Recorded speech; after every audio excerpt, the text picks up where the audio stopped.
Hey guys, welcome back to the channel. Today, we're starting part 2 of an awesome What If Deku Had a Magical Girl Transformation Quirk story.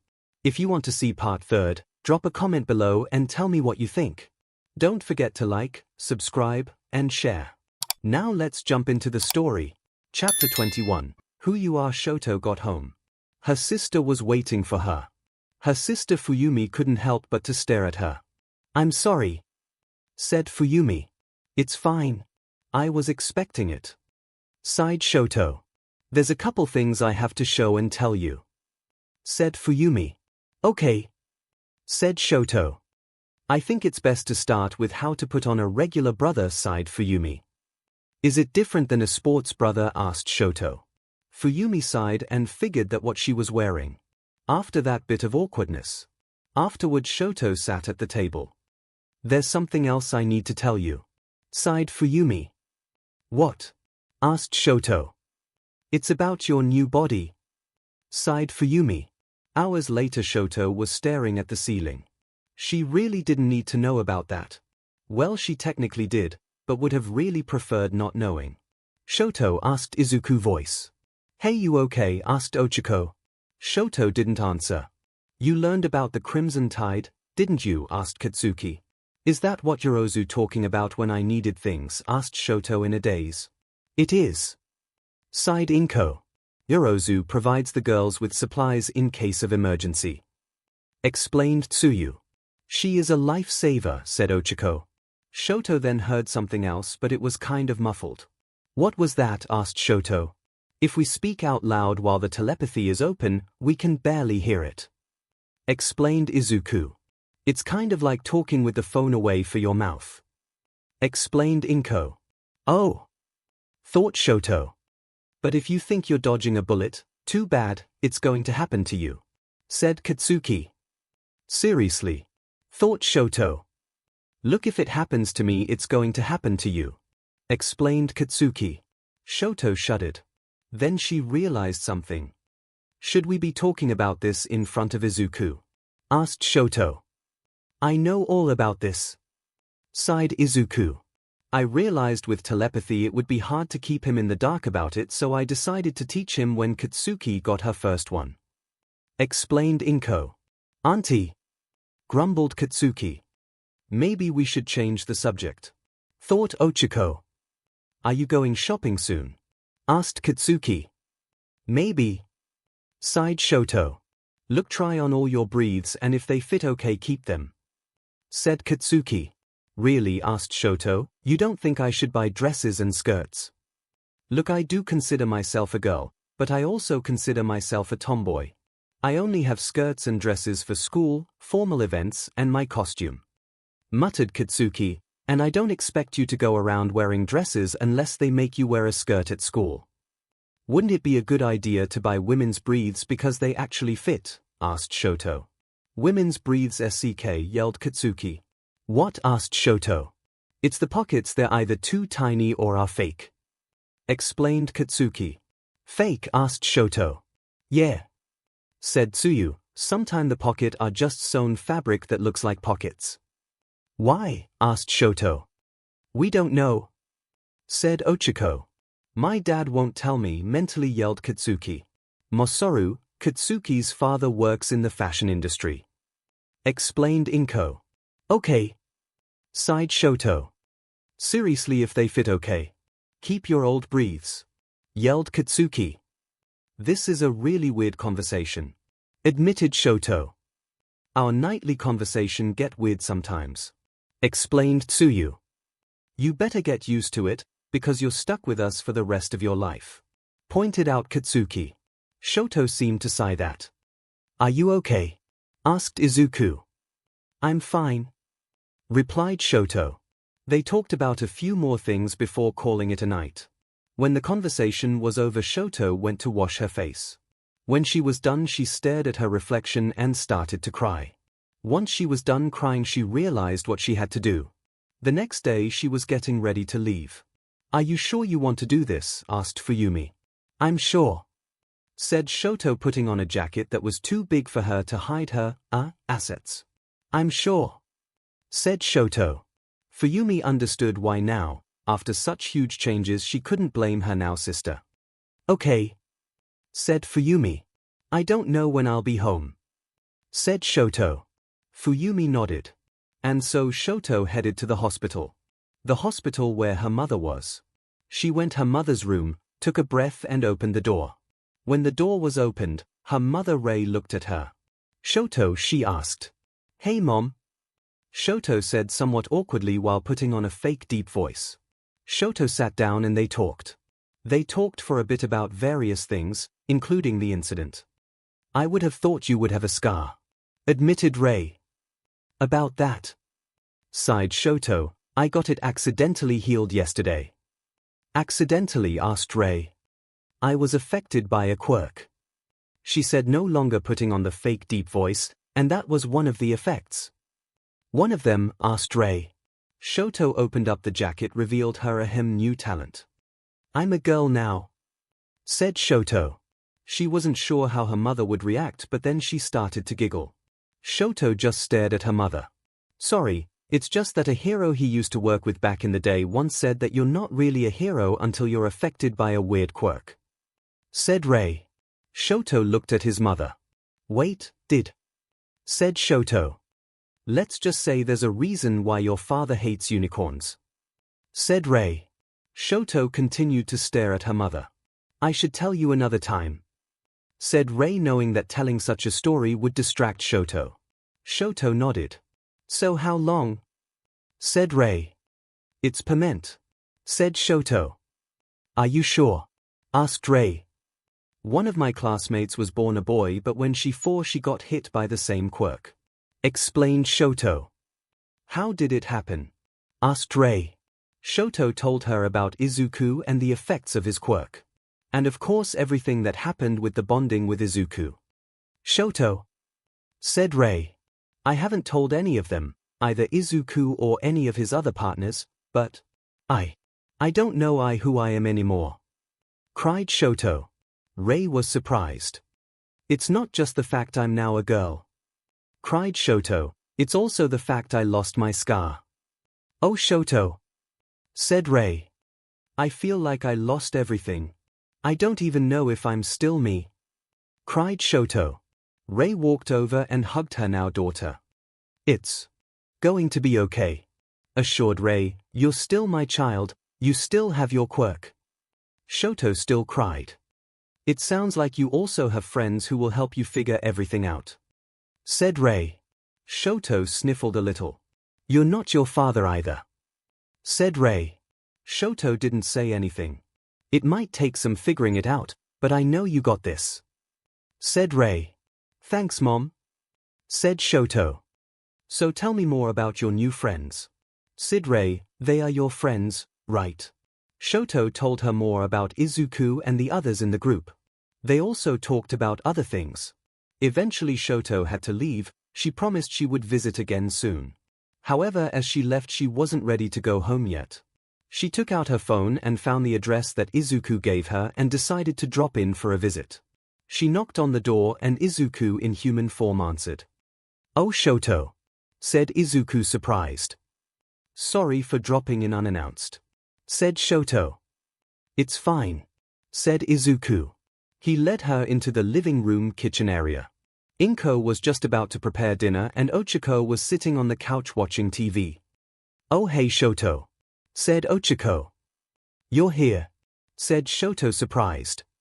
Yeah, since I live alone, I often eat here for dinner, admitted 𝐒𝐿𝐵. Don't worry, I'll make extra, said 𝐒𝐿𝐵. You don't have to, said Shoto. 𝐒𝐿𝐵 gave Shoto a look. Shoto sighed and relented. It's kind of hard to say no to a woman who slapped her father. Did you got shopping today? Asked 𝐒𝐿𝐵. No. I went to see my mom, said Shoto, joining 𝐒𝐿𝐵 on the couch. Is she okay? Aside 𝐒𝐿𝐵. She's doing good, said Shoto, who then sighed. And then she told them about she felt about her identity crisis. I'm sorry, said Izuku. Don't blame yourself, said Shoto, it is my fault.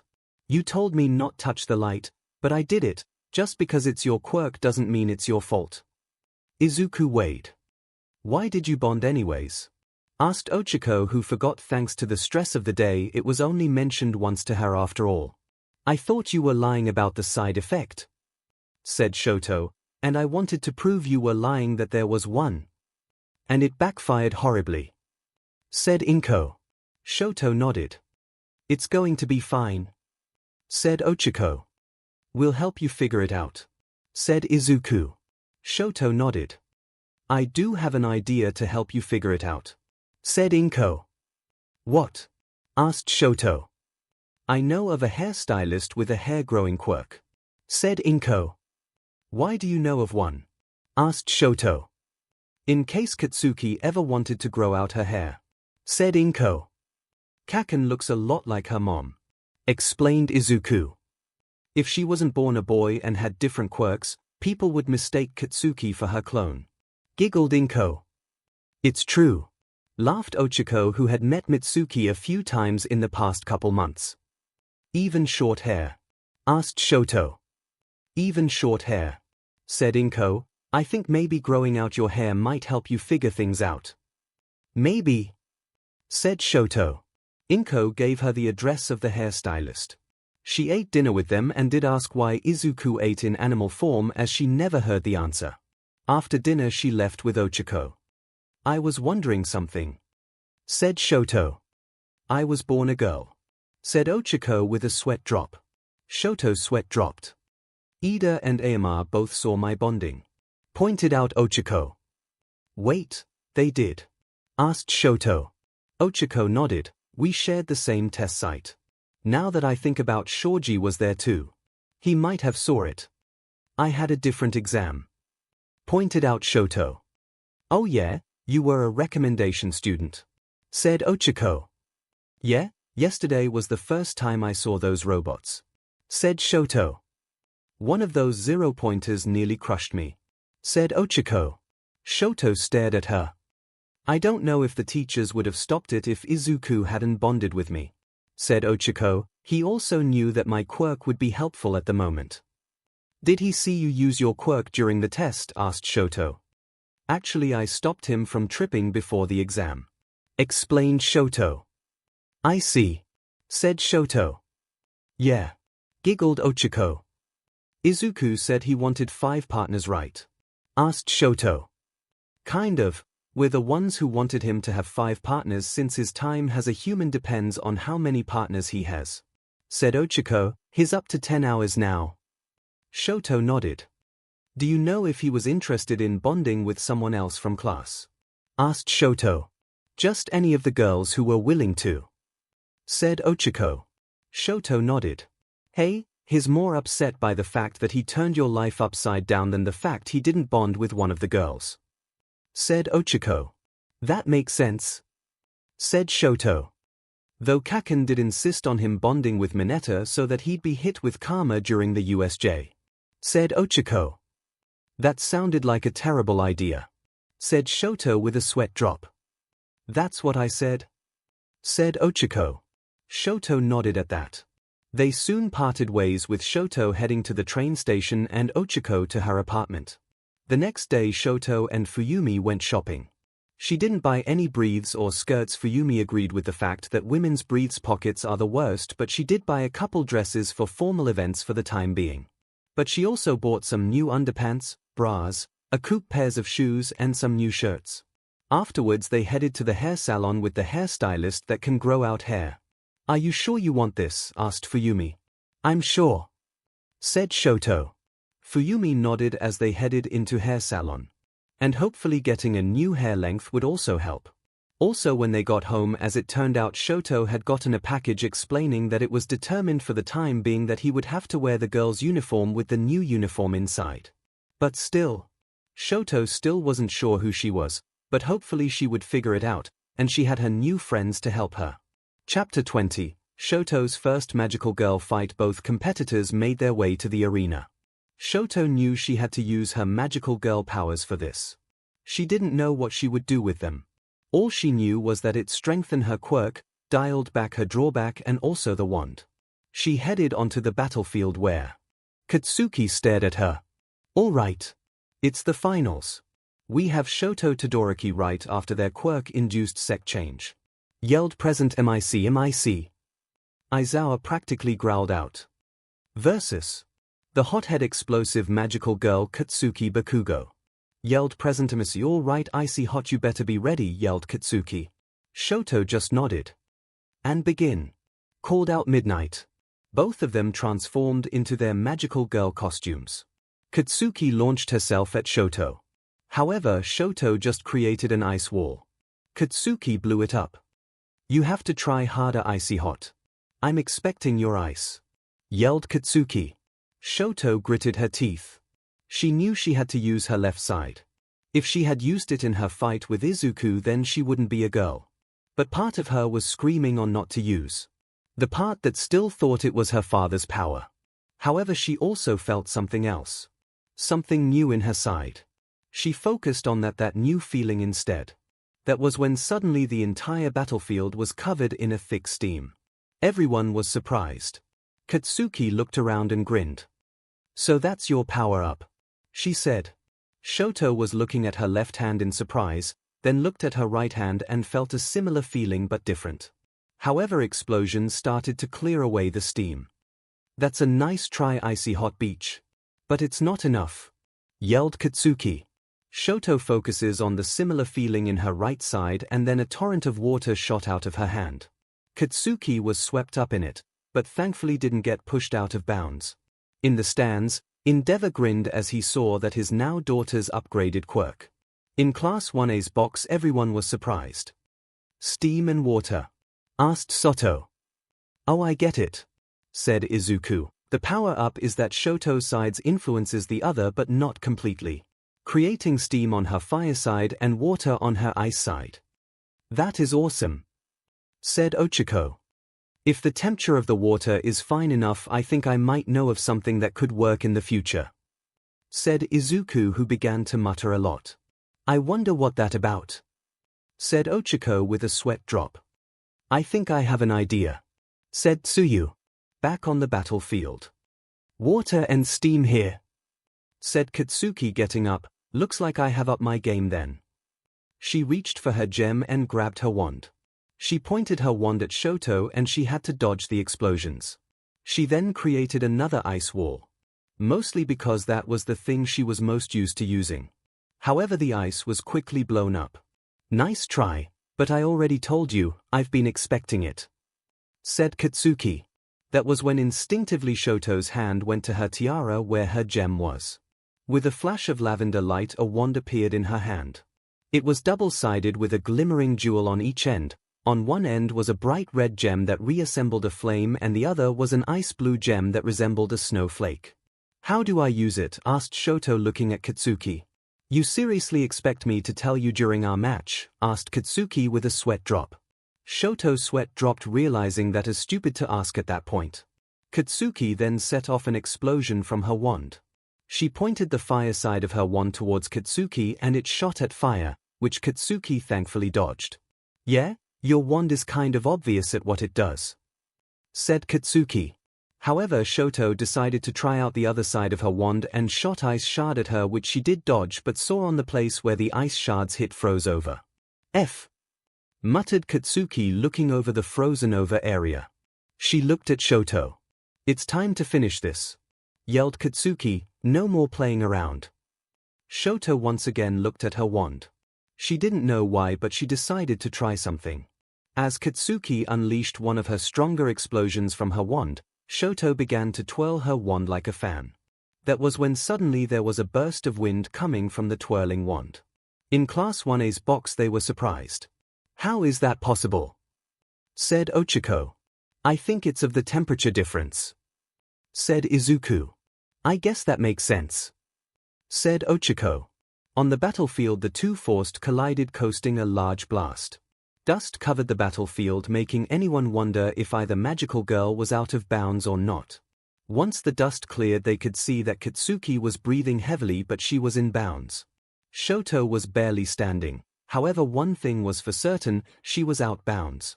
Shoto Todoroki is out of bounds. Katsuki Bakugo is the winner, called out Midnight. The crowd cheered. In Class 1A's box everyone was surprised. I guess that wind attack wasn't enough, said Tsuyu. Plus Kaken has been at this since we were little, she had the advantage, said Izuku. Back on the battlefield, Katsuki approached Shoto. Look icy hot, you're still new at this, plus the garbage fire is probably getting to you, said Katsuki. Shoto gritted her teeth as she detransformed. You better get better next time, said Katsuki. Shoto looked at her confused. You seriously think this is going to be our last fight? Asked Katsuki. We might be teammates now, but there's no way I'm not going to fight you again. I see, said Shoto, unsure how to respond. You should really go to Recovery Girl, said Midnight to Shoto. Shoto nodded.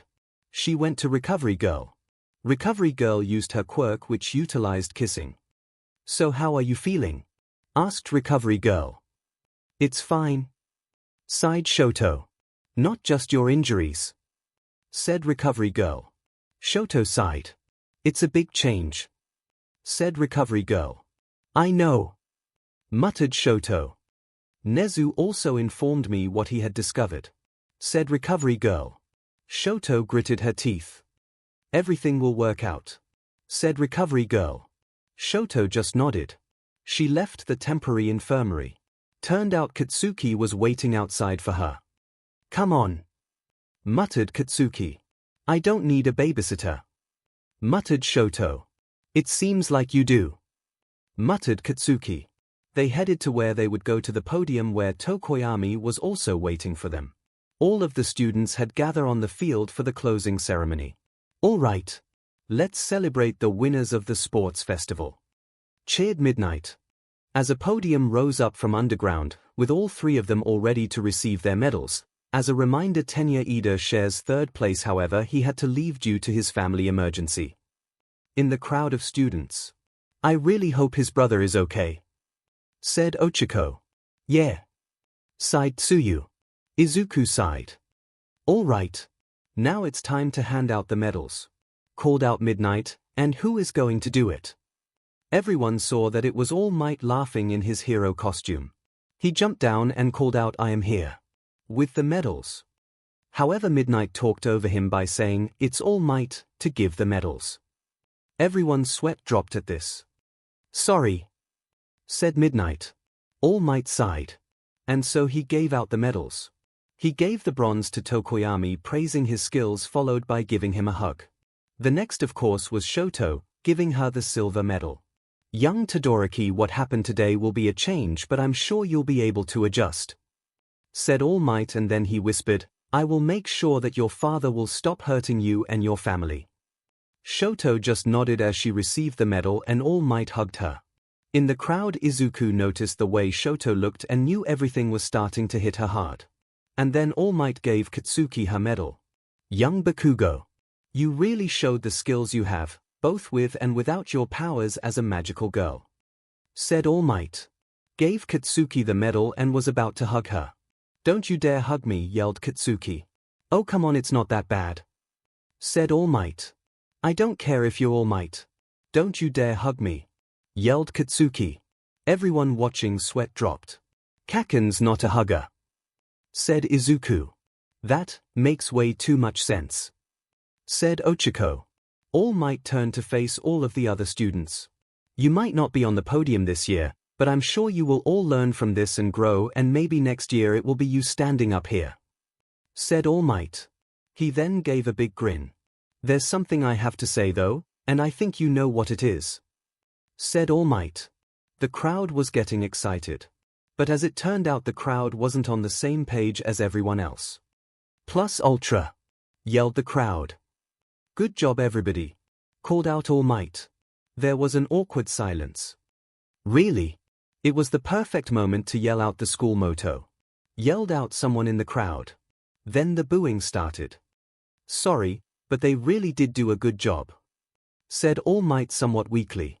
Sometime afterwards, they had all gather for class. All right, all of you did a good enough job, and some of you have already gotten draft picks. There's no classes for the next 2 days, so get some rest, said Aizawa. As everyone was leaving class, Aizawa looked at Shoto. She sighed and knew that he wanted to talk to her. What is it? Asked Shoto. I think you should talk to Hound Dog. Sighed Aizawa. Hound Dog was the school's counselor. I'll think about it, said Shoto. Aizawa sighed and realized it might be something her father ingrained in her, that therapy was for the weak. I'll trust you for now, but if it looks like you're declining because of this, I will make you see him, said Aizawa. Shoto sighed at that. Shoto noticed that Izuku, Ochiko, Tsuyu, and Katsuki seemed to be waiting for her. You don't have to wait for me, said Shoto. We just wanted to let you know about the group talk tonight, said Ochiko. What? Asked Shoto. It's something we do every night, said Izuku, with my telepathy. You don't exactly have a choice in this. We just wanted to let you know, muttered Katsuki. Fine, said Shoto. Wait, said Izuku. He texted her something. As it turned out, it was an address. It's my address, in case you ever wanted to come over, said Izuku. I don't want to be a bother, said Shoto. You wouldn't be a bother, said Izuku. But you mother, said Shoto. Beach slapped the but after finding out how he treated you, pointed out Katsuki. She will insist that you come over, said Ochiko. Reminder, she ate dinner more at the Midoriya than at her own place. I see, said Shoto. Thank you. Shoto then left. Izuku sighed as she left. Katsuki then slapped Izuku on the head. Kaken, cried Izuku. Stop blaming yourself, muttered Katsuki. It's not your fault and you know. But it's my quirk, said Izuku. Katsuki then slapped him again. Katsuki's right. You did warn him not to touch the light, said Tsuyu. Yeah, sighed Izuku. Icy Hot has no one else to blame, and remember she wanted to show everyone that there wasn't a side effect, said Katsuki. Izuku once again sighed. He really hoped that Shoto was going to be okay. After all, it was a big change that she had to adjust to. And it wasn't just the gender bend that was hitting her but something else as well, and it didn't involve her father, well at least not directly. All they could hope for was that Shoto would be able to adjust, because it wasn't going to be pretty. Chapter 21. Who you are. Shoto got home. Her sister was waiting for her. Her sister Fuyumi couldn't help but to stare at her. I'm sorry, said Fuyumi. It's fine. I was expecting it, sighed Shoto. There's a couple things I have to show and tell you, said Fuyumi. Okay, said Shoto. I think it's best to start with how to put on a regular brother, sighed Fuyumi. Is it different than a sports brother? Asked Shoto. Fuyumi sighed and figured that what she was wearing. After that bit of awkwardness.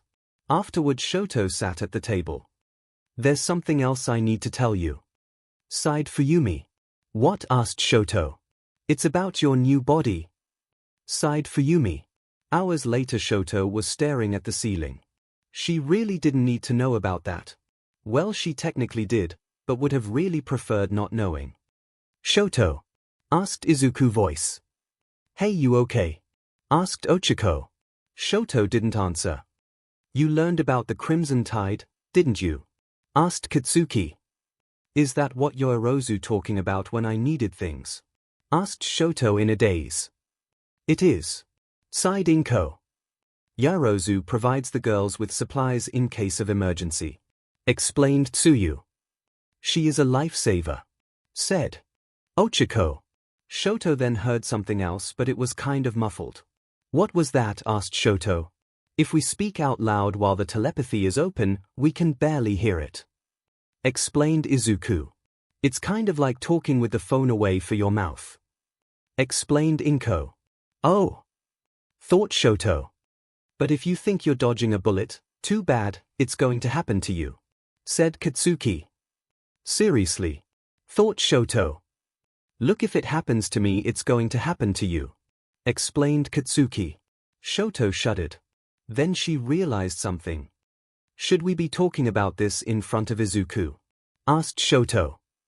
I know all about this, sighed Izuku. I realized with telepathy it would be hard to keep him in the dark about it, so I decided to teach him when Katsuki got her first one. Explained 𝐭. Auntie, grumbled Katsuki. Maybe we should change the subject. Thought 𝐭. Are you going shopping soon? Asked Katsuki. Maybe. Sighed 𝐭. Look, try on all your breathes, and if they fit okay, keep them. Said Katsuki. Really? Asked 𝐭. You don't think I should buy dresses and skirts? Look, I do consider myself a girl, but I also consider myself a tomboy. I only have skirts and dresses for school, formal events, and my costume. Muttered Katsuki, and I don't expect you to go around wearing dresses unless they make you wear a skirt at school. Wouldn't it be a good idea to buy women's breathes because they actually fit? Asked 𝐭. Women's breathes 𝐂𝐿, yelled Katsuki. What? Asked 𝐭. It's the pockets, they're either too tiny or are fake. Explained Katsuki. Fake? Asked 𝐭. Yeah. Said Tsuyu. Sometimes the pocket are just sewn fabric that looks like pockets. Why? Asked 𝐭. We don't know. Said 𝐭. My dad won't tell me, mentally yelled Katsuki. Masaru, Katsuki's father, works in the fashion industry.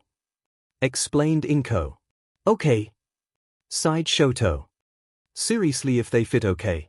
Keep your old breathes. Yelled Katsuki. This is a really weird conversation. Admitted 𝐭. Our nightly conversation get weird sometimes. Explained Tsuyu. You better get used to it, because you're stuck with us for the rest of your life. Pointed out Katsuki. 𝐭 seemed to sigh that. Are you okay? Asked Izuku. I'm fine. Replied 𝐭. They talked about a few more things before calling it a night. When the conversation was over, 𝐭 went to wash her face. When she was done, she stared at her reflection and started to cry. Once she was done crying, she realized what she had to do. The next day she was getting ready to leave. Are you sure you want to do this? Asked Fuyumi. I'm sure. Said 𝐭, putting on a jacket that was too big for her to hide her assets. I'm sure. Said 𝐭. Fuyumi understood why now. After such huge changes, she couldn't blame her now sister.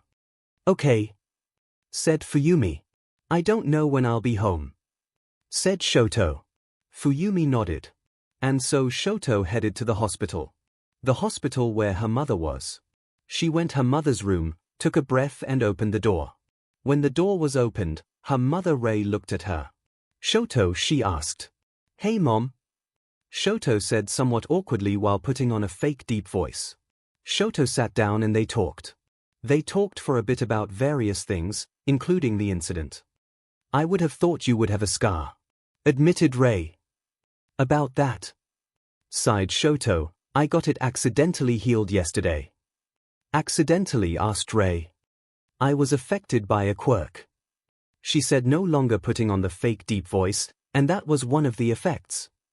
One of them? Asked Rei. 𝐭 opened up the jacket, revealed her new talent. I'm a girl now. Said 𝐭. She wasn't sure how her mother would react, but then she started to giggle. 𝐭 just stared at her mother. Sorry, it's just that a hero he used to work with back in the day once said that you're not really a hero until you're affected by a weird quirk. Said Rei. 𝐭 looked at his mother. Wait, did? Said 𝐭. Let's just say there's a reason why your father hates unicorns. Said Rei. 𝐭 continued to stare at her mother. I should tell you another time. Said Rei, knowing that telling such a story would distract 𝐭. 𝐭 nodded. So how long? Said Rei. It's permanent. Said 𝐭. Are you sure? Asked Rei. One of my classmates was born a boy, but when she got hit by the same quirk. Explained 𝐭. How did it happen? Asked Rei. 𝐭 told her about Izuku and the effects of his quirk. And of course everything that happened with the bonding with Izuku. 𝐭. Said Rei. I haven't told any of them, either Izuku or any of his other partners, but I don't know who I am anymore. Cried 𝐭. Rei was surprised. It's not just the fact I'm now a girl. Cried 𝐭. It's also the fact I lost my scar. Oh 𝐭. said Rei. I feel like I lost everything. I don't even know if I'm still me, cried Shoto. Rei walked over and hugged her now daughter. It's going to be okay, assured Rei. You're still my child, you still have your quirk. Shoto still cried. It sounds like you also have friends who will help you figure everything out, said Rei. Shoto sniffled a little. You're not your father either, said Rei. Shoto didn't say anything. It might take some figuring it out, but I know you got this, said Rei. Thanks, Mom, said Shoto. So tell me more about your new friends, said Rei. They are your friends, right? Shoto told her more about Izuku and the others in the group. They also talked about other things. Eventually Shoto had to leave. She promised she would visit again soon. However, as she left she wasn't ready to go home yet. She took out her phone and found the address that Izuku gave her and decided to drop in for a visit. She knocked on the door and Izuku in human form answered. Oh Shoto, said Izuku surprised. Sorry for dropping in unannounced, said Shoto. It's fine, said Izuku. He led her into the living room kitchen area. 𝐭𝐴 was just about to prepare dinner and 𝐒𝐿𝐵 was sitting on the couch watching TV. Oh hey Shoto, said 𝐒𝐿𝐵. You're here, said Shoto surprised. Yeah, since I live alone, I often eat here for dinner, admitted 𝐒𝐿𝐵. Don't worry, I'll make extra, said 𝐭𝐴. You don't have to, said Shoto. 𝐭𝐴 gave Shoto a look. Shoto sighed and relented. It's kind of hard to say no to a woman who slapped her father. Did you got shopping today? Asked 𝐒𝐿𝐵. No. I went to see my mom, said Shoto, joining 𝐒𝐿𝐵 on the couch. Is she okay? Sighed 𝐭𝐴. She's doing good, said Shoto, who then sighed. And then she told them about she felt about her identity crisis. I'm sorry, said Izuku. Don't blame yourself, said Shoto. It is my fault. You told me not touch the light, but I did it. Just because it's your quirk doesn't mean it's your fault. Izuku weighed. Why did you bond anyways? Asked 𝐒𝐿𝐵, who forgot thanks to the stress of the day it was only mentioned once to her after all. I thought you were lying about the side effect, said Shoto, and I wanted to prove you were lying that there was one. And it backfired horribly, said 𝐭𝐴. Shoto nodded. It's going to be fine, said 𝐒𝐿𝐵. We'll help you figure it out, said Izuku. Shoto nodded. I do have an idea to help you figure it out, said 𝐭𝐴. What? Asked Shoto. I know of a hairstylist with a hair-growing quirk, said 𝐭𝐴. Why do you know of one? Asked Shoto. In case Katsuki ever wanted to grow out her hair, said 𝐭𝐴. Kaken looks a lot like her mom, explained Izuku. If she wasn't born a boy and had different quirks, people would mistake Katsuki for her clone, giggled 𝐭𝐴. It's true, laughed 𝐒𝐿𝐵, who had met Mitsuki a few times in the past couple months. Even short hair? Asked Shoto. Even short hair, said 𝐭𝐴. I think maybe growing out your hair might help you figure things out. Maybe, said Shoto. 𝐭𝐴 gave her the address of the hairstylist. She ate dinner with them and did ask why Izuku ate in animal form, as she never heard the answer. After dinner she left with 𝐒𝐿𝐵. I was wondering something, said Shoto. I was born a girl, said 𝐒𝐿𝐵 with a sweat drop. Shoto's sweat dropped. Ida and 𝐴MA both saw my bonding, pointed out 𝐒𝐿𝐵. Wait, they did? Asked Shoto. 𝐒𝐿𝐵 nodded. We shared the same test site. Now that I think about, Shoji was there too. He might have saw it. I had a different exam, pointed out Shoto. Oh yeah, you were a recommendation student, said 𝐒𝐿𝐵. Yeah, yesterday was the first time I saw those robots, said Shoto. One of those 0-pointers nearly crushed me, said 𝐒𝐿𝐵. Shoto stared at her. I don't know if the teachers would have stopped it if Izuku hadn't bonded with me, said 𝐒𝐿𝐵. He also knew that my quirk would be helpful at the moment. Did he see you use your quirk during the test? Asked Shoto. Actually, I stopped him from tripping before the exam. Explained Shoto. I see. Said Shoto. Yeah. Giggled Ochako. Izuku said he wanted 5 partners, right? Asked Shoto. Kind of. We're the ones who wanted him to have 5 partners since his time as a human depends on how many partners he has. Said Ochako. He's up to 10 hours now. Shoto nodded. Do you know if he was interested in bonding with someone else from class? Asked Shoto. Just any of the girls who were willing to. Said Ochako. Shoto nodded. Hey, he's more upset by the fact that he turned your life upside down than the fact he didn't bond with one of the girls. Said Ochako. That makes sense.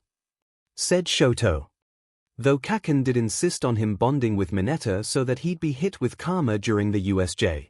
Said Ochako. That sounded like a terrible idea. Said Shoto with a sweat drop. That's what I said. Said Ochako. Shoto nodded at that. They soon parted ways with Shoto heading to the train station and Ochako to her apartment. The next day Shoto and Fuyumi went shopping. She didn't buy any briefs or skirts. Fuyumi agreed with the fact that women's briefs pockets are the worst, but she did buy a couple dresses for formal events for the time being. But she also bought some new underpants, bras, a coupe pairs of shoes and some new shirts. Afterwards they headed to the hair salon with the hairstylist that can grow out hair. Are you sure you want this? Asked Fuyumi. I'm sure. Said Shoto. Fuyumi nodded as they headed into hair salon. And hopefully getting a new hair length would also help.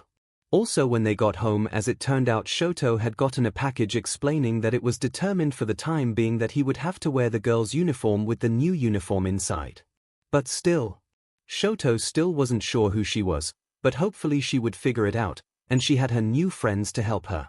Chapter 22. Time for internships. Izuku for the first time was going to school on his own. Now that he felt comfortable having 10 hours in human form, he felt like he didn't have to be in animal form for the ride there. Unfortunately, this turned out to be something of a bad idea. Hey! You're one of the kids who was in the sports at UA. Right? Called out a person on the train. Izuku jumped. Yeah. I am. Said Izuku somewhat nervously. Awesome. You did a good job. Cheered someone. Sure, there were a couple well-wishers, but then the problem came. Wait, aren't you the guy who turned Endeavor's kid into a girl? Asked another person on the train. Well, said Izuku. Oh yeah. He is the one who turned Endeavor's kid into a girl. Said another person. Izuku sighed. That was pretty messed up. Said another person. Hey. He can't control what his quirks does. Yelled another person the train. Oh, that excuse. Said someone. He ran away in tears. Pointed out another person. It was clearly an accident. Where did he go? Asked someone else. It was true, Izuku seemingly disappeared. When the train got to the station, Izuku in animal form left the train while breathing heavily.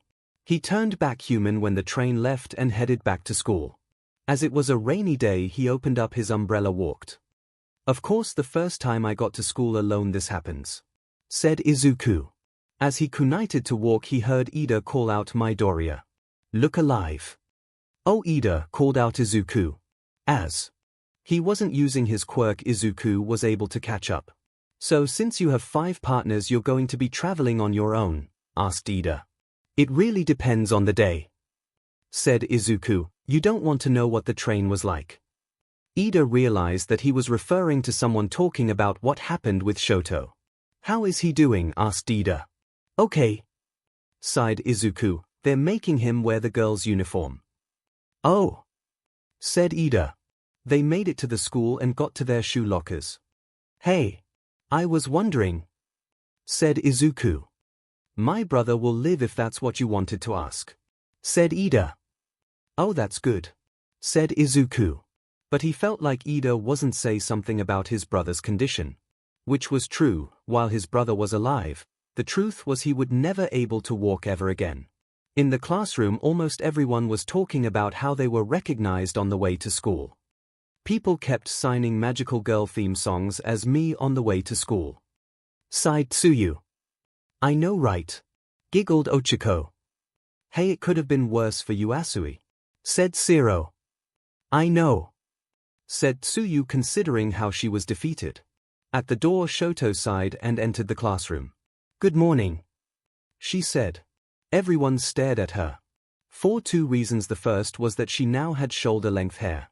She chose that length was because it was the same length as her mother. She would try it for a few weeks, and if she wanted a change she would get a cut, but for now at the very least it was that length. And of the other reason was she was wearing. No way, said 𝐻𝐵. Are you going full-on girl? Asked Kaminari in shock. Not really, the hair was my choice. But the uniform wasn't, said Shoto. What, seriously, said Ashido. You didn't even get a choice, asked 𝐻𝐵. Well, I think it's better that way, said Mineta. Tsuyu whacked him with her tongue. That was when Katsuki entered the room looking sessed off, well, more sessed off than usual. She was grumbling as she took her seat. Everyone in the classroom looked at her, unsure if they should approach her. Everyone looked at Ochiko, Tsuyu, and Shoto in particular. However, it wasn't them who approached her. Hey Bakugo. What's wrong? Asked Kirishima. She glared at Kirishima, then groaned. It's assholes and beaches from my old school, muttered Katsuki. Most of them have started spreading the lies and rumors about Izuku's quirk. Oh man, said Ochiko. Wait, most of them? Asked Tsuyu. I found out about it last night because after our chat, muttered Katsuki, a couple assholes decided to send me messages and show me what they were saying. It's clear they're only getting on my good side because I won the sports festival. That was when Izuku entered the room. They noticed he looked kind of down. So you saw what's going on online too, said Ochiko. What's going on online? Asked Izuku. OF. What happened on the way to school? Asked Katsuki. Izuku sighed and told them what happened on the train. He then slammed his face on the desk. A thing course, said Katsuki. Shoto flinched at this. However, as class would be starting soon, everyone took their seats. Aizawa came in with a sigh. He saw he was getting a bunch of looks. He sighed, knowing why he was getting those looks. Okay, before I talk about the draft picks, I should bring up why Todoroki is being forced to wear the girl's uniform, sighed Aizawa. He messaged a headache that was coming on. There's a law that passed a long time ago that makes students wear the uniform of their current secretary, explained Aizawa. It doesn't matter what they identify as, they have to wear that uniform. That pretty messed up, muttered Kaminari. Yes. Myself and Nezu would rather let Todoroki wear what he is more comfortable with, but there are ideas being toyed around with for the time being to skirt the law, said Aizawa. Kaminari stared, snickering. Gyro jabbed him with one of her jacks. Tiger of the Wild Wool PP Cats has also been fighting the law for years. I'm sure you can help him in the future, said Aizawa. Shoto nodded at that. She would have preferred a choice which uniform to wear after all. Now that has been addressed, we need to talk about draft picks, said Aizawa. He took out a remote and showed off that almost everyone who was in the tournament had draft picks. The only ones that didn't were Ashido and 𝐴MA. Considering that 𝐴MA lost his breathes and Ashido made him lose his breathes, then lost, it kind of made sense. The highest ones were Katsuki with a few thousand and Shoto trailing behind her. Izuku only got one, however. Only one? I guess only one person wants to work with the guy who gender-bent Endeavor's kid, said Mineta. Izuku once again slammed his face into his desk. Think of these are investments for the future, said Aizawa. In the future they could change their minds, so keep that in mind. Those that got offered were still excited for the most part. However, today we will be having a special lesson, said Aizawa. Everyone was a bit nervous about that. You have to choose code names, said Aizawa. Everyone was excited by this. Katsuki turned around to look at Izuku as she sat right in front of him. Hey, said Katsuki. What? Asked Izuku. You going to go with All Might Jr.? Asked Katsuki with a smirk. Are you going to go with Queen Explosion Murder? Asked Izuku. Both of them laughed. Now take it seriously, there's a chance they could be temporary, but at the same time they might end up permanent. And if that happens, said Aizawa, there would be hell to pay, said Midnight. It's midnight, cheered Mineta. Can you use your tail to hit him, asked Katsuki. Izuku just sweat dropped in response. She's going to act as judge for your names, said Aizawa. It's not exactly my forte. It should be noted he took the name from a suggestion of his classmate Hisashi aka Presentimici and just went along with it. He of course regretted it. Small whiteboards were handed out so that they could write down the names they wanted. Izuku came up with his a while ago. After coming up with it, he often checked as the name would be popular, to see if a hero was currently using it somewhere in the world. And his last check, which was actually a few days ago, said that no one was still using it. After a while Midnight called out. All right. Who will go first? Asked Midnight. We have to present them, thought Izuku with a sweat drop. Emma went first. His was the atrocious I cannot stop twinkling. This just made everyone's sweat drop. The sweat drops got bigger when she changed to can't stop twinkling. Ashido went next, with the name Alien Queen, which wasn't bad on paper, but there was a problem. You mean like that movie Alien with the acidic BLD? Sorry, but due to copyright reasons and Disney you have to choose another name, said Midnight. Stupid Disney owning almost all American movies, pouted Ashido. Thankfully the third time was the charm when Tsuyu came up. I came up with the name when I was little, but here's what I came up with, the rainy day hero, Froppy, said Tsuyu. And the class also loved it. Thankfully the rest of the names went really well. The gravity hero, Uravity, said Ochako when she gave her name. Midnight approved. Not too long later Katsuki went up and gave her name. The explosive hero, Bombshell, said Katsuki. You got that right, said Mineta. Katsuki chucked her whiteboard at Mineta so hard it drew BLD. Midnight on the other hand ignored this. Love the pun, laughed Midnight. Katsuki nodded and went back to her seat. Izuku decided to go next. The magical bonding hero, Artemis, said Izuku. Isn't the a reference to an old magical girl anime? Asked Midnight. It is, said Izuku. I figured that I might as well take a magical girl mascot's name. I know there's been a few heroes throughout the world who use the name. Is it being used right now? Asked Midnight. Last time I checked, no, said Izuku. Midnight took out her phone and ran a quick check. Nope. The last one who used the name retired over 10 years ago. So you're in the clear, said Midnight. Shoto went soon after, which was just her first name. Are you sure? Asked Midnight. I have my reasons, said Shoto. All right, said Midnight. It was clear that Izuku, Katsuki, Ochako, and Tsuyu all knew why she chose that name. She was still trying to find herself. After a while everyone went up, except for Ida. Ida, you're the last one, said Midnight. Ida stepped up and he seemed nervous. Much like Shoto, he went by his given name. I'm sure about this, sighed Tenya. Very well, said Midnight. She looked at the clock. Looks like we finished much sooner, said Midnight. All right. Even those without picks will be doing their internships, said Aizawa. 40 agencies have volunteered to mentor you during that week. And I expect the ones that didn't receive draft picks to choose from them. Though I will make an exception for Midoriya in case he doesn't want to go with the agency that requested him. What does that mean? Asked Izuku. Everyone was given either a packet with either the names of the agencies that picked them or the agencies that volunteered. Though Izuku got both. He looked at the lone agency that had picked him. He immediately transformed into animal form as he turned white. Okay, it can't be that bad, muttered Katsuki as she turned around and saw the name. What the FIS this is? Meanwhile in Nezu office, Inko was helping form some paperwork when they heard Katsuki scream that. Looks like Bakugo saw your son's draft pick, sighed Nezu. Inko sighed. Back in the classroom, everyone became concerned by this. Bakugo, calm down, yelled Ida. It can't be that bad, said Tsuyu. Then she saw it and paled a little. Never mind, it is that bad, said Tsuyu. Ida couldn't even come up with a response after seeing it. Even with his own problems he saw why it was a big deal. What's wrong with Midoriya's draft pick? Asked Kaminari. It's Endeavor, isn't it? Asked Shoto. He's probably angry that Midoriya turned you into a girl. said 𝐤𝐸. 𝐤𝐸 gritted her teeth. He's not, muttered 𝐤𝐸. He wasn't even upset about that.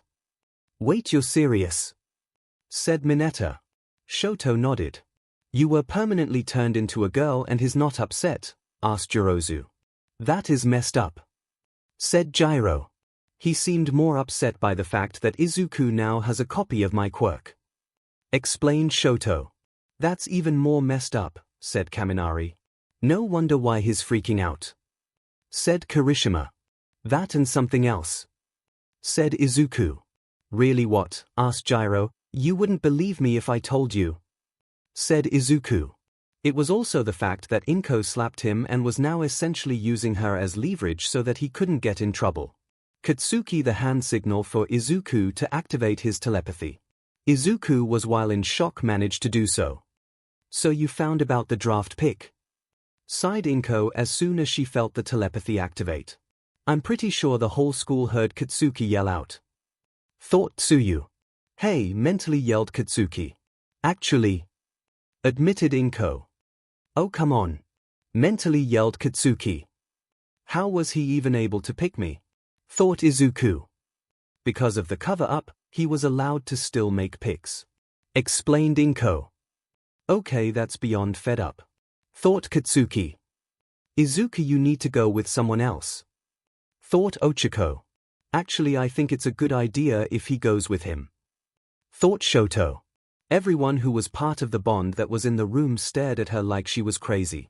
Let me explain. He won't try anything because he knows that if he pulls something and Izuku gets hurt in a suspicious way, then Nezu would jump at the chance of taking him down, explained 𝐤𝐸. Plus, not to mention, he still is the number 2 hero. He's trying to use Deku as a way to show to really use your quirk, thought Katsuki. 𝐤𝐸 nodded. Izuku, I don't want you go with him unless 𝐤𝐸 goes with you, sighed 𝐭. Wait, he sent you one too? Asked Ochako. 𝐤𝐸 nodded. Of course he did, thought Katsuki. You know, I've been thinking about something, thought Tsuyu. I mean, sure, he can claim that you're a villain for slapping him, but it would his word against Principal Nezu, Mr. Aizawa, and all might. I'm pretty sure that it would be stacked against him. Thought 𝐭. Flashback: Endeavor had just left the room, leaving the 4. Nezu, what are you planning? Asked Aizawa. What? Asked 𝐭. If he tried to claim you were a villain, the 3 of us can easily testify that you had your reasons for slapping him, explained All Might. It's better to let him think he's won. After all, if he thinks he's won, it will be easier to gather the evidence, said Nezu with a sadistic smile. 𝐭 shuddered at the sight. Just smile and nod when he gets like this, whispered All Might to her. Trust me on this. I take it we're not telling them, sighed Aizawa. No, it's better for the investigation to keep them in the dark, said Nezu. I'll hide it as best I can, sighed 𝐭. They soon went back outside to pretending that Endeavor's plan was working. End of flashback. I really have to get back to work, thought 𝐭. Okay, Mom, thought Izuku. He ended the conversation. Auntie's hiding some reason, said Katsuki. I'm sure there's a good reason for it, said Tsuyu. Their classmates, on the other hand, were staring at them the entire time. So I wasn't the only one weirded out by that, right? Asked 𝐤𝐸. Everyone who was watching all shook their heads no. After all, during the telepathic conversation, they did have looks on their faces of an intense conversation. Sometime later, Aizawa was messaging a headache as he looked at Izuku and 𝐤𝐸. Are you too serious? Asked Aizawa. He knows he can't pull something, said 𝐤𝐸, and from the outside it would appear that he's offering an olive branch to Izuku while helping me get used to my new powers. If something happens, please get in contact with the school, muttered Aizawa, who was done with that day. The two nodded.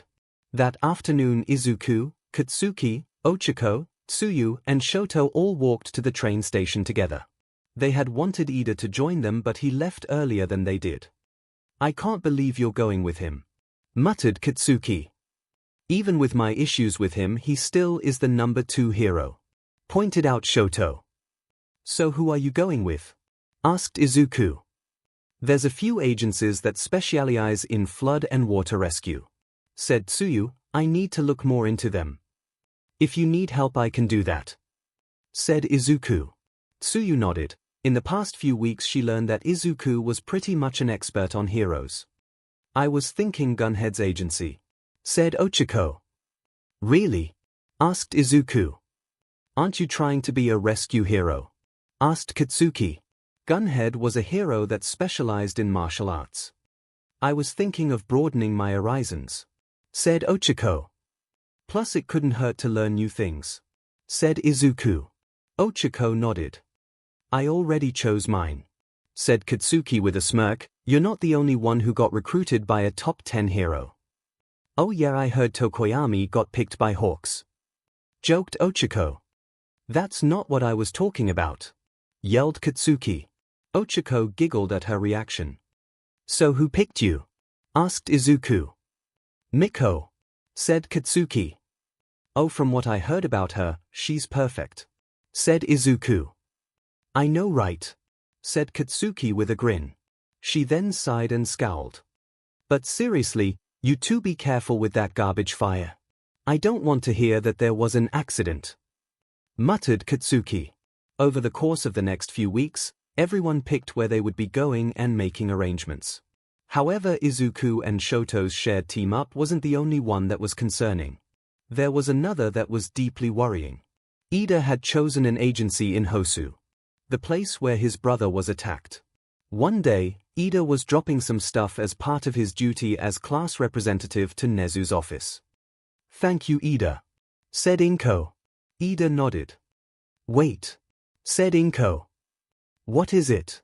Asked Ida. I've been meaning to make this offer, but before you leave for your internship would you like to come over for dinner? Asked 𝐿𝐴. What? Asked Ida. Well, you are 𝐒𝐿's friend, and it would be nice to have you over before you leave internships. Said 𝐿𝐴. Oh, thank you for the offer. Said Ida, but for the best I decline, I wouldn't want to be a bother. You wouldn't be. 𝐿𝐴 comes over all the time for dinner. Said 𝐿𝐴, and Shoto and Tsuyu have both been over at least once. Ida's sweat dropped. He also knew why she didn't bring up Katsuki in that list, as it would make sense for her to come over to eat often. I still wouldn't want to be a bother. Said Ida. 𝐿𝐴 sighed. Just tell 𝐒𝐿 if you change your mind. Said 𝐿𝐴. Ida nodded as he left. He would not take her up on that offer. And soon enough it was time for them to leave for their internships. Remember to be on your best behavior during this week. Said Aizawa. You got it, teach. Said Ashido. Aizawa glared at her. Say yes, sir. Muttered Aizawa. Yes, sir. Pouted Ashido. Before they could part ways. Ida. Called out 𝐒𝐿. Ida turned to 𝐒𝐿, who was looking at him with 𝐭𝐻𝐿 and Katsuki. Hosu was where your brother was attacked, wasn't it? Asked 𝐒𝐿. Ida didn't answer. If something wrong you can contact us, right? Asked 𝐒𝐿. If you ever need to talk. Said 𝐭𝐻𝐿. I'll be fine, don't worry. Said Ida, putting on a smile. Just don't do anything really stupid, okay, leg day? Said Katsuki. Ida nodded. He turned to leave. However, as he left he ignored what they said. He was filled with vengeance, and he was going to make the one who did that to his brother pay, no matter what. The others parted ways, with everyone hoping that Endeavor wouldn't pull anything against 𝐒𝐿 or hurt Shoto in a way. However, they would come to realize in hindsight, it was a very good thing that the two went with Endeavor, thanks to something that would happen that week. Something that once again changed everything. Chapter 23. Interning is hard. 𝐒𝐿 was in animal form on the train sitting across from Shoto. You know you don't have to be in your animal form. Said Shoto. The more time I have while I'm with him the better. Sighed 𝐒𝐿, plus there's the whole sleep thing. Turned out while 𝐒𝐿 did have a small drawback when it came to his time. If he lost sleep his time would get cut short. It varied on how much time he would have in proportion without much sleep he lost. He figured he would have a couple hours in human form if he lost an entire night's of sleep at this point, but he would rather not see the extent, especially when it came to dealing with Endeavor. Do you need a nap? Asked 𝐿𝐿 having learned about it. No, I got a full night's sleep, said Izuku, but I don't know about the rest of the week. 𝐿𝐿 nodded. She looked at Izuku. Do you think he'll think I'm going full girl? Asked 𝐿𝐿. I don't know, it really depends on if he knows about the law, said Izuku. Turned out in the early days of Quirks a bunch of right-wing politicians were able to ride the wave of Quirk hysteria and passed a ton of laws that were against LGBTQ+ rights. Many of them had gotten repealed over the years, but the school uniform one hadn't yet. It was for really stupid reasons like it being the status quo or it's such a low priority even with Tiger fighting against it. On one forum about that topic someone kept posting a clip from some old American pre-Quirk TV show of a guy dressed like Uncle Sam singing "I'm the government. I'm the government. I'm the reason nothing works" with various dubs and subtitles. If he does think you're going full girl, I really hope he doesn't take it out on me, sighed Izuku. I doubt he'll still care, sighed 𝐿𝐿. She knew how nervous Izuku was at dealing with Endeavor. He did agree to go along with it. But considering everything, let's just wait and see what happens, sighed Izuku. With Katsuki, she made it to Miko's agency. The rabbit-themed superheroine was waiting for her. Katsuki looked at the rabbit-themed superhero. I usually work alone, muttered Miko, but there was something about you. Whatever, muttered Katsuki. So suit up and let's figure out where to go from there, said Miko, and do it quick. That was when Katsuki transformed into her magical girl form. Miko smirked when she did that. Okay. I wasn't expecting that quick, said Miko. Just show me what you want to show me already, muttered Katsuki. It was clear that both of them were going to have fun that week. Meanwhile, in a beach house, Tsuyu was beginning introduced to the agency, which took the form of 5 heroines known the Magnificent Mermaids. A water rescue team that was inspired by the very popular Wild PP cats. All right, yelled a woman dressed in red outfit whose hero name was Arista. We have a magical girl with our team. Take that, will Wild PP cats. Tsuyu and the other 4 sweat dropped. What's wrong with her? Asked Tsuyu. She has an obsession with beating the Wild PP cats, said the member in green named Rina. Just try to tune her out, said the member who wore pink whose name was Shirahoshi. I heard that, yelled Arista. Good, yelled the one dressed in orange who went by the name Madison. If you're wondering, it's like this all the time, said last member who was in a blue outfit and went by 𝐂𝐿. She thought it was funny compared to her teammates. I'm not really surprised, said Tsuyu. Meanwhile, Ochako was in patrol with Gunhead, who despite his rather scary appearance was actually quite sweet. Hours later, Izuku and 𝐿𝐿 made it to Endeavor's agency. It's about time the 2 of you arrived, he said with a scowl. Both of you get ready, we're leaving. Where are we going? Asked Izuku. We're going to Hosu to find the hero killer, muttered Endeavor. Seriously? Asked Izuku.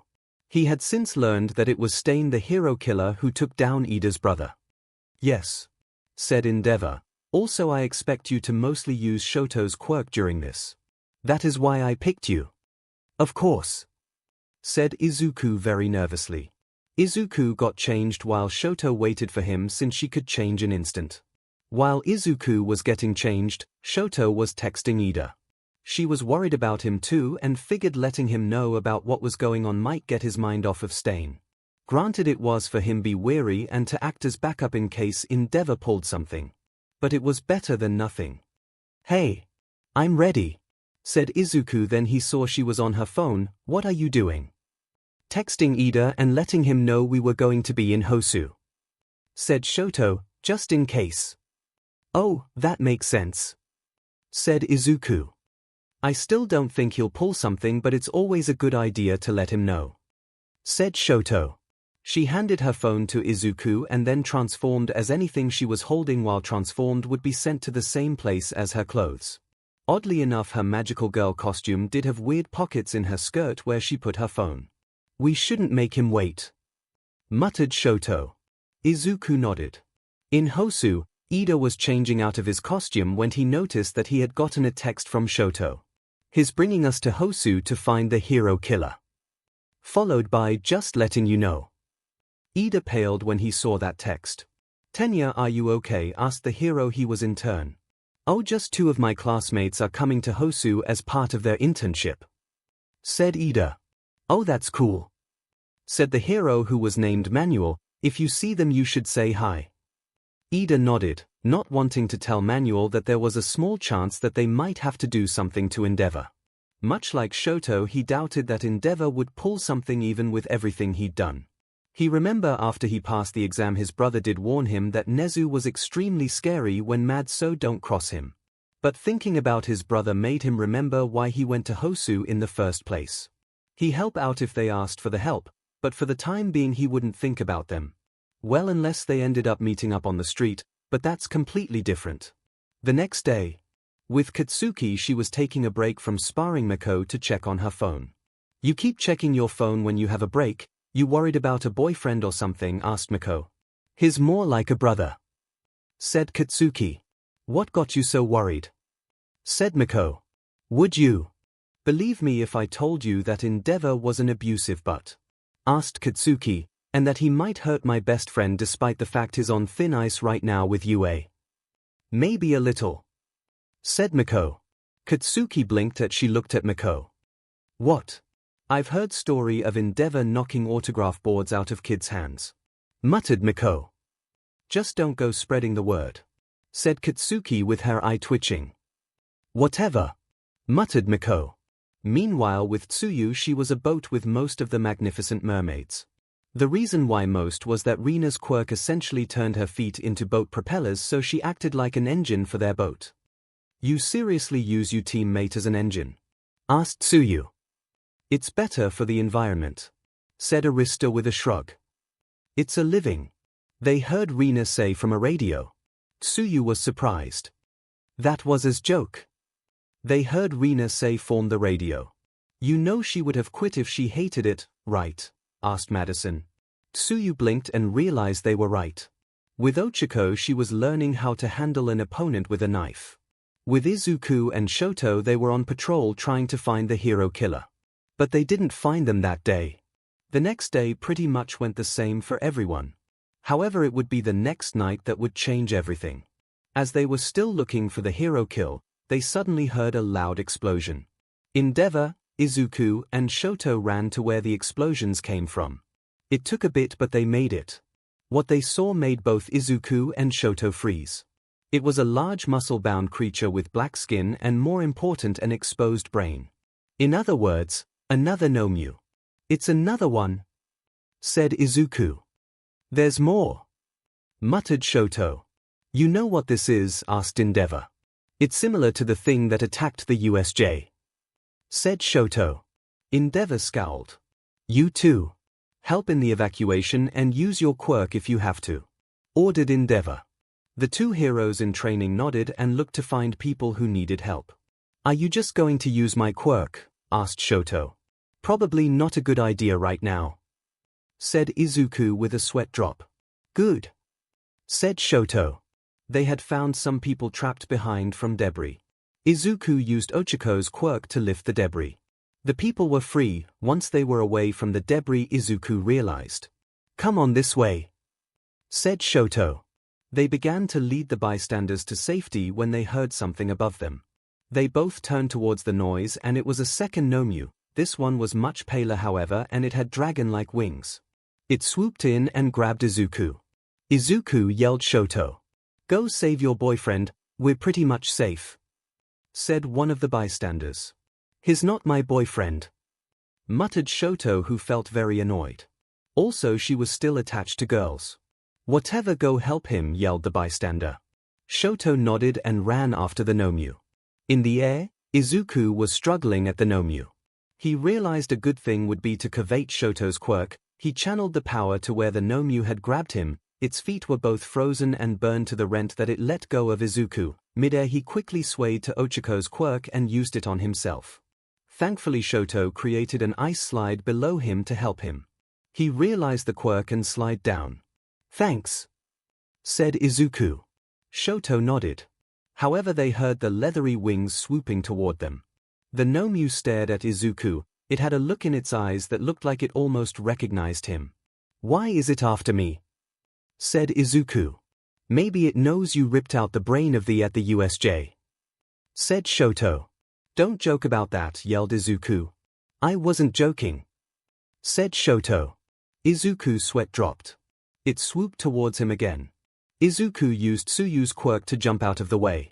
He then used his tongue to warp around the 𝐵𝐻𝐻's leg to slam it into the wall. However, the 𝐵𝐻𝐻 quickly recovered. 𝐿Shoto then summoned her wand and pointed the ice side at one of the wings, freezing it with the shards. As it was going down, 𝐿Shoto began to twirl her wand, creating the gust of wind that blew away the 𝐵𝐻𝐻. Both of them breathed a sigh of relief that it wasn't coming back. Before either could say anything, they heard a scream from a nearby alleyway. They looked at each other and headed towards the scream. They got the alleyway and saw something that made both of them go deathly pale. It was a man standing over someone in armor. He was armed to the teeth with swords and knives, he wore a worn white mask over his eyes, and he had a misshaped face. Both of them recognized him as the hero killer, Stain. However, what was worse was the person he was standing over. It was Ida. And he was bleeding profusely. And nearby was a hero injured but clearly alive. 𝐿Shoto was the first to recover and sent out a stream of water that sent him flying. 𝐿Shoto then created a small wall of ice. "Todoroki, Midoriya," Tenya said very weakly. 𝐒𝐿𝐼 ran towards his friend. "Ida," he cried. "You went after the hero killer?" asked 𝐿Shoto. "I couldn't help it," said Ida. "I had to." They both noticed the hero, while he couldn't move, was relatively unharmed and still alive, meaning Stain went after Ida first. However, he started crying. He was losing too much blood. 𝐒𝐿𝐼 took out his phone and sent out an SOS to Endeavor and the sidekicks that were in the area. "We'll get help soon," said 𝐒𝐿𝐼. "Hang on. I don't know if I can." "Midoriya," cried Ida. 𝐒𝐿𝐼 started to cry as well. "No," cried 𝐒𝐿𝐼. "I'm sorry," cried Ida. I don't know if they would get here in time." 𝐒𝐿𝐼 shook. If only there was something he could do. That was when it hit him. He didn't know its full capabilities after all, but if it could heal that, it might be able to. "Ida, I think I can save your life," said 𝐒𝐿𝐼. Ida's eyes widened. But, if I do it, there's a price," said 𝐒𝐿𝐼. Ida quickly realized what it meant. "You mean?" said Ida. "Yeah," said 𝐒𝐿𝐼. That was when the ice wall was destroyed with several cuts. 𝐿Shoto took a defensive stance to protect them and the hero that was there. "The two of you came to save him," said Stain. Neither 𝐒𝐿𝐼 or 𝐿Shoto answered. "So far it looks neither of you are fakes," said Stain. "Fakes," thought 𝐒𝐿𝐼. 𝐿Shoto, who still had her wand out, prepared it. She knew that she had to protect them. 𝐒𝐿𝐼 looked at Ida, unsure if Ida would take him up on his healing. After all, the price of the healing was a steep one, but it was a serious choice. After all, the only way possibly save Ida's life at the moment was by forming a bond with him. Meaning the choices were to either live the rest of his life as a woman or die as a man. Chapter 24. Tenya's choice. The moment that Ida saw 𝐒𝐼 run back to help Ochako was the moment he started to admire him. He was kind and wanted to help everyone he could. And he was proud to be let on his secrets. To be the one friend that 𝐒𝐼 would tell when something came up. To be given that trust. To be honest, if it wasn't for the price of bonding with 𝐒𝐼 wasn't a gender bend, he would have done it. But now, the price was something he was willing to pay if it meant that not only he would live but also the name Ingenium. When he went to visit his brother, he was asked to take on the name. Ida was conflicted, but while fighting Stain he took on the name, and it couldn't die. "Midoriya, I will bond with you," said Ida. 𝐒𝐼 nodded. He turned to his animal form. Stain looked at them. "Careful, his quirk works by cutting you," said the hero, who was dressed like a Native American and went by the name Native. 𝐿Shoto nodded as she readied her wand to protect the two. "What does is his quirk?" asked �Shoto. "Some kind of paralysis quirk," said Native. �Shoto nodded. Stain launched himself at 𝐿𝐿, however 𝐿𝐿 just twirled her wand. Stain stood his ground as the wind tried to blow him away. 𝐒𝐫𝐼𝐳! Yelled 𝐿𝐿.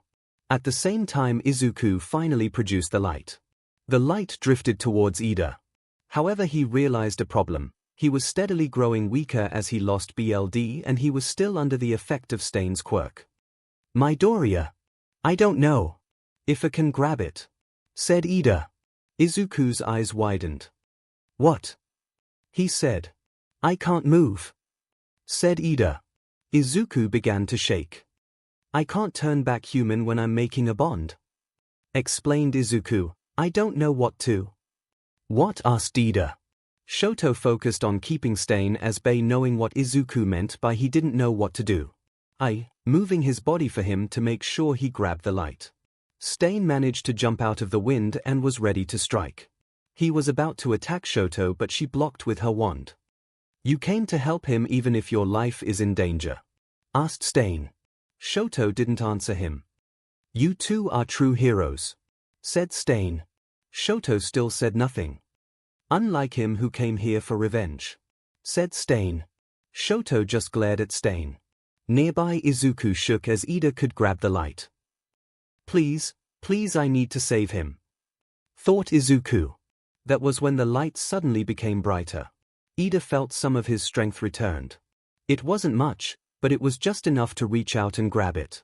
He was engulfed by a sky blue light. Stain, despite begin locked with 𝐿𝐿, stared in shock. As did Native. 𝐸𝐸 on the other hand felt his body shift under the light as their strength returned comply. When the light died down, 𝐸𝐸 was getting up, now female. Her magical girl costume consisted of armored top that was similar to her old costume adept with short sleeves and wore a light silver ruffled skirt. She wore armored angulate and armored knee-high boots that of course had holes for her engines. Over her eyes was a visor that was clearly replacing her glasses. On tropes of her head was some sort of armored hairband with a sky blue gem in the center.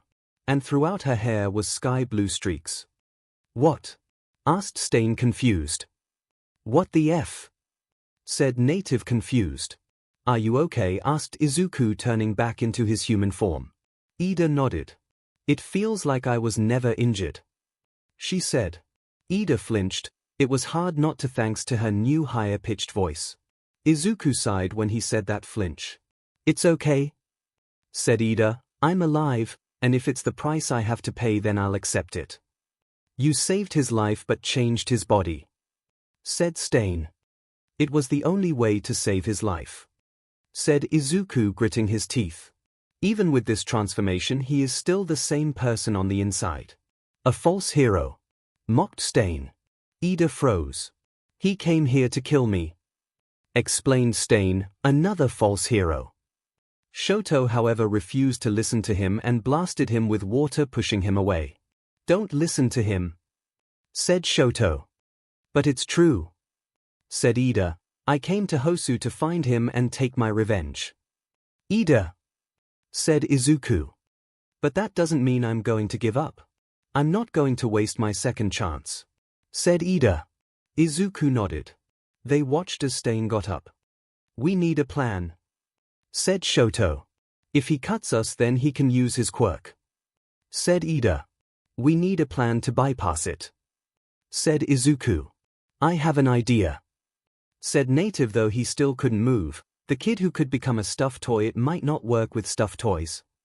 Just because I look like a stuffed toy doesn't mean I'm a stuffed toy, muttered 𝐒𝐫𝐼 with a sweat drop. He looked at the two. I wish I could just make it just the three of us, but I still haven't figured it out, thought 𝐒𝐫𝐼.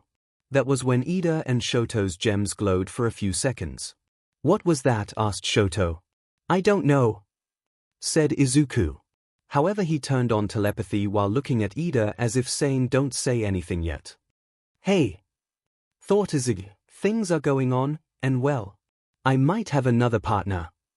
However, there weren't any reactions from the others. That was when 𝐒𝐫𝐼 paid attention to everything, and that's when he felt it. The only ones he could feel were 𝐸𝐸 and 𝐿𝐿. Well, he could still feel them in a sense, but it was like they weren't part of the conversation. I think I know what the glow was, thought 𝐿𝐿. I just accidentally figured out how to finally exclude people from the teleplay, thought Izuku with his eye twitching. Ida was looking at Shoto. My mental voice is still male. She mentally explained, it should be the same for you. I see, thought Ida. Stain launched himself at them. However, Shoto used her steam to blind him. I don't know how long this hold, thought Shoto. We have to work together, thought Izuku. I have an idea to disarm him, but you have to distract him. Ida looked conflicted. Part of her wanted to weigh it wasn't this fight. However, another part realized that the moment she bonded with Izuku it became their fight as well. So she kept quiet about it. I wouldn't advise you to use your wand, by the way, we really don't know what it will do, thought Izuku. Ida nodded. Hopefully either he or one his sidekicks will show up soon, thought Shoto. I don't know, thought Izuku. Not with those monsters. Monsters? Asked Ida. The thing from the USJ, there's more of them here, thought Shoto. Ida began to sweat. We need to focus on him, thought Shoto. Ida nodded. That was when Stain had found them, thought the cloud, and tried to slice Shoto, who barely dodged. Ida grabbed Shoto by the arm. Hold on, thought Ida. Ida pushed herself to the fastest speed she could use without using Recipro Burst. However, she got quite the surprise when she did so. The speed matched Recipro Burst. But there weren't any problems. It's your power-up, thought Izuku. Amazing, thought Ida. I wouldn't use that move in this alleyway at the moment, thought Shoto. Who knows what might happen, thought Izuku. Ida nodded. Probably not a good idea to use something that gave him faster speeds when powered up like this in such a small space. I'll evade on my own, thought Shoto. Are you sure, thought Ida. I'm sure, thought Shoto. This is a bad idea, thought Izuku. I can handle it, thought Shoto. As the steam cleared, both Shoto and Ida noticed that Stain was missing a couple knives, that the Izuku was nowhere to be found. Please tell me you know how to be stealthy in human form, thought Shoto. I'm good enough, thought Izuku. Just keep distracting him. Both of them nodded. Shoto sent out some fire at him, but Stain dodged it. Ida ran towards him and managed to kick him hard, sending him into the wall. I didn't mean to kick him that hard, thought Ida. It's okay, thought Izuku. Stain managed to get up. How were able to hit that hard? Asked Stain. Ida didn't answer. You're stronger than you were before, said Stain. It's because of your transformation, isn't it? Don't tell him anything, thought Shoto. Stain looked around. Where is he? Asked Stain. You're not going to find him, said Shoto out loud. He's a stealth expert. That was when Stain noticed that one of the knives was floating out of its sheath. Oh no, thought Izuku. Stain looked around and saw where Izuku. Not good enough, said Stain. Grabbed the knife. He then sped to Izuku, who was so shocked by this he didn't move. Midoriya, thought Ida. Izuku, thought Shoto. Stain managed to cut Izuku's cheek. He then liked the BLD off the knife. Izuku saw him swallow his BLD as he body froze up and he was forced back into animal form. Sorry, thought Izuku, but I found out how his quirk works. What? Asked Ida. He has to swallow out BLD. If he cuts you, make sure he doesn't swallow your BLD, explained Izuku. Wait, is your BLD sparkly in this form? Asked Ida. Noticed that the cut on Izuku's cheek seemed to be sparkly. Now's not the time for this, thought Izuku. He's right, thought Shoto. Both of them looked at Stain. Also, he vomits rainbows. We already knew his biology is weird, thought Shoto. Shoto, mentally sighed Izuku. Ida, on the other hand, sped towards Izuku and picked him up and placed him next to Native. Just hold him off as long as possible, thought Izuku. I will, thought Ida with a nod. As this was going, Shoto was once again using her wind attack against Stain. Shoto, thought Ida. Shoto nodded and stopped the wind attack so that 𝐸𝐸 sped over and kicked him again. Once 𝐸𝐸 sped away, Shoto froze Stain to the ground. However, Stain was easily able to cut himself out. However, he noticed something. How? He asked.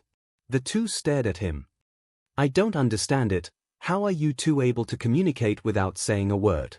Said Stain. The two looked at each other. Don't say a word. Both of them thought to each other. I don't think you needed to say that. Mentally added Izuku. A false hero shouldn't have a connection like that. Ranted Stain. I don't know what's going on, however something changed with that transformation. So you're still going to kill him? Asked Izuku, who felt something snap inside him when Stain said those things. Stain looked at the small plush-like animal. What give you the right to choose who lives or dies? Asked Izuku. The world is filled with false heroes.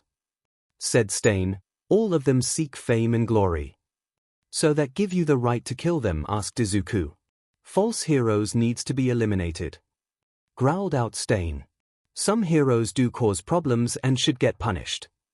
Said Izuku, but that doesn't mean they should die. False heroes. Said Stain. Izuku cut him off. No. Said Izuku, 𝐸𝐸 came after you in revenge. But that's not the only thing about him. He's a good person. He deeply cares about his family. And he was the first friend I ever made after I got my quirk that I didn't bond with first. He accepted my quirk after learning all the details.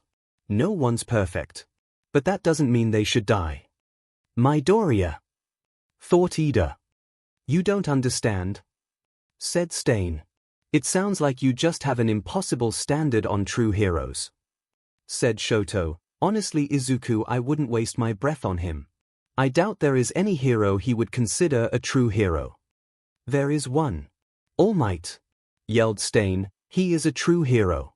And the only one I will let kill me. He's insane.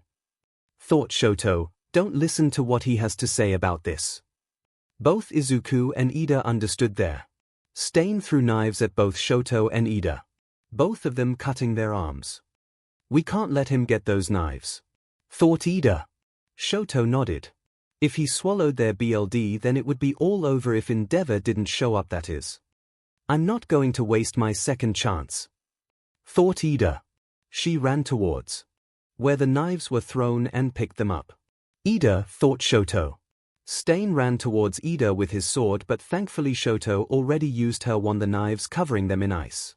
Stain glared at them. However, he still fought. He decided to focus on Shoto, not to kill her but to put her under his quirk like he did Izuku. However, the problem was that 𝐸𝐸 was still ready for the attack. Though admittingly 𝐸𝐸 was getting used to her new speed. She was suited to using that speed as a now or never move. To use it regularly was just surreal. Still, she was using that new speed for hit and run moves against Stain while Shoto attacked him as well. However, during the fight Izuku noticed something. I can move again, thought Izuku, letting them know, I have an idea. Izuku didn't move as he told them his idea. The two of them nodded. Shoto once again used her steam attack. Haven't you learned not to block your sight from an opponent with superior speed? Asked Stain. However, the ground once again as covered in ice with his feet stuck to the ground. Izuku had managed to get up and turned to his human form. You ready? Mentally asked Izuku. I am, thought 𝐸𝐸 with a nod. Izuku activated Tsuyu quirk in order to jump before suching midair. 𝐸𝐸 sprinted. As Stain had cut himself out of the ice, suddenly through the steam both 𝐸𝐸 and Izuku attack. 𝐸𝐸 with a powerful kick while Izuku launched himself with an explosion. The two attacks hitting at once knocked him out. Shoto froze him as he passed out just to make sure. Is he out? Thought Izuku. He's out. Thought Shoto with a nod. Native. Can you move? Asked 𝐸𝐸. I still can't. Said Native. That's odd. Said Shoto. I wonder. Thought Izuku, you would have still been under his quirk had you not bonded, but since it wasn't affecting you, it can't be. The more people under its effect wasn't the case, perhaps it had to with BLD type. Now's not the time for this, Izuku. Sighed Shoto out loud. Oh, sorry. Said Izuku, deciding to turn off telepathy. We find something more permanent to restrain Stain. said Shoto. That was when Ida noticed some rope in a nearby trash can. That's oddly convenient, said Izuku with a sweat drop. Thankfully Stain was still knocked, so Shoto unfroze him and they made sure that Stain wasn't carrying more knives. As they tied him up, I think we should use each other's given names from now. Izuku told Ida, we are partners now. I know, said Ida, or rather Tenya, Izuku. Tenya, said Izuku with a smile. She also knew that it would probably be a better idea to de-transformed. He learned a lot from their friendship, including how to de-transform. She did so, however there was a problem when she did. She immediately transformed back into her magical girl form. Tenya, what's wrong? Asked Izuku. I think the costume is too tight, said Shoto. It is, sighed Tenya. Izuku and Native were both blushing at the implications. Tenya's old costume wasn't made for BRSTS after all. Thankfully during this time Native was no longer under the effects of the quirk. Are you all right? Asked Izuku. I'm fine, said Native as he got up. He looked at three. It's a miracle that the three of you aren't that injured, said Native. I meant after the fight. Let's not think too hard about that, said Izuku. They left the alleyway dragging Stain along. That was when Endeavor and several other heroes finally showed up. Shoto, Artemis, said Endeavor. However, that was when the various heroes noticed Stain. Wait, yes, that Stain, yelled one of them. You took down Stain? Asked another one in shock. You did give us permission to use our quirks, said Shoto. Endeavor then noticed Tenya and glared at him. You used that quirk in that way, said Endeavor. Izuku flinched when he said that. I'm one of their classmates, said Tenya, and I knew what I was getting into by bonding with Izuku. I see, muttered Endeavor. However, that was when they heard the flap of pair of wings. Oh no, said Izuku. It's back, yelled Shoto. None of them were able to react at the winged Nomyu once again grabbed Izuku. However, it was also injured and bleeding thanks to its earlier injuries. And some of the BLD landed on a hero's face. Why is it still after me? Yelled Izuku. He gritted his teeth while in midair. He didn't want to use that tactic again, but he knew he had to. Or he would have, had not Stain regained consciousness. And what was worse, he had a knife on him allowed him to get free from the rather coin vent rope. He liked the BLD of the Nomyu from a hero's face, causing the Nomyu to become paralyzed. It started to fall, and as it fell, Stain stabbed it in the brain. Izuku sat up and was shaking. This boy is a true hero, said Stain. Izuku stared to sweat. Everyone stared at Stain as his mask fell off. Everyone stared at Stain in shock as there was something about him. He and All Might are the true heroes. All others are fakes and frauds, trying to gain fame and power. The world needs to be purged of these false idols. That is the world I am seeking, yelled Stain. However, Stain seemed to freeze up, standing still. It was clear he was once again unconscious. And with that, Stain was defeated. However, there was a lot of things that had to be wrapped up, especially with Tenya's new changes and the fact that Tenya Ida was now a girl. Chapter 25. Tenya's adjustment. They were taken to the hospital to treat any wounds they had. Izuku did have a few injuries from when the Nomyu attacked him both times, though mostly from the second time. They were allowed to share a room due to the fact that Shoto and Tenya were boys. Did you get any sleep last night? Asked Shoto.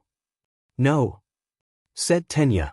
Unfortunately, sighed Izuku in animal form. They were able to see now the gem on his forehead now shifted to sky blue on occasion along with all the other colors. You have to take a nap later, said Shoto. I know, sighed Izuku. If you hadn't found me, sighed Tenya. I can't help but to wonder how strong my healing abilities are, sighed Izuku. Tenya nodded. I wonder, said Izuku. It's clear it can heal old injuries. Tenya looked at Izuku. Wait, are you thinking? Said Tenya. Izuku nodded. When I visit him next time, I tell him you made the offer, said Tenya.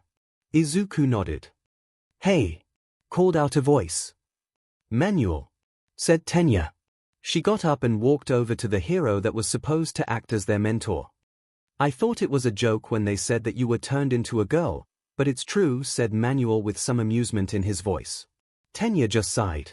Manuel then lightly smacked Tenya in the head.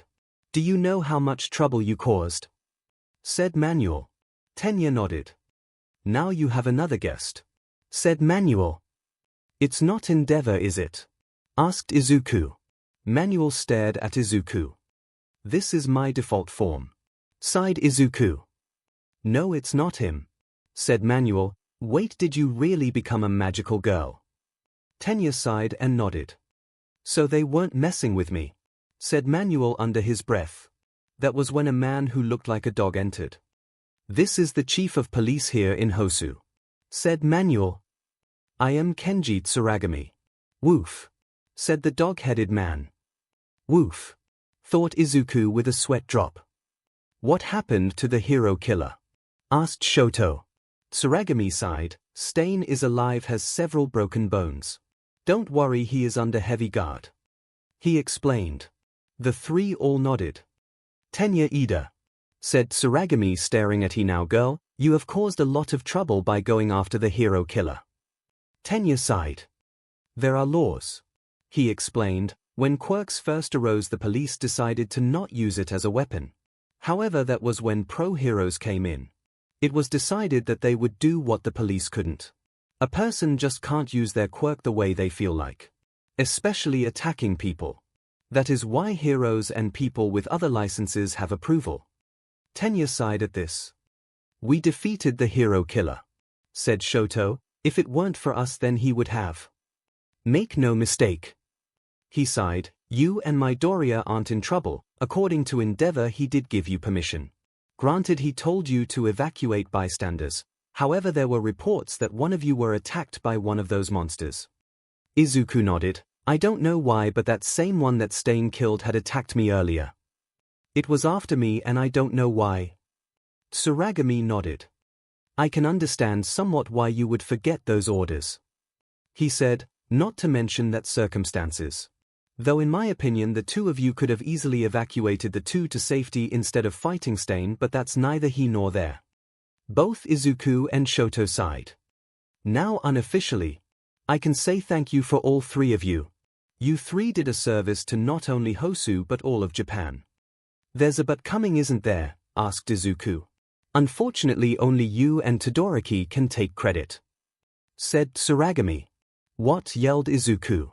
But he did just as much as the rest of us, said Shoto. Tenya deserves the credit too, said Izuku. He broke the law, pointed out Tsuragami. Do you think that deserves to be rewarded? Both Shoto and Izuku were quiet.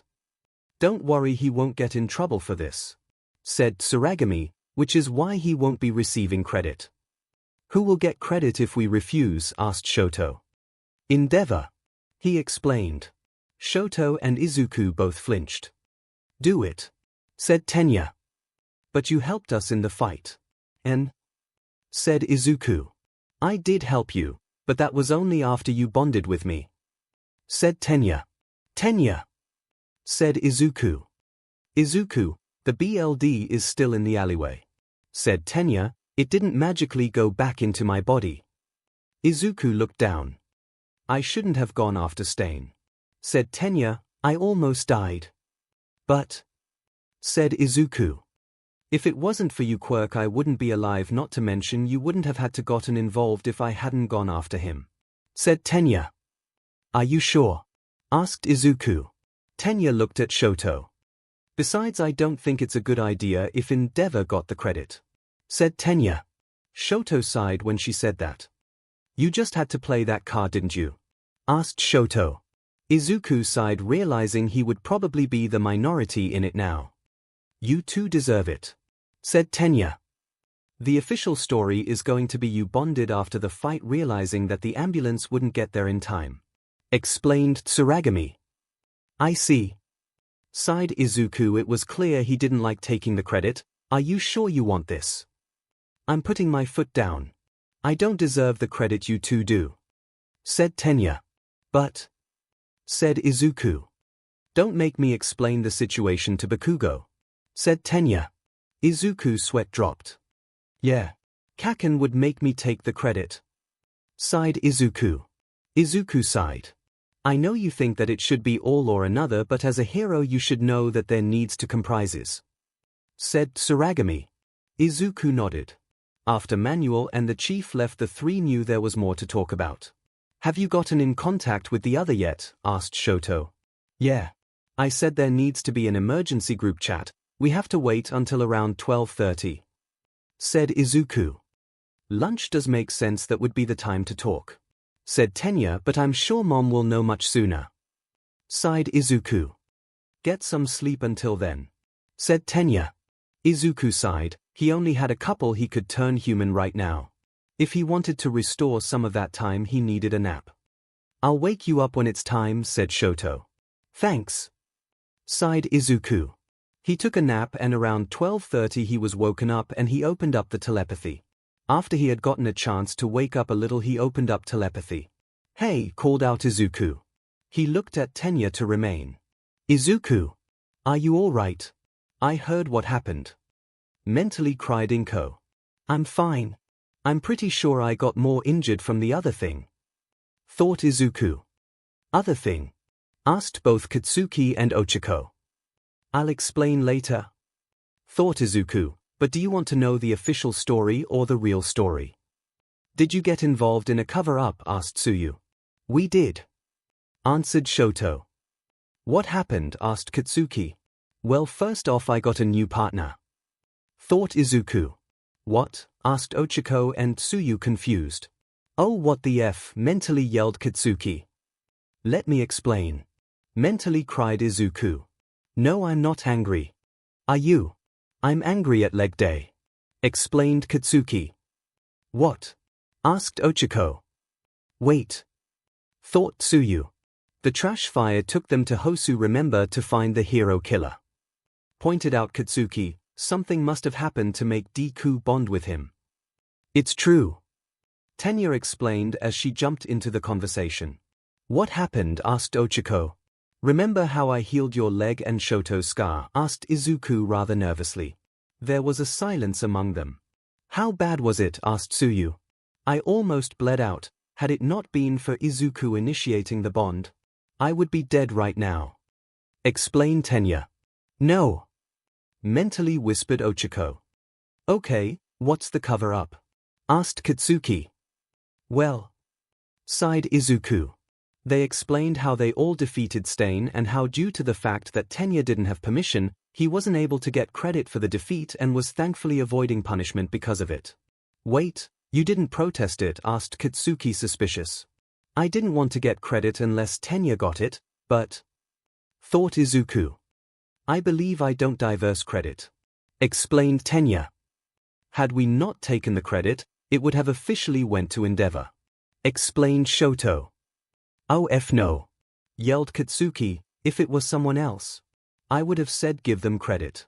But that garbage fire doesn't deserve any of it. Izuku sighed. Wait, you mentioned something else happened, asked Tsuyu, knowing it was probably better to change the subject. Izuku sighed and explained what happened to with the Nomyu. Why it was just attacking you? Asked Katsuki. I don't know, explained Izuku, but I have a bad feeling why. I'll ask Nezu to have someone look into it, sighed Inko, also getting a bad feeling. I'm running out time. So just tell us leg day, let us know when you get the talk so that we can comfort you, explained Katsuki. I already know about that, explained Tenya. Not everything, mentally muttered Katsuki. Wait before you go. There's one more thing I have to tell you, cried out Izuku. That was when he told all of them he might have figured out how to finally do it one-on-one or have a limited group chat. About time, muttered Katsuki. I wonder why it took this long, wondered Tsuyu. I haven't tried to do it in a long time, explained Izuku. You haven't tried since before Ochako joined, Shoto realized. Yeah, admitted Izuku. We really should go, pointed out Ochako. Just let us know you get that talk, pointed out Inko. Izuku ended the telepathic call. What talk are they talking about? Asked Tenya. Both Izuku and Shoto blushed. It's better if someone else explains it, said Shoto. Soon enough they had gotten the okay to leave. It was decided that Tenya head home the rest of the week to mentally recover and to adjust to her new body, while Izuku and Shoto would go back to Endeavor's agency. With Izuku and Shoto, he was telling them, "With your reputation now I expect you to show what you can do," said Endeavor. What he means is that he expects us to get in line with what he wants, thought Shoto as Izuku made the telepathy just between the two of them. You think he's angry that we took the credit? Thought Izuku. No. I think he would have been angrier if he did have to take the credit, thought Shoto. Oh, thought Izuku with a sweat drop. Are you two paying attention? He demanded. We are, both of them said. He is definitely upset he wasn't able to take him down himself, thought Shoto. Izuku nodded. However, Endeavor noticed this nod, causing him to narrow his eyes and glare at Izuku, who froze at the glare. And soon the two were put into a harsh training, though less harsh that Shoto was put through before. That night, Tenya was staring at the ceiling. She had just gone through a few things with her mother about her body. The thing with the BR was predictable. But then her mother told her about that. Thankfully he felt Izuku open up the telepathy. Hey! He sounded exhausted. What the garbage fire do? Asked Katsuki. Just a lot of training, sighed Izuku. Everyone else felt unconformable. It's not as much as usually trained me, explained Shoto. That's not helping, cried out Ochiko. Almost all of have seen what he does, pointed out Tsuyu. Well, it's not as bad, explained Izuku. So you learned about Mother Nature's gift, said Katsuki. I was always too polite to ask about it, thought Tenya, but now I know. It will happen to you, said Katsuki. If it happens to me, it will happen to you. I take it that Izuku knows about it, sighed Tenya. Mom taught me about it, sighed Izuku. Since he is telepathically connected to girls, explained Inko. Tenya nodded. So, said Katsuki. I'm more worried about tomorrow, to be honest, explained Tenya. What's going on tomorrow? Asked Ochiko. I'm going to visit Tensai, explained Tenya. She could almost feel everyone flinch. He hasn't been told yet about what happened? Asked Izuku. No. I asked to tell him in person, explained Tenya. Are you going to be okay? Asked Inko. I'll be fine, but I have to do it myself, explained Tenya. It's not like any of us can even be there with him, pointed out Katsuki. You're right, sighed Izuku. I hope everything will be okay, assured Ochiko. Remember my offer, pointed out Izuku. I will, replied Tenya. Offer? Asked Katsuki.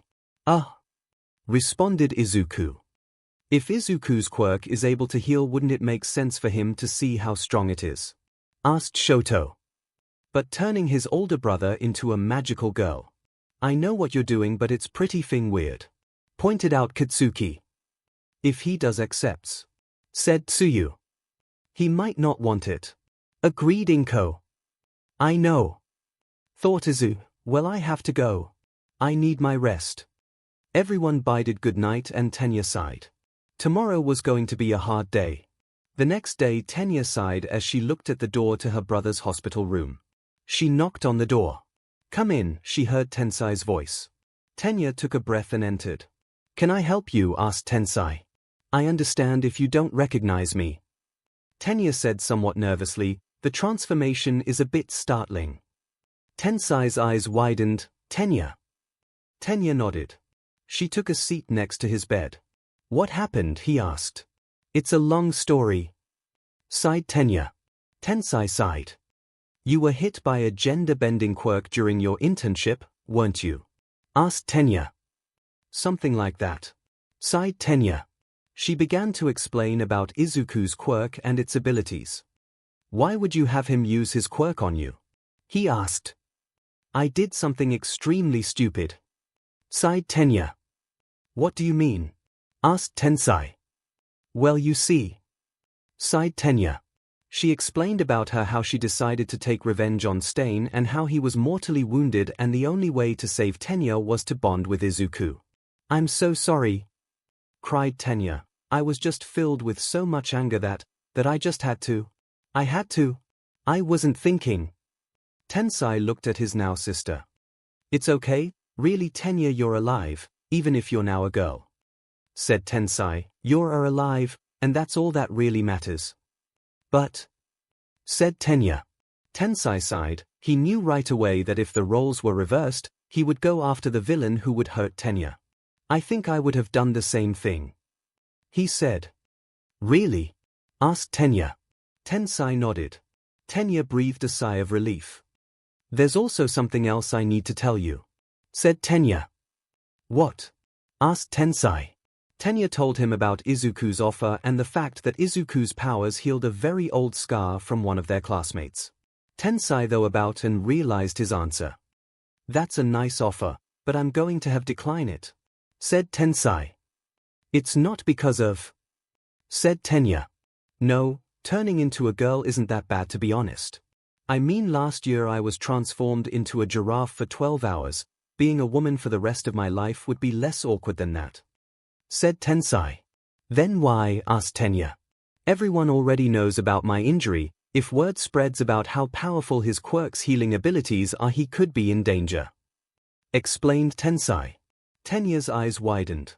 Healing quirks are rare, and if was able to save you from near death and remove a scar that had been there for years, combined with him possibly being capable of healing me, explained Tensai. You're right, said Tenya. I should have realized it. I know you have to tell people about what happened, but try to keep as quiet as possible, said Tensai. Telling people about it is bad. Tenya nodded. But then she realized something. Wait, did you say that you were transformed into a giraffe? Asked Tenya with a sweat drop. Yeah, it happened last year. It's a pretty funny story, said Tensai, but I don't think now's a good time to tell the story. That night they decided to have another short group chat conversation. That's why he declined, explained Tenya. I didn't even think about it, thought Izuku. I mean, it's one thing to heal an old scar or someone's whose life is in danger, but to heal that big of an injury that public already knows about, said Tsuyu. Are you sure it's not because of a girl thing? Asked Katsuki. Apparently last year Tensai was transformed into a giraffe, so I would believe he's telling the truth, thought Tenya. What? Thought Ochako, Izuku, Tsuyu, and Katsuki. That makes sense, responded Shoto. Shoto did manage to hear the unicorn story. How does that make sense? Thought Katsuki. You don't want to know, replied Shoto. Also I think telling Izuku right would be a bad idea. But still, combined with the possibility of not aging along with healing that big of an injury, it does make sense to hide more things about Izuku's quirk, admitted Inko. Wait, possibly not aging? Asked Shoto. SHT. We forgot to tell you, didn't we? Asked Katsuki. Wait, thought Tenya. We didn't tell you everything, admitted Izuku. The reason why I look so young is because I haven't aged since bonding with Izuku, and the doctors think you will all reach a point, explained Inko. You're serious? Replied Shoto. I would be upset with you not telling me, but considering Tensai's reasoning, I have to agree that shouldn't be talked about, agreed Tenya. You're not going to make any more bonds? Asked Shoto. The plan was for after I made the necessary two I would still, but only if I was absolutely have to, or if they want to, if they have a good reason, thought Izuku. It can't be because they like magical girl or because of power, or even because of eternal youth. The reason has to be a good one. That does make sense, thought Shoto. I need to get some rest, thought Izuku. Wait, do you have that name of that hairdresser? Asked Tenya. What? Asked Izuku. You're serious? Asked Katsuki. My mother says that I might look cute if I grew out my hair and put it in a certain style, thought Tenya. So it's your mom's idea?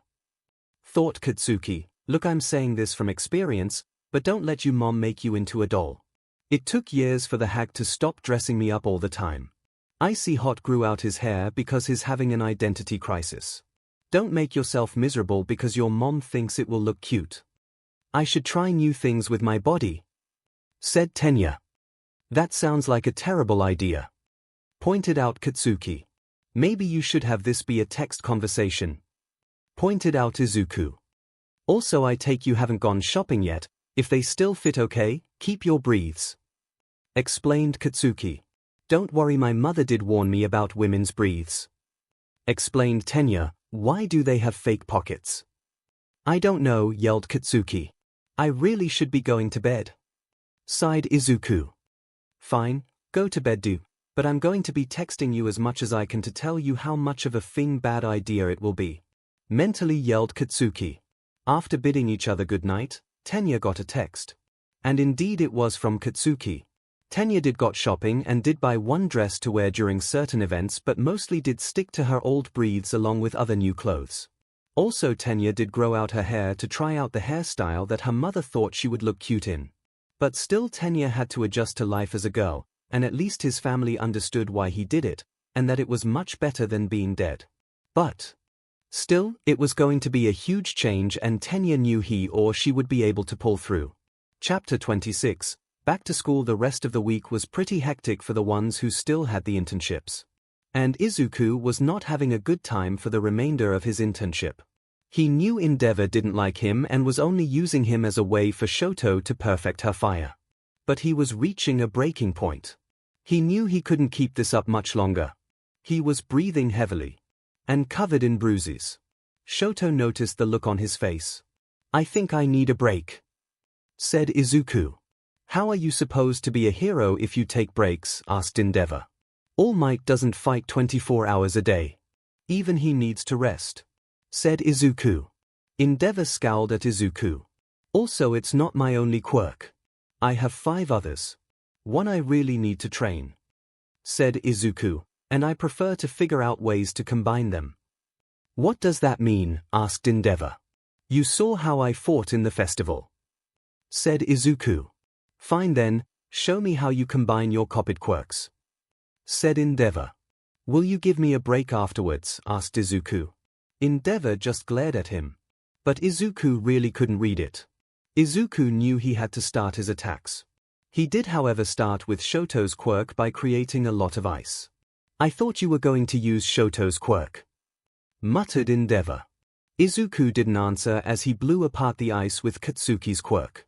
Before Endeavor could react to it, however, Izuku pulled one of his feet from under him, causing him to fall. Izuku used this distraction to switch to Ochiko's quirk. He lifted the ice chunks into the air before released them and causing them to fall. However, Endeavor just melted them.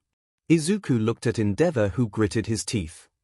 You better have figure out another way to use Shoto's quirk in another combination, muttered Endeavor.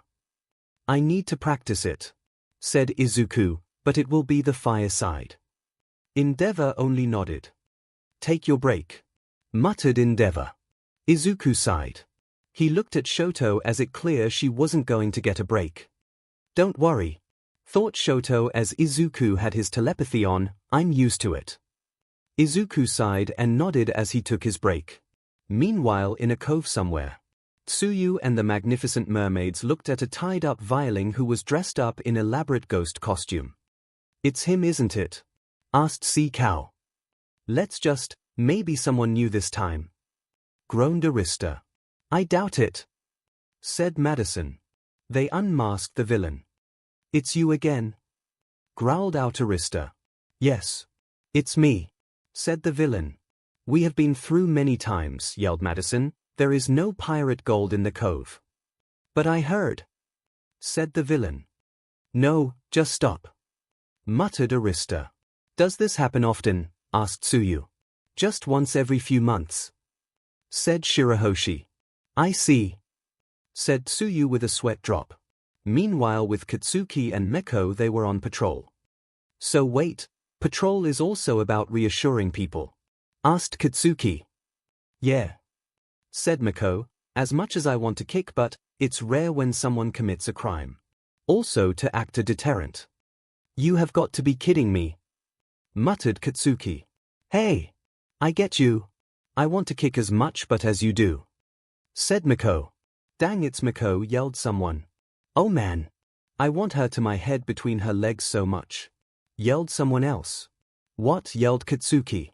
Did I say that out loud? Yelled the person. Yes you did, yelled Miko. I'm just going to run now, yelled the guy who yelled this out. Yeah, you better run, yelled Katsuki. You better get used to weirdos too, said Miko. I know, muttered Katsuki, but there's one guy in my class. Does he still do things after you threaten him? Asked Miko. Katsuki didn't answer. Then teach him not to do stuff like that, said Miko. Already working on it, said Katsuki with a smirk. Ochako on the other hand was working on new moves. She had really taken to the martial arts taught to her. But of course soon enough it was time to leave. Both of you better get stronger, muttered Endeavor, and whatever you're planning with Shoto's fire better be worthwhile. Izuku nodded. And soon enough the two left. I'm so glad it's over, sighed Izuku. It could have been worse, trust me on it, said Shoto. Yeah, sighed Izuku. And soon after that it was the first day of school back. Everyone was excitingly talking about how their internships went. Oh man, you really helped in a hostage situation, asked Kaminari to Gyro. Yeah, but it was only getting them out of there, said Gyro.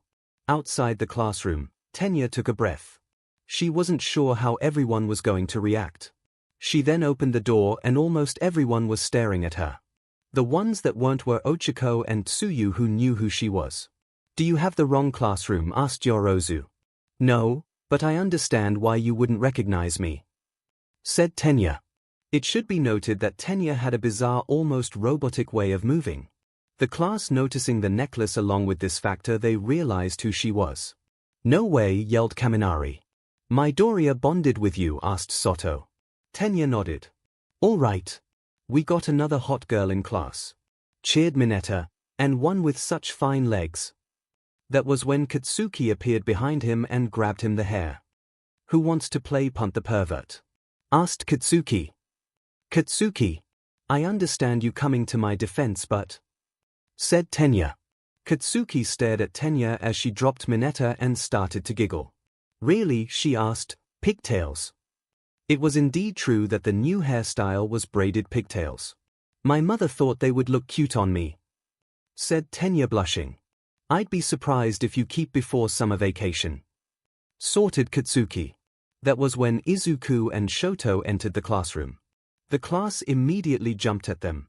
No way, yelled Kaminari. We heard about you two did, said Kirishima. You two took down the hero killer, pretty manly. Well, said Izuku blushing. Also, are you trying to grow your 𝐻M? Asked Mina teasingly. What? Asked Izuku. Come on. You got Ida to bond with you. And the new her is pretty cute, said Mina. It's not like that all, said Izuku. He's right, sighed Tenya. The reason why I bonded is not something that can never be taken lightly. What does that mean? Asked Hagekyu. Tenya sighed and knew she had to explain what happened. The class was horrified hearing the official story that she was gravely injured trying to fight Stain, and after he was beaten they discovered that there wasn't any time to save Tenya before the ambulance came. I'm sorry, said Mina. I didn't mean it that way. It's fine. You didn't hear, said Tenya. I was thinking how cool the hero killer was, said Kaminari.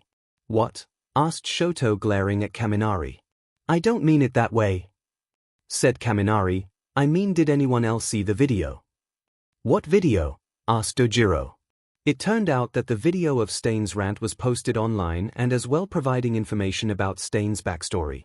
That video did become popular. Leg Day nearly died because of that BSTRD and you thought he was cool, asked Katsuki. I didn't mean it like that, yelled Kaminari. I didn't know that Ida almost died until now. Mineta grabbed Izuku by the arm, using this as a distraction.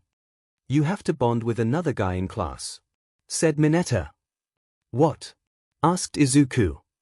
Then it would be even between guys and girls. Said Mineta, it would be perfect. Izuku didn't say anything. However, it turned out that Mineta wasn't being subtle. Really now? Asked Katsuki, I guess that means you're volunteering. What? Asked Mineta. I mean if you want things to be even that means you'll want to be the one. Said Katsuki. But I don't want to. Said Mineta. Too bad you already volunteered. Said Katsuki. Don't I get a say in this? Asked Izuku. No one's bonding with Midoriya unless he wants to or he has to. Said Aizawa as he opened the door with his quirks active. The class all got into his seats. Aizawa sighed as he looked at the class. I have gotten reports on everything done during your internships. Sighed Aizawa, I expect few of you to not get a big head. It was clear he was referring to Izuku and Shoto. He talked a few other things. During lunch. So you have to wear a skirt too. Said Ochako to Tenya. Not quite.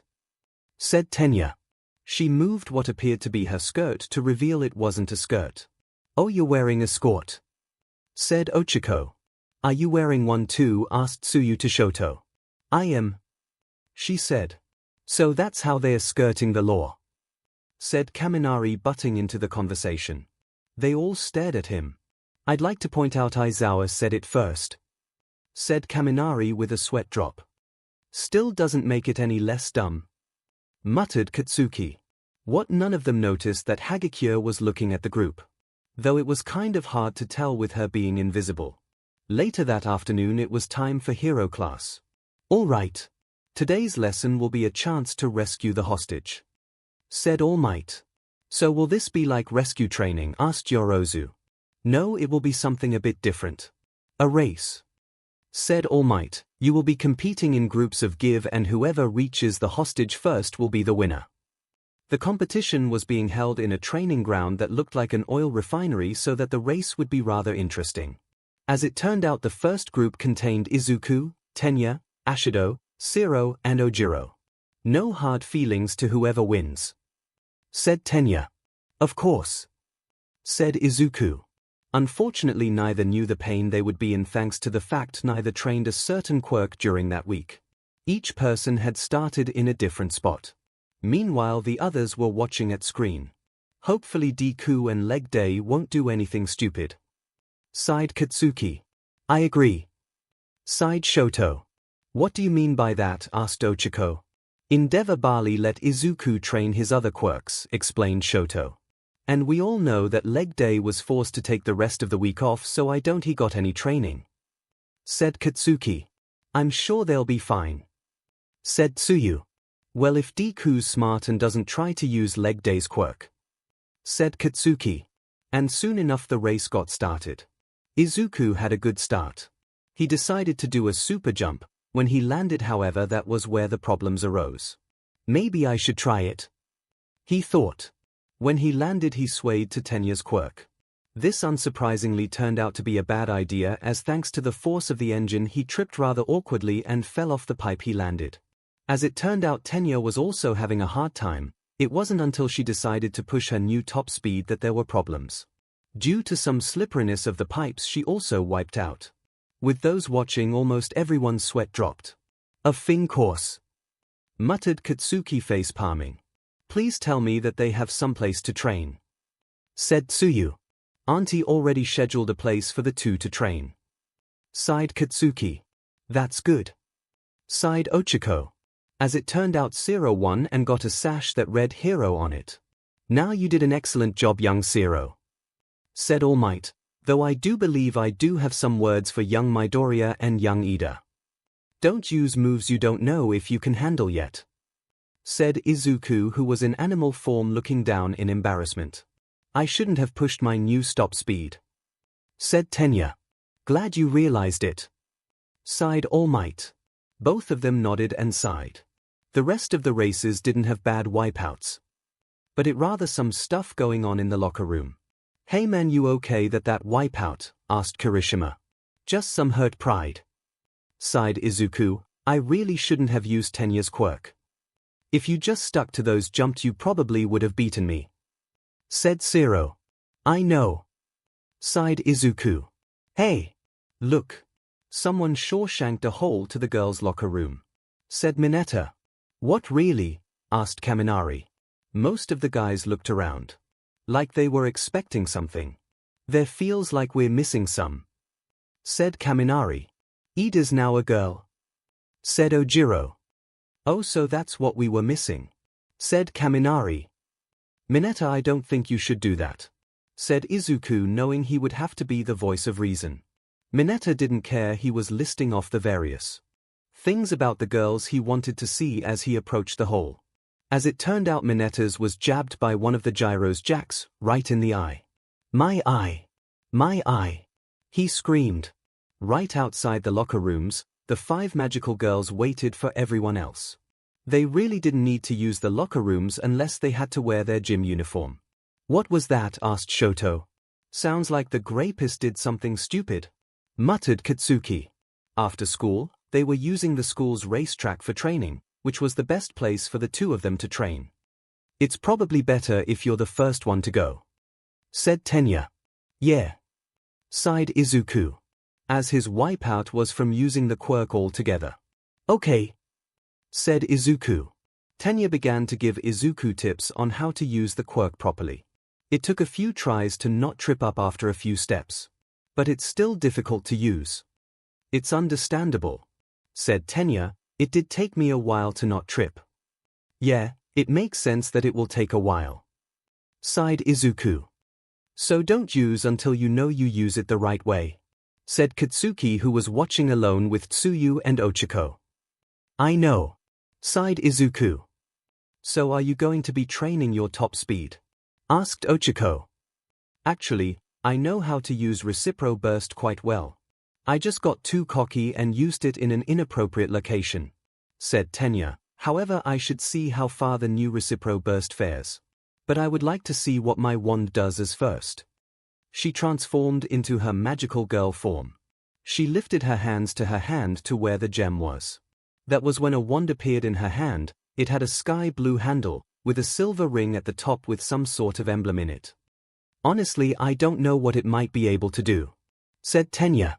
Tenya looked at Tsuyu, who knew why she was being looked at. My wand can use an aspect of my quirk that's in a way part of my quirk, but our quirk are so different, sighed Tsuyu. There could be many things it can be used for, said Izuku. Then he began one of the mutter sprees. If it acted like an extra engine, it would be a different shape for sure, so it can't be that. I don't think it could spew out exhausts. Then again, in a sense, Tenya's quirk does have to do with speed. So maybe. So you got an idea? Asked Katsuki. I do, said Izuku. I think your wand might control speed itself. Are you sure? Asked Tenya. It won't hurt to try, said Izuku. I mean, that's why we're training. I'll be the guinea pig, muttered Katsuki. Are you sure?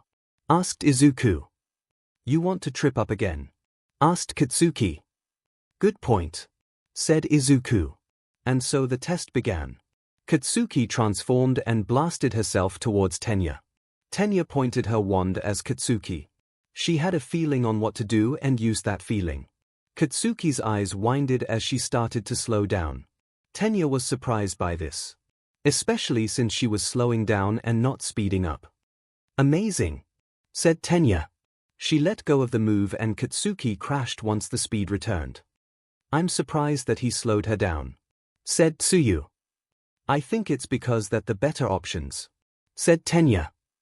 Says you, yelled Katsuki, getting up. Hey, speeding it up? Asked Ochiko. I don't think it's a good idea to test that on any of you, said Tenya. I have an idea, said Shoto. She created a baseball-sized ball of ice. Just don't throw it at anyone, said Tenya. Shoto nodded. She threw the ball and Tenya sped up the ball that it pretty much vanished before hit its target, shattering both it and part of the ground. I don't think I'm going to speeding any up anytime soon, admitted Tenya. But slowing them down can be very useful, said Ochiko. You're right, said Tenya. That was when Inko showed up. Are you done with work? Asked Izuku. There wasn't much to do today, said 𝐭. Are you okay? Just some tripping up, said Izuku. But leg day's going to try something new. Oh, good luck, said 𝐭. Hopefully you won't have a wipeout, said 𝐭. Tenya blushed. She got ready and called out repro burst. She sped away very quickly, however what just happened next left almost everyone else gaping. As it turned out the new top speed had move, a lot of move. And without even trying Tenya was airborne. Did Tenya just take off like an airplane? Asked 𝐭. He did, said Shoto. In the air Tenya was surprised but quickly realized why she had taken to the air. It would make sense, it would give me enough move to go airborne, thought Tenya. That was when her engines started to overheat. Oh no, said Tenya. And she began to lose altitude. Of course, said Katsuki. Thankfully 𝐭 transformed and used her wand on Tenya to stop her from crashing. I think that's enough for today, said 𝐭 with a sweat drop. Are all of you coming over for dinner? Like you need to ask, muttered Katsuki. The two of them had a lot to deal with the powers. Thankfully Izuku would come up with some ideas how to use Tenya's quirk. But for the time being both Recipro Burst for Tenya and Engine itself for Izuku had to be trained to avoid these problems. Chapter 27. Almost finals. Over the course of the next few weeks, Izuku got used to Tenya's quirk. Mostly, tripping was still common but he knew that he couldn't get used to it right away. But other than that it was same old, same old. Then one day, Aizawa made an announcement. Summer vacation is coming up, but that doesn't mean you get to relax, said Aizawa. Everyone was tense by what he just said. Because we'll be hosting a special training camp, said Aizawa. And with that everyone started to cheer. Awesome, cheered Ashido. All right, cheered Kaminari. However, said Aizawa, it depends on if you pass the final exams. Many people in class froze, particularly Kaminari and Ashido, as they didn't do well in the midterms. In fact they got the bottom two in the midterms. He announced that those who would fail their exams would have to go to summer school and miss out on camp. During lunch break the two of them were somewhat depressed. I'm sure you'll be able to pass, said Izuku trying to reassure them. The two glared at him. It should be noted that Izuku was placed in 4th during the midterms. How can you say that? Asked Ashido. You and most of your partners did such a good job during the last exam. Oh what the F, yelled Katsuki who had gotten 3rd place in the exams. You think we cheated? Isn't it suspicious that all of you got 2 through 6? Said Kaminari following Ashido's logic. I would never allow them to cheat, said Tenya who had gotten 2nd place. Also if we did use the telepathy to cheat Yorozu wouldn't have gotten 1st place, pointed out Shoto who had gotten 5th place. Not to mention 𝐭 wasn't even in the top 10. Pointed out Tsuyu who had gotten 6th. Did you have to bring that up? Sighed 𝐭 slamming her head into her desk. She had gotten 13th. Both Tsuyu and Izuku in animal form began to comfort 𝐭. You seriously thought we cheated? Said Katsuki glaring at the two. If we had we wouldn't have let out round face. You might have a point, said Kaminari. They're not the types to cheat, said Kirishima. Whatever, said Katsuki. Besides your score isn't that much better than theirs. Well Kirishima was 15th, it wasn't that bad, said Kirishima. Please I doubt anything can get your grade any higher, muttered Katsuki. I'm sure there's something, said Kirishima. I got 3rd in class, so let's see, said Katsuki. Really? Asked Kirishima realizing she was offering to tutor him. Thanks. Whatever, muttered Katsuki who seemed to be blushing a little. Everyone in class was staring at them. What just happened? Asked 𝐭 looking at this. I have no idea, admitted Izuku, and I don't think it's a good idea to activate my telepathy to find out. Tsuyu and 𝐭 both nodded. After class however Izuku was called into the teacher's office by Aizawa. You wanted to talk Aizawa? Asked Izuku. There's something we have to talk about, said Aizawa. What is it? Asked Izuku. You can't bond with someone before the final exams, said Aizawa. What? Asked Izuku, genuinely confused. Look, there's a chance that someone will want to bond with you to help in the practical, not to mention that you would get a copy of their quirk, said Aizawa. Oh, said Izuku, that might make sense. Unless it's the extreme off chance that there's some sort of accident, they are dying and the only way to save them, said Aizawa. If you make a bond with someone, you and that person will get an automatic fail. Don't worry about that, said Izuku, almost pancaking. Unless I have to or the person has a very good reason to bond with me, I have no plans on making any more bonds. I see, sighed Aizawa, who was honestly relieved to hear this. He remembered that Izuku was looking to make 2 more bonds by the end of the school year, but not only did he fill that quota in just a couple months, he also got someone extra. Granted, the last person was a case of life or death. But still. So you wouldn't have made a bond before the exam? Asked Aizawa. Well, if one of my classmates had a very good reason, said Izuku. The threat still stands, muttered Aizawa, not liking that answer. Okay, sighed Izuku. He should have known that would be said. Though, this will end once the practical exam begins, explained Aizawa.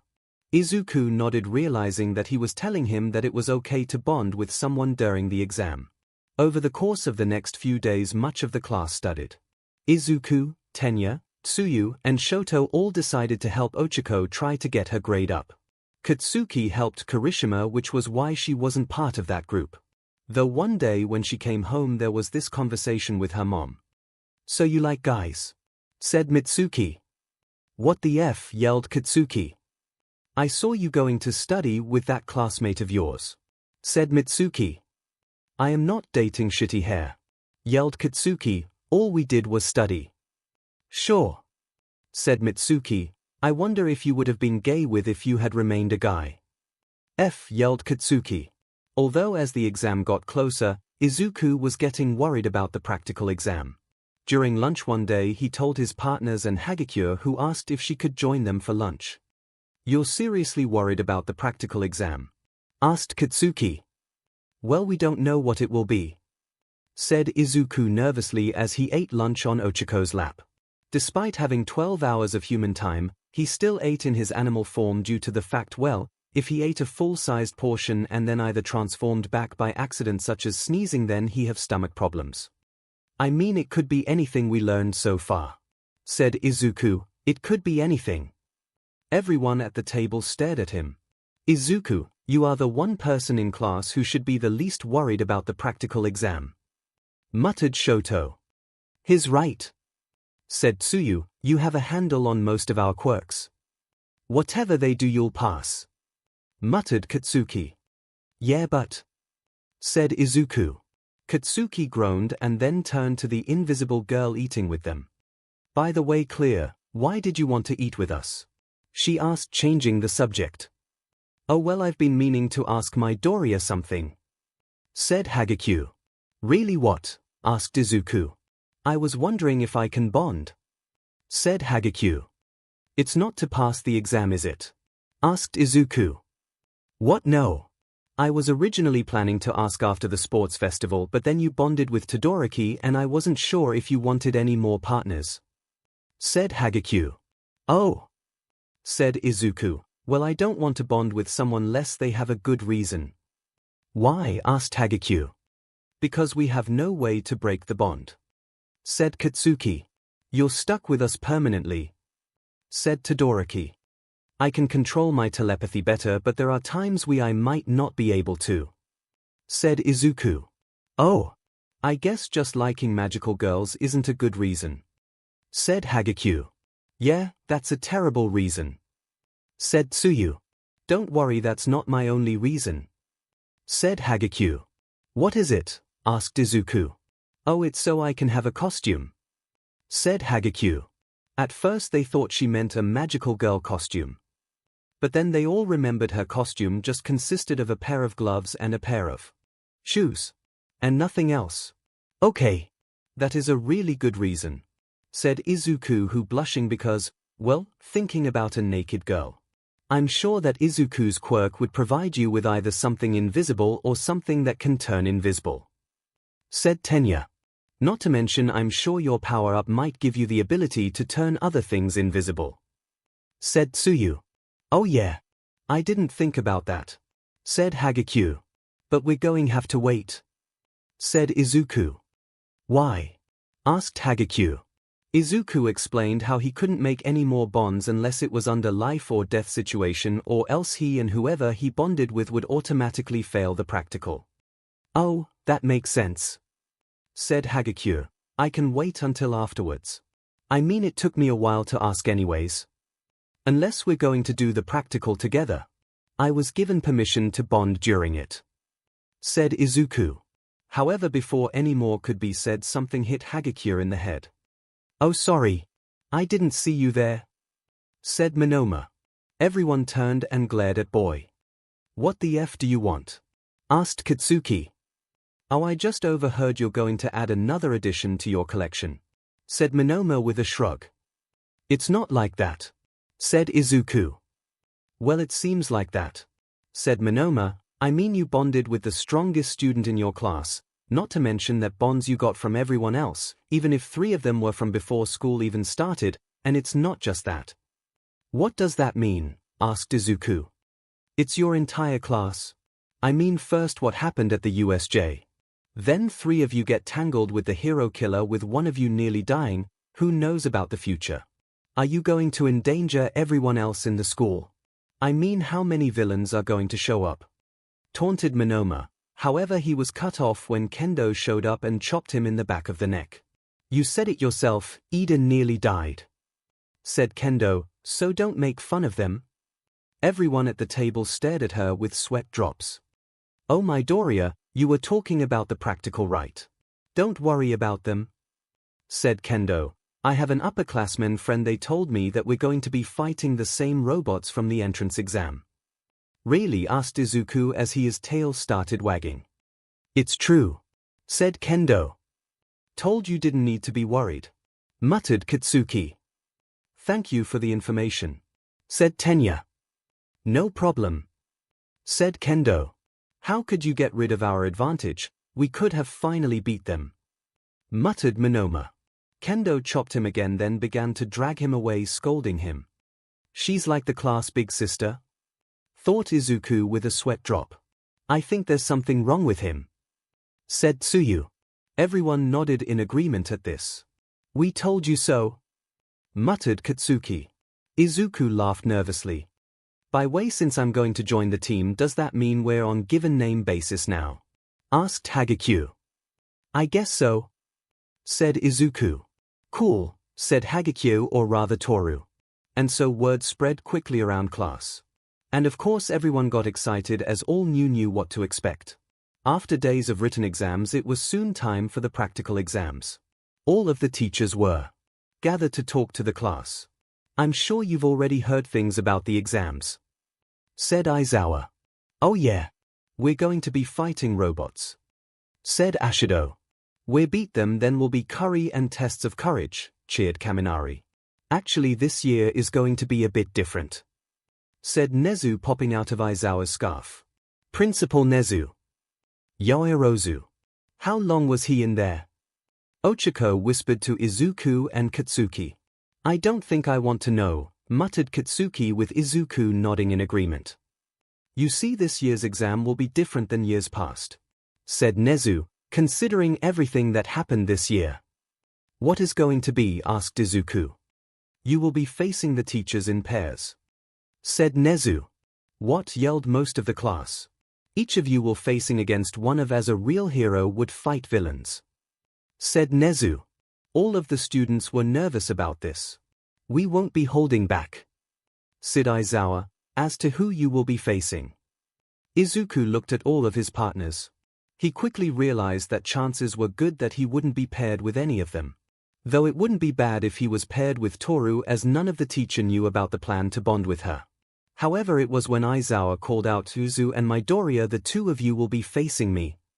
Izuku looked at Yorozu, who looked at him almost like she was settling on something. You think you're going to be all right? Asked Ochako. I think it will work out. Izuku said somewhat nervously. However, it got to the last teachers. As for Bakugo and Todoroki, you will be facing, said Aizawa. That was when All Might descended from the sky. Me, said All Might, giving his trademark grin. Shoto paled while Katsuki yelled out of, well, you could be fighting against All Might, said Ochako. Yeah, said Izuku. However, he looked at Aizawa, mostly because hasn't sure what his quirk would do to him. For all he knew, it could break the bonds between him and his partners. He would just have to wait and see and hope that whatever it does wasn't permanent. But still, the finals were going to be interesting and hopefully they would be able to overcome their teachers. Chapter 28, time for finals a few days beforehand. During a faculty meeting to discuss the final exams, Aizawa was telling all of the teachers about who would be paired with who and why they would face that particular teacher. Midoriya and Yorozu are going to be facing off against me, said Aizawa. Really? Asked Nezu, who seemed curious. For one reason is that I don't know how my quirk will affect Midoriya, explained Aizawa. You're right, not even the doctor knew how to classify his quirk, said Nezu. Wait, are you serious? Asked All Might, who was in his thin form. Considering everything, sighed Nezu. His quirk had aspect of all three types of quirks. It made sense that doctors were stumped. Also, I want to gauge his resolve, said Aizawa. What do you mean? Asked 13. You see, he had told me that he doesn't want to bond with someone unless they have a good reason for it or there's no other choice, said Aizawa. The other teachers understood this. However, things got concerning when he got the final two, which was Shoto and Katsuki versus All Might. Is that a good idea? Asked All Might. Bakugo, said Aizawa. I'm not referring to Bakugo, said All Might. Aizawa sighed. The other members of the staff was also concerned as they were informed about the way Endeavor treated his family. Todoroki needs to know what he's really getting into, sighed Aizawa. Even if he was groomed to surpass All Might, and I think some of that might be in his head after everything, even if he doesn't want to be the one to one day surpass All Might on his own. The rest of the teaching staff was quiet, taking in what he said. Aizawa sighed. In the present. All right, so how the exams will work, said Aizawa. He began to explain the rules. In order to pass, they had to either handcuff their teacher or escape through an exit point. That had 30 minutes to do this. IT was also going to happen one at a time for various reasons. However, it was one rule in particular. Is it okay to just leave? Asked Ashido. You will be facing opponents much better than you, said Presentami. Aren't you just the school announcer? Asked Gyro. She and Koda would be the ones facing him, so it was even more disheartening. So you won't be holding back? Asked Shoto. We will have a handicap, said All Might, taking out a set of cuffs. These are special weighted cuffs designed by young Hatsume after a competition. Good for her, said Kirishima. It's super dense, weighs half of our weight, said All Might as he put one, then grumbled, these are heavy. You can strategize with your partner or watch the other exams in the observation room, muttered Aizawa. Once everyone was splitting into groups, Izuku approached Yorozu. Yorozu, do you want to strategize? He asked. All right, said Yorozu. Not too long later, Ochako made her way to the observation room. There, both Recovery Girl and Inko were watching. Oh hey Inko, said Ochako, I wasn't expecting you to be here. There's not much to do today, so I thought I would watch, said Inko. I can see you're prepared, said Ochako. Noticed a lot of tissue boxes and plenty of sports drink. We are trying to make sure what happened at the sports festival doesn't happen again, said Recovery Girl. Inko could only bluish in response. Well, why aren't you strategizing with your partner? Asked Inko. Said Ochako. The one she was partnered with was Aomar, and he was looking at his reflection. No, really. He's busy doing other things, said Ochako. I see, said Inko, getting the feeling like she didn't want to know. I figured it would be a good idea to watch, said Ochako. Inko nodded. Meanwhile, Izuku and Yorozu was in a room to strategize. I think we should bond, said Yorozu. What? Yelled Izuku, getting so shocked at her turn to his animal form. Yorozu jumped when this happened. Sorry. I thought I had that under control, said Izuku, blushing as he turned back. It might be the best way to pass the test, said Yorozu. Bonding has to be a last resort, said Izuku. I don't think it should be the first option to pass an exam. But I heard during the entrance exam, said Yorozu. It was a last resort, said Izuku. Ochako was trapped and neither of the two quirks I had would have helped her. She would have argued about the USJ, but she, Gyro and Kaminari were surrounded by villains, and from what she heard it was the same for Izuku, Tsuyu and Mineta. Right now, unless someone has a good enough reason or I absolutely have to, I'm not going to make a bond, said Izuku, and I don't think that plan A for the exam is a good enough reason. I see, said Yorozu. You're the top student in class, said Izuku. I know you come up with another plan. Before she could answer, an announcement was made. Hiro Kirishima and Rikido Soto have failed the exam. In the area where Katsuki and Shoto was just waiting for their turn, which they knew would be for a long time, both heard this. DMN, it's shitty hair. Why did you have to fail? She muttered. You sound really disappointed, said Shoto. None of your business, I see hot, muttered Katsuki. Back with Izuku and Yorozu, he noticed that Yorozu seemed to shrink a little at this announcement. During the sports festival, I made the wrong move, said Yorozu. What do you mean? Asked Izuku. Just stood there with a shield and allowed myself to get pushed out, said Yorozu. I didn't do anything. You made it to the second round. Yeah, but my defeat was worse than yours, said Izuku. I ran away after accidentally turning Shoto into a girl. Yorozu looked at him. You got so many more draft picks than I did, said Izuku. I only got one. I don't know how many of them were because of my looks through, said Yorozu. What do you mean? Asked Izuku, getting a bad feeling about it. Yorozu told him about how her internship went, that she and Kendo had gone with a hero by the name of Uwabami. She was a hero that was more interested in being a celebrity than actually doing good, and she even admitted the reason why had chosen Yorozu was because she was a pretty girl.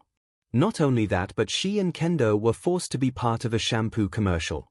Izuku looked down. As much as he hated his internship, what happened to Yorozu was far worse than his. I guess you had the worst internship then, sighed Izuku. No, Mineta's was far worse, said Yorozu, trying her best to hide her amusement. What? Asked Izuku. I heard from Gyro that Mount Lady treated Mineta like a SLV the entire time, said Yorozu. Oh, said Izuku with a sweat drop. It wasn't that bad, sighed Yorozu, but it was still bad. You shouldn't let that get you down though, said Izuku. We're still training, we're going to make a lot of mistakes, besides you're a lot better than me. What? Asked Yorozu. You didn't give in to pressure, sighed Izuku. She realized what she was referring to. The fact that he gave up the class representative position. Why did you just give it to me? Asked Yorozu. I'm sorry, I should have considered it, cried Izuku. Calm down, please, said Yorozu. I couldn't be class representative, sighed Izuku. I've seen the videos, remember, sighed Yorozu, how you were treated in middle school. Izuku sighed. I know, the whole class has seen the videos, said Izuku. Your quirk is strange, said Yorozu, and there are life-changing effects, but you shouldn't have been ostracized. I guess, sighed Izuku. Yorozu sighed. She realized something while talking to him. They both had the same confidence issues. I guess neither of us is confident in our abilities, sighed Yorozu. Izuku sighed. Yeah, sighed Izuku. I guess we have to believe in each other though. Yorozu looked at him. It's because of Bakugo, isn't it? Asked Yorozu. She also pushed me into doing the stuff I was nervous doing, said Izuku. She even voted for me as class representative. That was when they heard another announcement. This time was good news. Tsuyu Asui and Fumikage Tokoyami have passed the exam. Izuku's tail began to wag at hearing this news. Tsuyu barely used any of her magical girl abilities, however she was a big help for her team as it was where she stored the HNDCFFs that allowed her team to win what got to them to pass. "I do have a plan," said Yorozu, "but I don't know it will work." "What is it?" asked Izuku. She told him the plan and he nodded. "Wait, do you have a good handle on Todoroki's quirk?" asked Yorozu. "The only one I'm bad at using is Tenya's," said Izuku. Yorozu nodded at this. He also didn't want to tell her the second half the internship week he pretty much perfected it thanks to Endeavor's training. "But we will need to distract him while you make those items," said Izuku. "What if," said Yorozu, "we make him think I bonded with you?" "Bluff him," said Izuku, "but I don't know if that's a good idea." Yorozu realized something. Unless the fake outfit was skimpy it would be very difficult to use her quirk. "No wait, you're right," said Yorozu. "Don't worry, I can distract him long enough," said Izuku. "I do have several quirks I can use to distract him while you make the catapult." Yorozu nodded. "But I will keep an eye on you just in case," said Yorozu. "We should head to our exam area," said Izuku. "Our exam is after this one, so we don't know when it will be ready." Yorozu nodded. Meanwhile, with the current exam, it was Tenya and Ojiro against a teacher by the name of Power Loader. He was mainly a support teacher, but with his digging skills he was causing problems for the two of them by digging the ground under them. "When I get a clear shot at him you have to make your way to the escape point," said Tenya. "Okay," said Ojiro as they had planned out something like this. Tenya summoned her wand and pointed towards the area where the Power Loader was. "I hope this works. I haven't tested it completely," said Tenya, summoning her wand. "I don't know if my powers will affect if it's behind an obstacle." Ojiro nodded. She activated her wand's power and underground Power Loader found himself slowing down. "What's going on?" thought Power Loader. "It's working," called out Tenya. Ojiro ran towards the escape point, making his team pass the exam. Izuku and Yorozu had made it to the testing site when they heard the message. "Tenya, Ida and Mashiroa Ojiro have passed the exam." Izuku's tail began to wag like crazy at this announcement. "Our exam should be starting soon," said Izuku. Yorozu nodded. They waited for the chime for their exam to begin in area that resembled a neighborhood. "We have to be on guard," said Izuku. Both of them were looking around for him. After all, the plan hinged on finding him first. Suddenly Izuku froze. There was a puff of smoke around Izuku's ears, and a tail area, and suddenly he had normal human ears and no tail. Yorozu stared at Izuku because of this change. However, it looked like he was having some sort of panic attack. Something he never realized until that moment was that while he didn't have his telepathy on, there was always some sort of connection there between him and his partners. But now it was gone, like it didn't exist. There was crippling loneliness all of a sudden. "Midoriya," said Yorozu. However, it was because the panic attack he was having, he was frozen. Meanwhile, with Katsuki and Shoto, both of them froze as suddenly the gems turned gray and their magical girl were undone. But they did not revert to being male. "What the F?" yelled Katsuki. Meanwhile, Tsuyu was headed to the observation room when the same thing happened to her. With Tenya and Ojiro, the two were discussing what to do now that their exam was over. However, both of them were shocked at her transformation was undone. In the observation room, both Ochako and Inko saw this happen just as Ochiko's transformation was also undone. "Oh, so it affects all of you," said Recovery Girl, looking at Ochako. Ochako could only nod, worried it might be Piment. Back at the exam area, Yorozu was looking around for Aizawa. "So that's what happens when I use my quirk on him," said Aizawa, who was hanging upside down from some telephone wire. Yorozu looked at the teacher they were supposed to be fight. She knew that she had to distract him to get Izuku away from him at the moment. She could only hope that it would work. Chapter 29. Finally. Izuku was pantsing. There was something wrong. He felt so lonely. And Yorozu knew that something was very much wrong. However, thankfully Yorozu had an idea to distract Aizawa. She created a flashbang grenade and blinded their teacher. While he as distract, Yorozu grabbed Izuku and they got away. In the observation room, both 𝐒𝐿 and 𝐒𝐿 noticed that their gems regained color. It was only temporary, sighed 𝐒𝐿. Probably a good idea to wait to transform back, said 𝐒𝐿. 𝐒𝐿 nodded. She also took out her cell phone. Maybe I should text them, said 𝐒𝐿 as 𝐒𝐿 had a flip phone.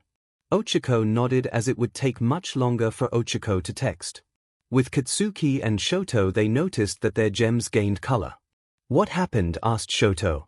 It's probably Teach, muttered Katsuki. Shoto's eyes winded remembering that Izuku was facing off against Aizawa. So he can turn off us being magical girls but not completely break the bond, said Shoto. If that's what happened. That was when they both got 𝐿's text. Me and 𝐒𝐿 are watching the exam. She just transformed back when Aizawa used his quirk.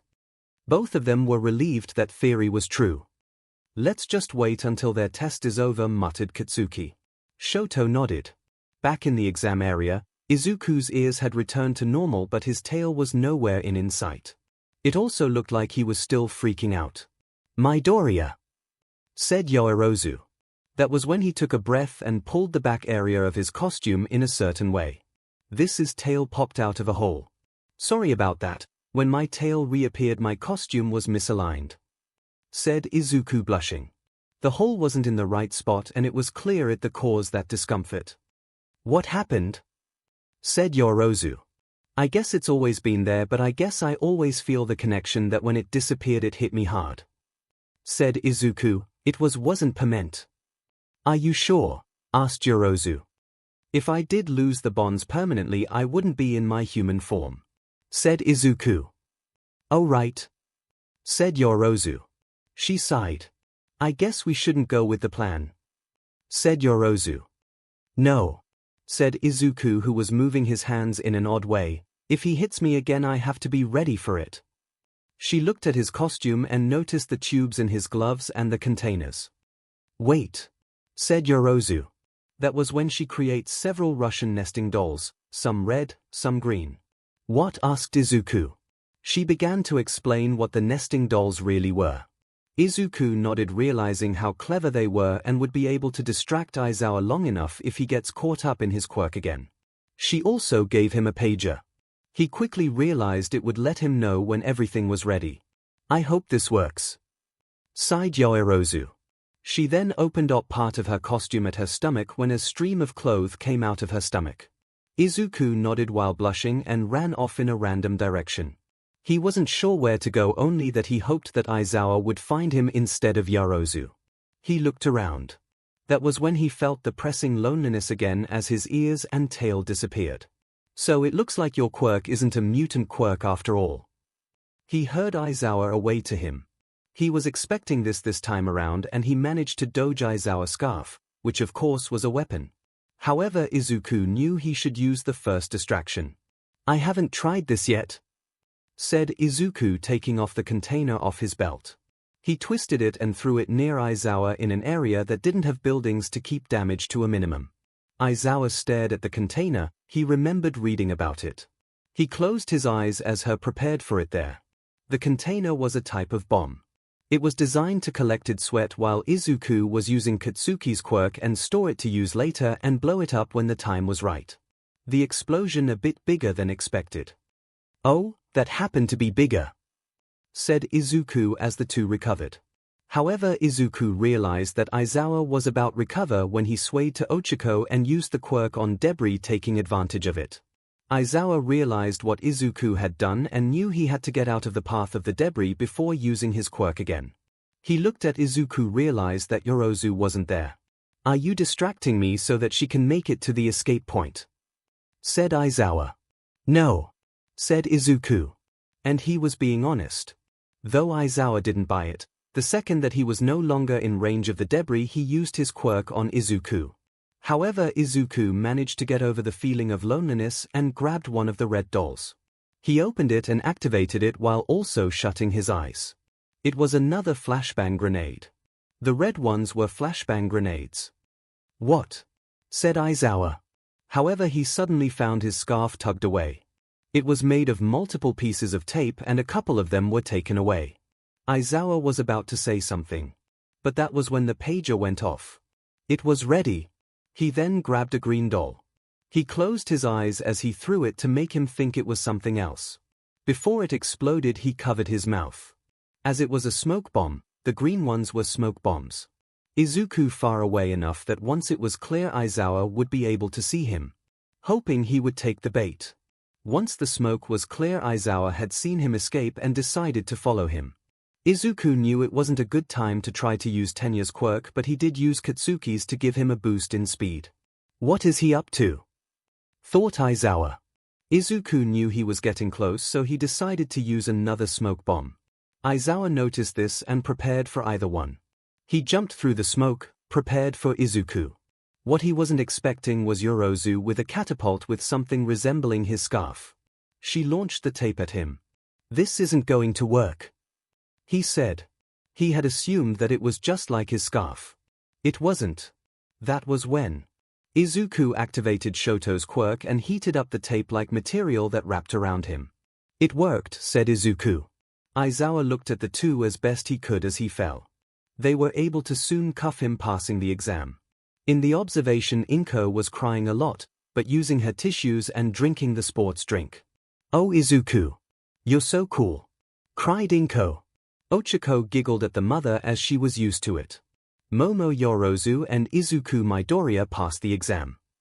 And soon everyone knew it. "Should have known Deku and Ponytail could pull it off," said Katsuki, transforming once again. "Were you worried?" asked Shoto. "Of course not," muttered Katsuki. Back in the testing area, as they passed the test, they let loose their teacher. "So you were able to come up with a plan without bonding," said Aizawa. "I did offer to bond, but Midoriya didn't think it was a good idea," said Yorozu. "Hopefully you won't have to make any more bonds while you're in school," said Aizawa. About that," said Izuku. Aizawa knew that Izuku hadn't made any bonds with his classmate due to the restrictions put in place. "I didn't make it yet, we're still planning when to do," said Izuku. "Who and why?" asked Aizawa, hoping that whatever the reason why was a good one. "Hagakure, and her reason is because she wants an actual costume," said Izuku. The fact she wanted to be a magical girl wasn't going to fly.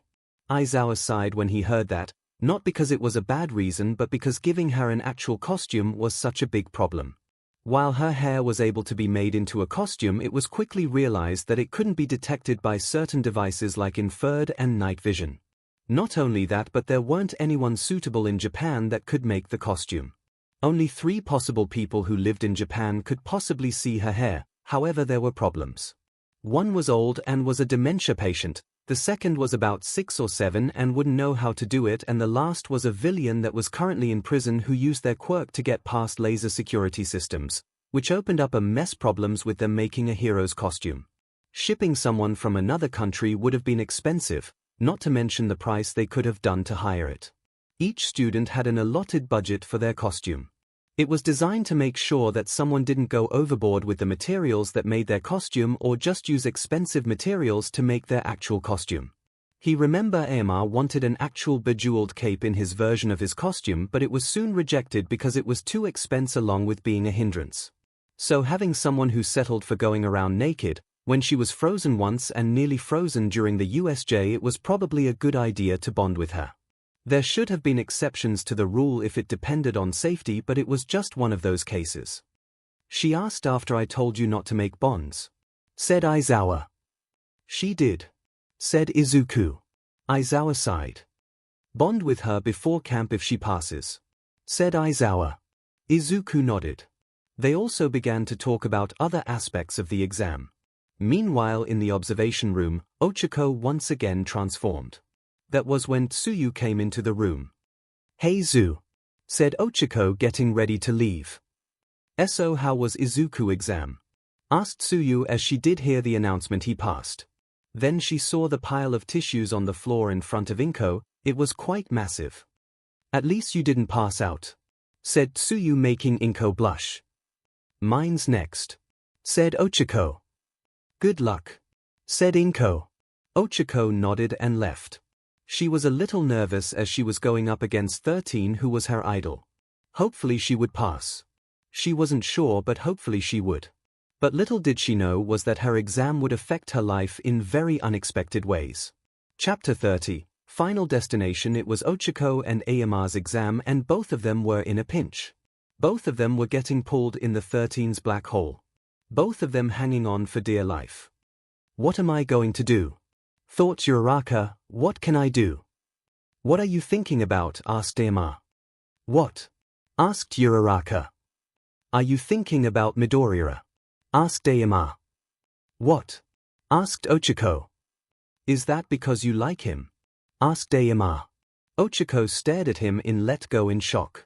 She was blushing as she started to get pulled away. However, that was when the black hole stopped pulling her away. And there was an awkward silence as she just floated there. The whole "do you like Midoriya" question was mostly forgotten as she realized. I can't believe I forgot that I can control my personal gravity. She muttered to herself in embarrassment as she covered her face. In the observation room, 𝐼𝐭, Tsuyu, and Recovery Girl saw this. She forgot she could do that, said Tsuyu with a sweat drop. She did, sighed Recovery Girl. 13 wasn't sure how to react. Uraraka. I'm still being scared up, said 𝐴MR, still hanging on for dear life. Oh yeah, said Uraraka, still a little embarrassed. She summoned her wand.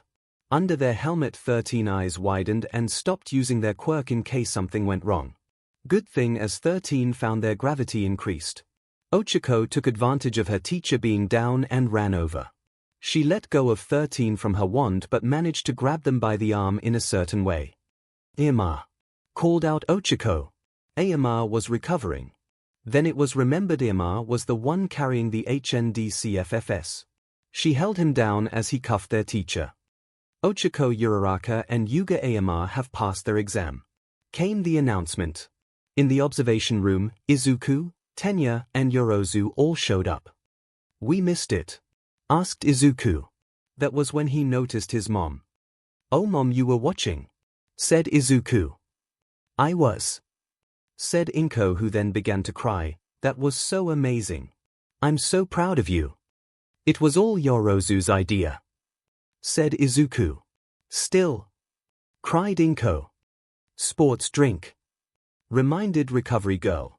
I know, cried 𝐼𝐭. Is this normal? Yorozu asked Tsuyu and Tenya. Both of them nodded. Which one is the next one? Asked Tenya. I believe it's Ashido and Kaminari against Principal Nezu, said Yorozu. That's amazing. We rarely ever get to see him in combat, said Izuku. 𝐼𝐭 had a far-off look in her eyes. Mom, what's wrong? Asked Izuku. It's nothing, said 𝐼𝐭. Really? Recovery Girl sighed, being Nezu's assistant. She knew that she had seen Nezu's sadistic side plenty of times. And soon enough the test began. It was in the training ground that resembled the oil refinery. And that was important as there was a crane there. A crane that Nezu used to knock down buildings with such precision that neither student could get past certain point. And as he did that, it was clear that he was being very sadistic about it. The students watched in horror at this. Nezu was taken in my scientists that performed horrible experiments on him. There are times where he takes out his hatred of humanity, sighed Recovery Girl. The students watching just united to watch in horror. Have you been given the advice yet? Asked Recovery Girl to 𝐼𝐭. You mean smile and nod? Asked 𝐼𝐭. I do, said Recovery Girl, breathing a sigh of relief. With Katsuki and Shoto, both of them realized something. This is one of those exams that's Jin got take forever, muttered Katsuki. The principal is probably playing mind games with them. You memoized who's up? Asked Shoto. Katsuki just scoffed. We do need to think of a plan, said Shoto. Seriously, we need a plan, asked Katsuki. All Might is stronger then, said Shoto. Katsuki looked at her exam partner, knowing that she was trying to talk about Endeavor. Yeah, said Katsuki. You seriously want to fight All Might? Asked Shoto in shock. If I want to be the #1 hero, I have to beat him, said Katsuki. You are serious, sighed Shoto. What you expect me to fight him alone? Asked Katsuki. What? Said Shoto. If we team up I doubt All Might can beat us. Said Katsuki. Shoto sighed, she knew how stubborn Katsuki was. I won't be able to convince you otherwise to run away. Said Shoto. You think I'd just run away? Asked Katsuki. Shoto sighed and knew it was probably better not to argue. After a while they heard the announcement. Denki Kaminari and Mina Ashido have failed the exam. So those two failed? Said Katsuki. Shoto nodded. Meanwhile in the observation room, they had seen the two were not able to find the path of the exit during that half hour. That was when Ochako entered the room. Mina failed, she must be so devastated. Said Ochako. But you passed. Said Izuku, sorry I couldn't see it. Ochako looked at Izuku and started to blush. Ochako asked Izuku, seeing her blush. It's nothing, really. Said Ochako. What Ayama had said earlier was starting to get to her. Soon enough it was the next exam. Gyro and Koda against present MIC. Their plan was interesting. There were problems as Gyro has enhanced hearing and present MIC's screams scared away the animals. But it turned out Koda could control bugs. Though the shy rock-headed boy was scared of them. But after seeing Gyro's ears bleeding. And then he sent out a huge wave of them against present MIC. The poor man was covered in every conceivable bug, which meant insects, arachnids, centipedes, millipedes and possibly a few mollusks. The students and Inko had all watched in horror at this. Well, Tsuyu was more interested in other things. However, Recovery Girl just scoffed. Honestly, getting defeated by bugs. She muttered. Toru's next, right? Asked Izuku. I think so. Said Yorozu. I really hope she passes. Said Izuku. I told Aizawa about the plan to bond with her, and if she passes Aizawa wants me to bond with her before camp begins. That's good. Said Tenya. We will have to figure what to do. Said Inko. I mean, she is your first true volunteer. Izuku nodded. And soon enough the exam began. It Toru and Shoji going up against Snipe, who was the koi boy themed hero. His quirk allowed him to home in an opponent, and thanks to shooting skills it was a terrifying combination. However, Toru came up with a plan. She snuck up on him and cuffed him. Winning the exam for her team. All right. Cheered Izuku. Looks like we're getting another teammate soon. Giggled Ochako. Yeah. Said Izuku. Inko smiled at this reaction, happy about it. Meanwhile, Katsuki and Shoto. Come on, there's only one more left before our. Muttered Katsuki. Shoto nodded. And so they headed to their exam location. Back in the observation room, they were all watching the second to last test. All of the students looked at Mineta with contempt as he ran away crying tears of BLD, so the match was him and Zero against Midnight. Midnight had knocked out Zero and now he was sleeping on her lap. It was clear Mineta was uber jealous of his classmate. Izuku had learned to dislike Mineta as he ogled Inko before learning that she was his mom. And ever since her own transformation, Tenya had learned to hate the short boy who often ogled her legs. The point was that could tell why he was crying tears BLD. However, as turned out, the crying was part of his plan to stop her, stick her to the ground and get the unconscious Zero out of there. With him passing the exam, though, Zero was uncertain. Well, he's going to camp. Muttered Yorozu. I'm sure he won't cause any problems. Said Tenya. Oh, Tenya. Sighed Tsuyu. Meanwhile, Katsuki and Shoto. Yelled Katsuki, hearing the announcement, which didn't help, only mentioned Mineta. We need to focus on our exam. Said Shoto as they were at the testing ground. I know. Muttered Katsuki, but still, you just know the grapist is going to something at camp. If we do manage to pass. Said Shoto. Which we will. Said Katsuki. Shoto sighed as it was clear that Katsuki was being a bit overconfident that they could beat All Might. Shoto honestly wasn't sure if they could. After all Might was stronger than her father, much stronger. So much stronger that he had literally bred her. She was very much aware that it was going to be an easy exam. And her only hope was that Katsuki would realize before it was too late. Chapter 31. The last final. Both Katsuki and Shoto entered the testing ground. Soon enough the test chime sounded. "It's about time," said Katsuki with a grin. "This isn't going to be easy," said Shoto. "Whatever," muttered Katsuki. However, right when she said that, suddenly All Might descended from the sky. When he landed there was a shock wave that swept away the pavement from the road as well as causing untold damage. Both magical girls were knocked down because of that. "What the F?" yelled Katsuki. "So heroes," said All Might, truly taking on the role of a villain, "do you really think you have a chance of stopping me?" That was when suddenly Shoto encased All Might in an extremely large glacier. Both of them breathed a sigh of relief. But was extremely short-lived as All Might managed to break out of the glacier. "That was a noble effort, heroes," said All Might, "but it wasn't enough." "What the F?" yelled Katsuki in shock. That was when Shoto sent out a wave of steam at All Might. However, All Might just punched away the steam like it was nothing. But the distraction was enough that the two were able to get away and hide. In the observation room the ones watching were surprised. "All Might isn't holding back," said Izuku. "Do you think Katsuki will run away?" asked Tenya. "I don't know. One of the things I admire about her is that she never gives up," said Izuku, "but in this case, in order to win she need to learn to give up," said Yoirozu. Izuku nodded. Meanwhile, back on the testing ground both magical girls were breathing heavily. "Now you understand why we have to run away," muttered Shoto.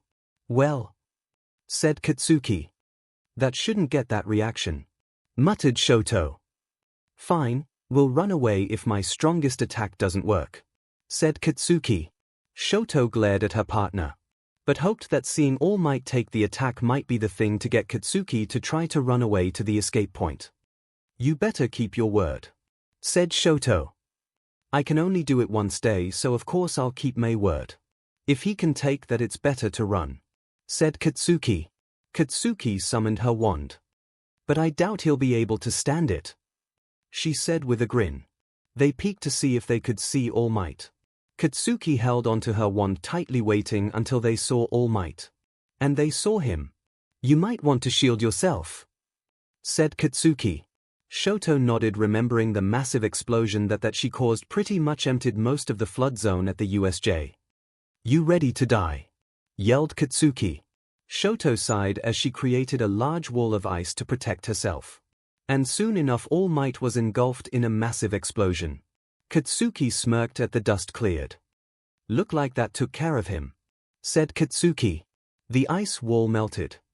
"Just be prepared," said Shoto. That was quite the explosion. They heard All Might's voice. The dust was starting to clear and they saw that All Might was mostly unscathed. Except for a torn-up costume, he seemed perfectly fine. Both Katsuki and Shoto started to sweat. But that wasn't the only thing that concerned them. "What the F is that thing?" yelled Katsuki. "That's the oldest trick in the book," laughed All Might. "I'm not talking about behind you or anything," said Katsuki. "I'm talking about that thing on you." "What?" said All Might, breaking character.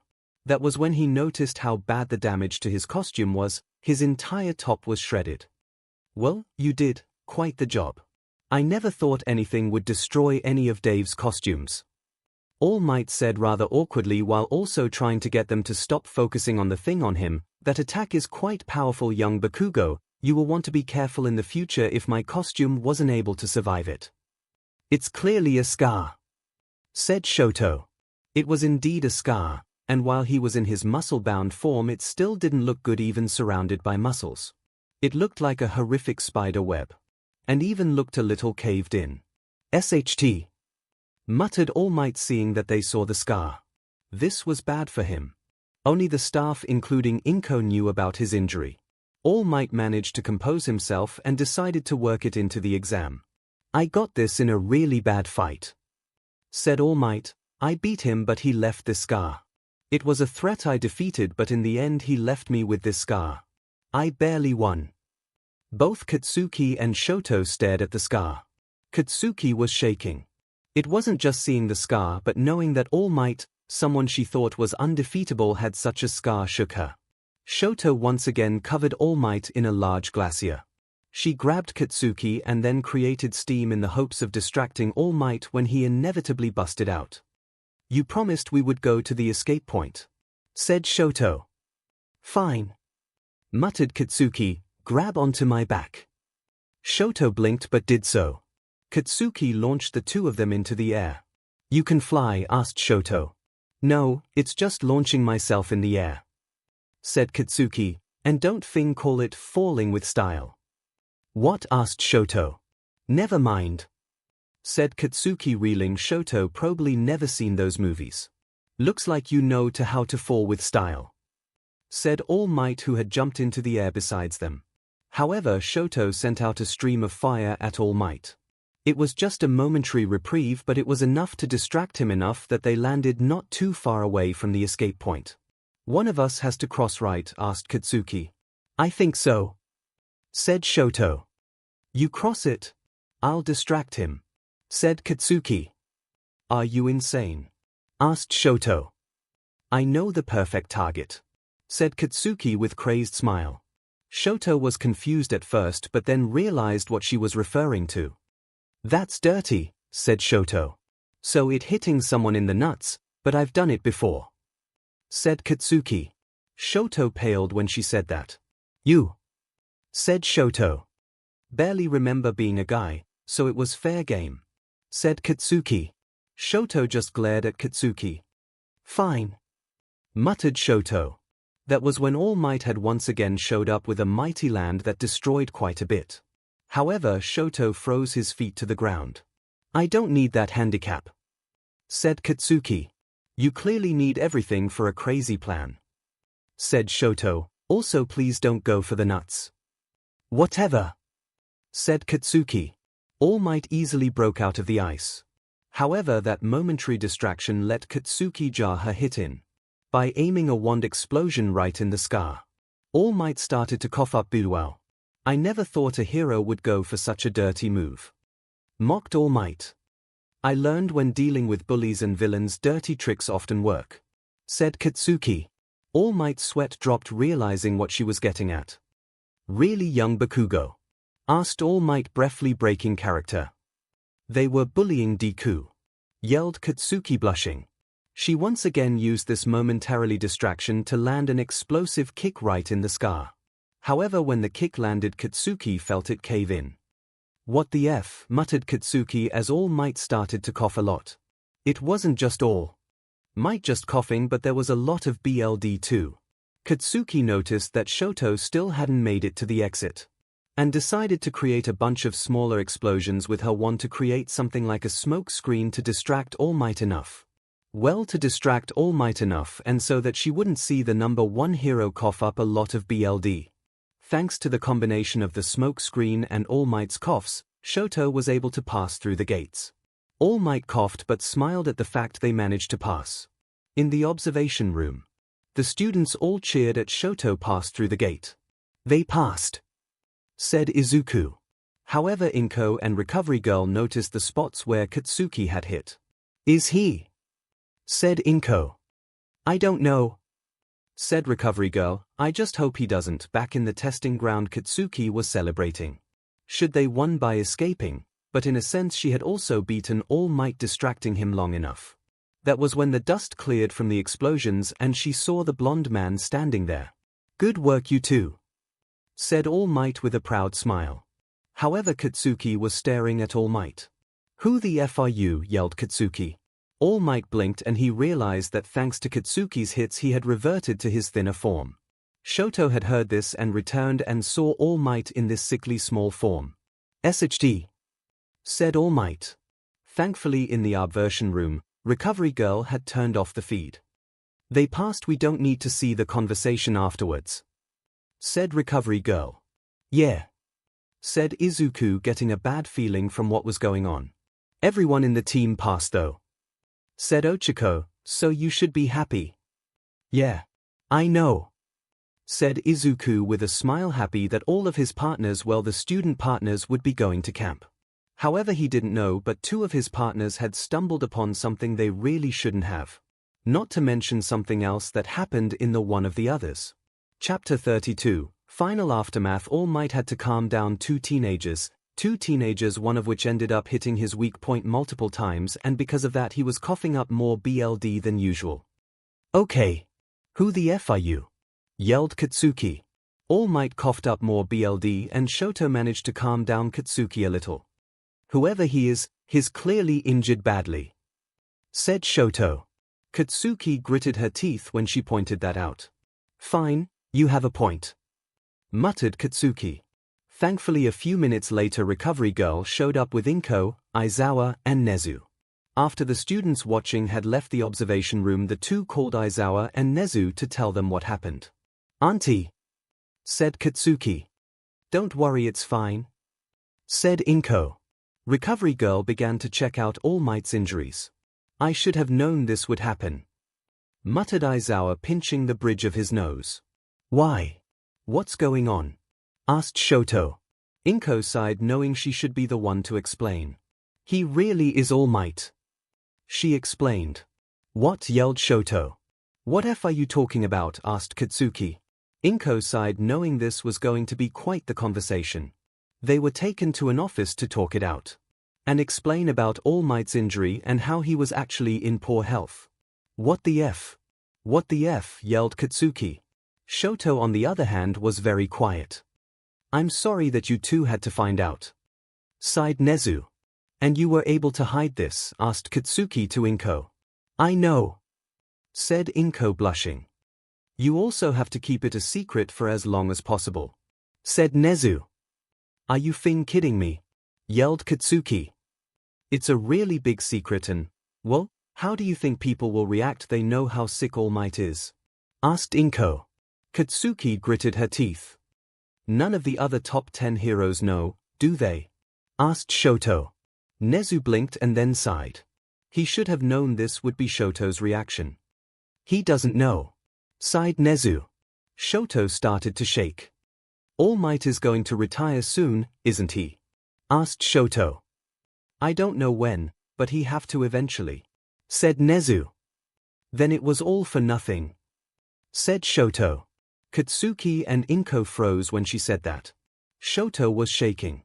"I was born so that I could one day beat All Might," muttered Shoto, "but now he's going to be the #1 hero and my suffering was all for nothing." Nezu grimaced at his student. He had managed to gather some evidence of wrongdoings that Endeavor had done, but he wasn't ready to come out with the evidence. "You know what? Leave it be," said Katsuki. "What?" yelled Shoto.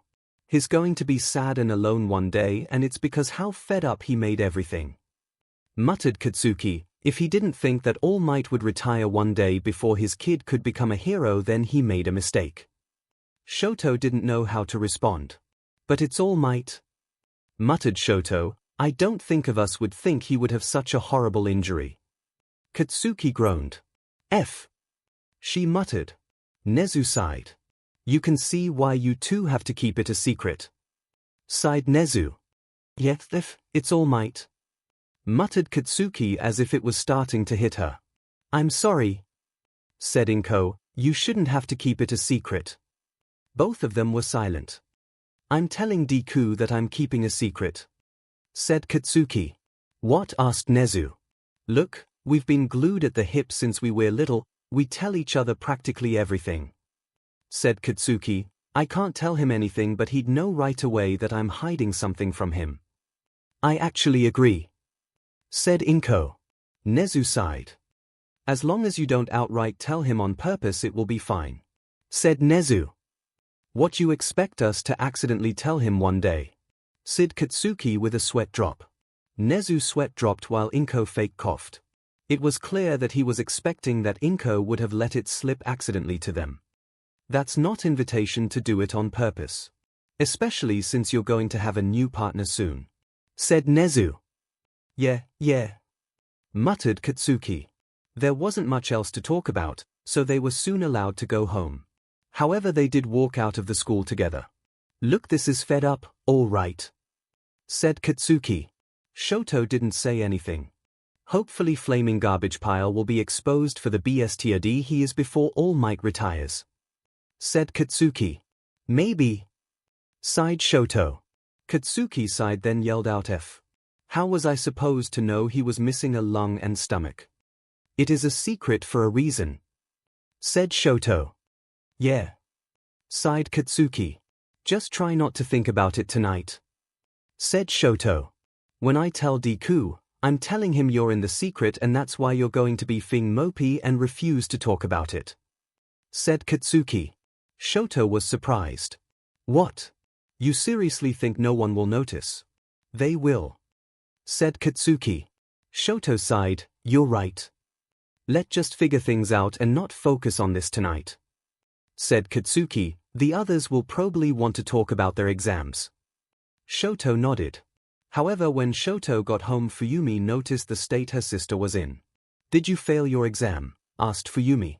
No, I passed. Something happened during it though. Said Shoto. What? Asked Fuyumi. It's nothing.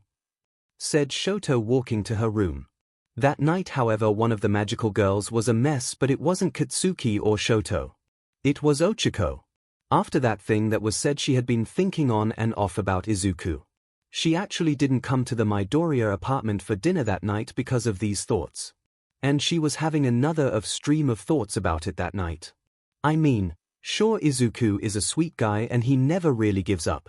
And he is amazing, but I don't like him that way. Thought Ochako, he's amazing sure, but he's a friend, nothing more doesn't mean I have a crush on him. That was when there was an awkward silence. But she didn't notice. He is awesome. And if it wasn't for him, I would have been crushed. His quirk is weird but awesome, and he made me stronger, but that doesn't mean I have a crush on him. She was so absorbed in her thoughts she didn't feel the growing awkwardness.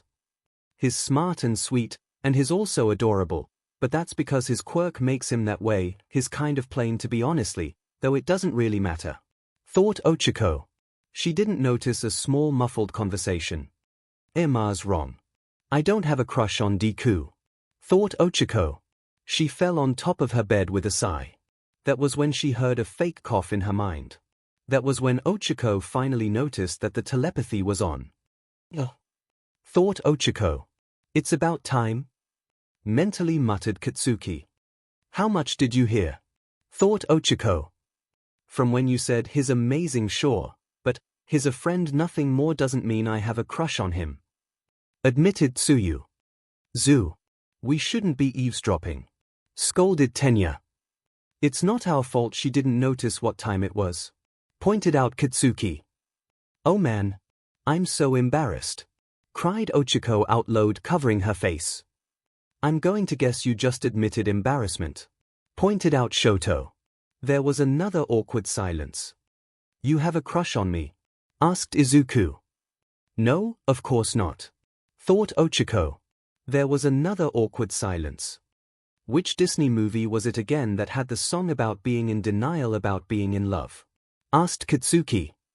Don't ask me. I've only seen 2 Disney movies. Thought Shoto.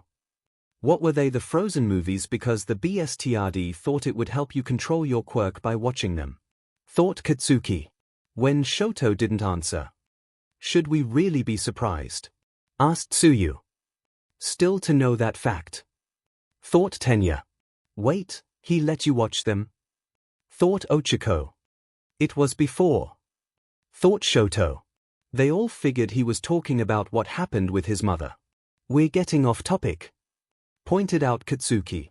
Emma asked if I have a crush on Deku during the exam. Thought Ochako. Oh, is that why you ended up letting go? Asked Tsuyu. The others in the telepathy felt her embarrassment. You do have a crush on me?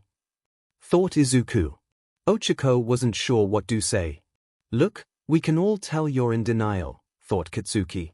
But thought Ochako. It's fine.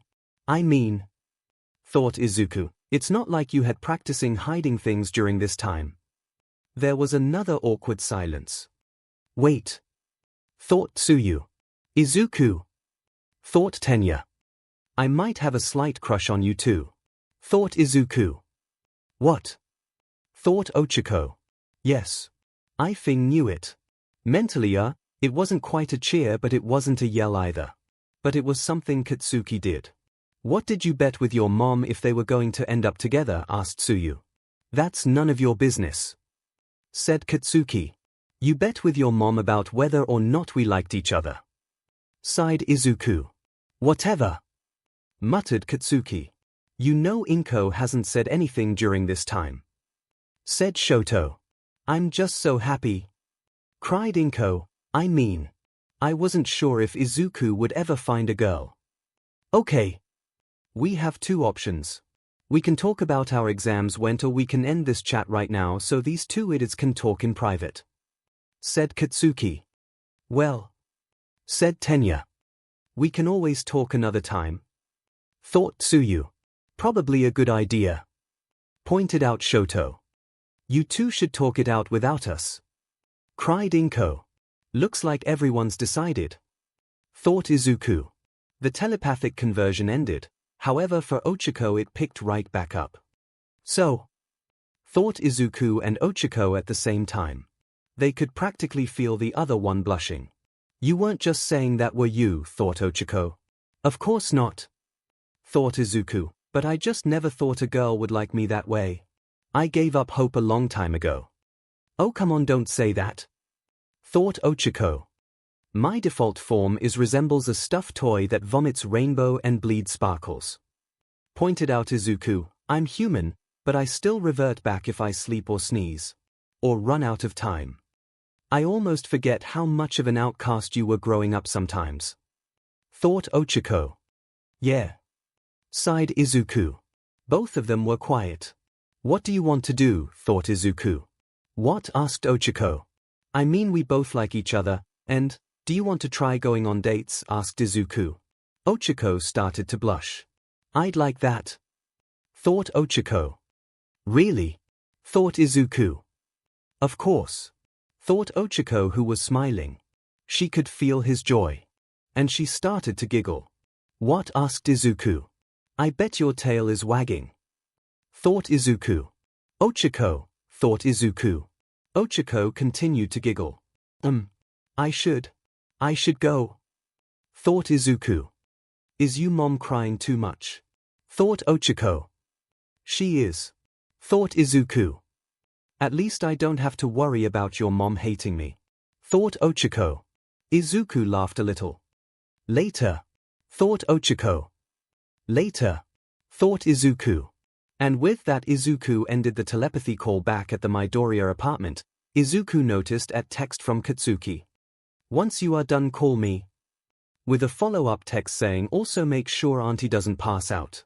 I'm sure she already cried enough today. He made sure his mother was all right and make sure she got some more liquids in her. Then the third telepathic call of the day. So, what's going on with you two? Asked Katsuki. We're going to try it, thought Izuku. Good, just keep any mushy thoughts out the group chat, muttered Katsuki. Are you jealous? Thought Izuku, getting some conflicted feelings. Please. I just won money from the hag. You think I want to date you? You and Round Face are good for each other, muttered Katsuki. Izuku just sweat dropped. He knew that they wouldn't date. They saw each other as brother and sister after all. This is about something I stumbled on today, thought Katsuki. What happened? Asked Izuku. I can't tell you, muttered Katsuki, but I'm outright telling you that I'm hiding something from you. What? Thought Izuku. I feels weird hiding stuff from you, thought Katsuki. Okay. Izuku blinked and sighed and knew where she was coming from. Since they got over that misunderstanding, they have been practically glued at the hip. And it felt like they told each other everything, or the other could easily figure out what the other was hiding. Look, I can't tell you what I found, only that it needs to be kept secret, thought Katsuki. Also, Icy Hot found out the same thing, is probably going to be depressed for a while because of it. Izuku knew better than to ask what they found out, so he kept quiet. Wait, does it have to do with All Might? Asked Izuku. None of your business, muttered Katsuki. Izuku sighed. Look, it's late, thought Katsuki. And I need my sleep. Okay. Night, thought Izuku. And so the day of the exams ended, with secrets being kept and feelings revealed. Things were going to change for them. But one thing was for sure, Katsuki and Shoto knew they couldn't hide the secret forever, it would come out someday, they just weren't sure when or how. Chapter 33, Mall Brawl. The four that definitely failed their exam were depressed. They were depressed that they were going to miss camp. Which was kind of obvious. Also 𝐂𝐿 was depressed because he ended up passing out during the exam thanks to Midnight's quirk. Seriously. You don't get to go to a camp, it's not the end of the world. Muttered Katsuki seeing their reaction. Well, you passed your exam? Muttered Kaminari. I beat up All Might. Said Katsuki, I probably had the hardest exam. They all sighed when she said. She was still dealing with what she learned after all. Oh come on. This can't get any worse. Complained Mina. That was Ochako and Izuku came into the room, they decided to walk to school as a couple. And both of them were blushing. Wait, are you two together? Asked Mina. Both Ochako and Izuku blushed even more, neither answering. Oh come. We have our first couple in class and they both get to go to camp and I miss them spending time together during. Said Ashido. Everyone stared at Ashido. Please don't spy on us, Mina. Sighed Ochako. But you're the first couple, cried Mina, how did you even get together? That's not important. Said Ochako. I guess not. Muttered Mina, but still. You know. I'm sure everything will work out. Said Izuku, there could be a surprise twist. All of the one who failed all glared at him, causing Izuku to turn into his animal form and slink away. Soon enough class started. Now to discuss everyone's exam results. First off, all of you have passed your written exams. Said Aizawa. The entire class of course was relieved by the news. However, 5 of you failed the practical exams. Said Aizawa, 2 teams and 𝐂𝐿 who passed out during his exam. Oh man, muttered 𝐂𝐿. As for going to camp. Said Aizawa, the entire class is going to go. An surprise twist, said the 5 that filed their exams. The camp is meant to train your quirks, it would be illogical for you to skip out on it. Said Aizawa. The 5 all breathed a sigh of relief. However, the 5 of you will be taking remedial classes during camp. Said Aizawa. The 5 all groaned at this. On the bright side, they were going to camp, even if they had to take remedial classes. During lunch, Izuku and his partners, including his soon-to-be partner, all headed to lunch together. You told Aizawa about me wanting to bond, asked Toru. He's fine with it. Said Izuku. However, before they could kunite with the conversation, All Might suddenly showed, shouting, I am here. They turned to see him. They saw him holding his boxed lunch in a pose, screaming, I want to eat lunch with senpai. Ochako started laughing at the fact that it was All Might doing this and how adorable he looked. I want to have lunch with young Todoroki and young Bakugo, said All Might. Both of them knew it was talk about the secret they found out. Go eat lunch with him. Said Izuku. Fine. Muttered Katsuki. It's fine to talk about plans without us. Said Shoto. They headed to the cafeteria without them, all of them figuring that it had to do with more taking about their exam. They went to the teacher's lounge. All Might was now in his thin form. Let me guess, you have bad news for us. Muttered Katsuki. I think I lost time in my hero form because of the injury you gave me. Said All Might. Katsuki cringed at this. It's fine, young Bakugo. I should have known something like this would have happened. Sighed All Might. How much time did you lose? Asked Katsuki. I don't know.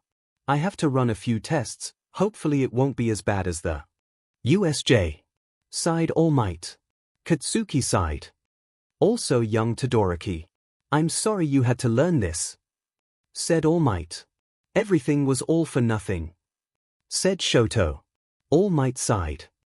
I plan to hold on for as long as possible, because after learning about what your father put you through, I would rather not see him become number 1. Said All Might. Really? Asked Shoto.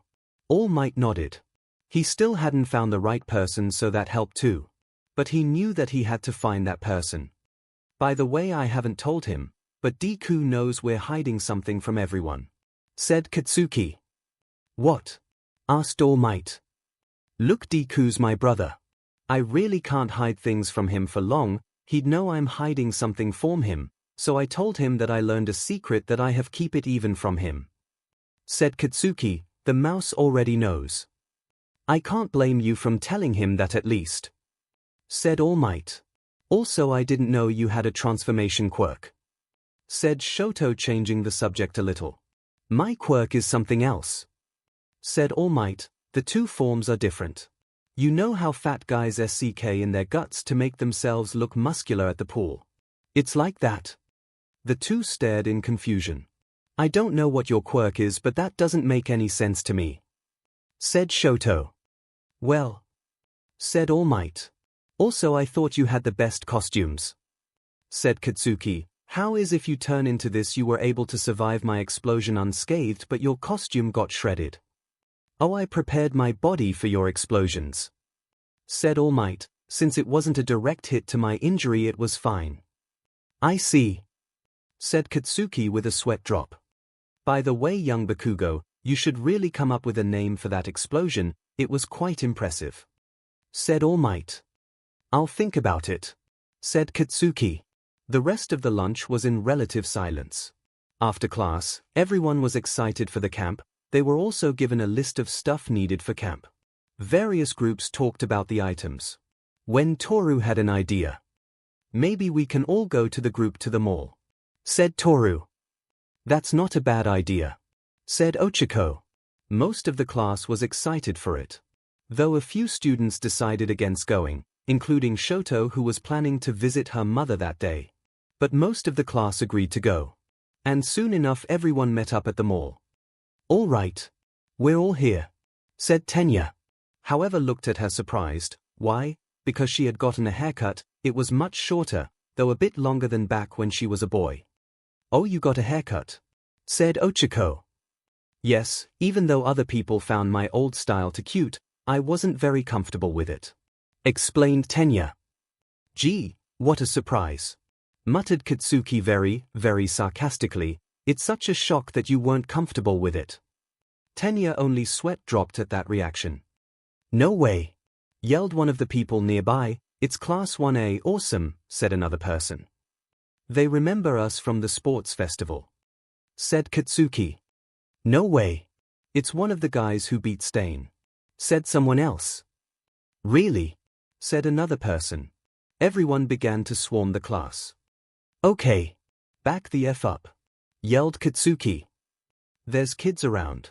Called out a woman. I don't fin care. Said Katsuki.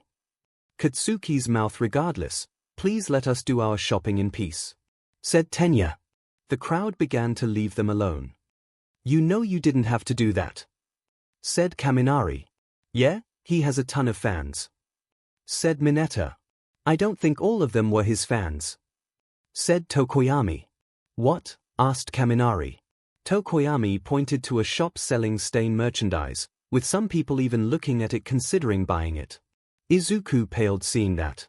Then he transformed not his animal form. And great! Muttered Katsuki. Ochako picked him up. It will be fine. Said Ochako. Izuku just sighed. Probably a good idea to stay like that for a while. Muttered Katsuki. I know. Mumbled Izuku. And soon enough everyone broke apart. Ochako and Izuku ended up together. With Izuku stayed in animal form and riding on Ochako. So, said Ochako blushing a little, does this count? I don't know. Said Izuku blushing a little too, I mean, we're alone. Yeah. I know. Said Ochako. That was when someone suddenly wrapped his arm around Ochako. Hey there. Said the person who was a young man wearing a hoodie that covered his face. You're one of those magical girls from the sports festival. Yeah. Said Ochako, who was very uncomfortable. And that must be your mascot. Said the man staring at Izuku. The fur all over Izuku was standing on its ends. He had a bad feeling. Then the man said something that cemented it for Izuku. You know, back at the USJ I was wondering what your quirk was. I never thought it was something that turned you into a magical girl mascot. Said the man. You, said Izuku. Indeed, the man was Shigaraki. That was when Shigaraki grabbed 𝐻𝐸𝐽 by the neck. Deku, said 𝐻𝐸𝐽. You're the one from the USJ, said Izuku. And you remember what I did the ground, said Shigaraki. Now I'm sure you know what will happen if I touch her neck with all 5 fingers. Izuku was shaking. Look, just remain calm. I just want to talk, said Shigaraki. I also can't hurt you. Izuku just glared at Shigaraki. The heroes will come, said Izuku. And how many people will I be able to kill before they show up?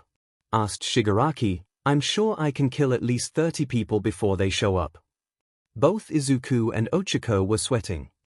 Don't worry, I just want to talk, said Shigaraki. Deku, said 𝐻𝐸𝐽. Izuku noticed she made the hand sign to activate telepathy. And Izuku knew he had to call all of his partners. Meanwhile, in a store, Katsuki and Kirishima had ended up together, with Kirishima getting help from her to pick out some new boots. Just pick one already, muttered Katsuki. Oh, come on, which one looks better? Asked Kirishima. Before Katsuki could answer, it's an emergency, called out Izuku via telepathy. What's wrong? Asked Kirishima. Meanwhile, at the hospital, Shoto was talking with her mom. I was wondering, if it was all for nothing, how would you feel? Asked Shoto. What do you mean? Asked Rei. If he got the #1 spot because something happened to All Might? Asked Shoto. However, before she could answer, Shoto got the telepathic message and Rei saw her daughter's face. Shoto, asked Rei. Wait, said Shoto, hold on. Izuku, what's wrong? Asked Inko. We're at the mall, and a villain is hold me hostage, explained 𝐻𝐸𝐽. What? Asked everyone else. It's worse than that, it's Shigaraki, thought Izuku. Wait, isn't he? Thought Shoto. The one from the USJ, confirmed Izuku. Shoto, what's wrong? Asked Rei. One of my partners is being held hostage by a villain, said Shoto. Rei looked at Shoto. Sorry, Shoto. I should have included everyone but you, thought Izuku. I'm sorry. It's fine, but there's not much I can do right now, said Shoto. I'm already calling some heroes, pointed out Inko. Thanks, Mom, thought Izuku. Rei touched Shoto's hand. You can stay on with them, said Rei. Don't worry. Shoto nodded. Thank you.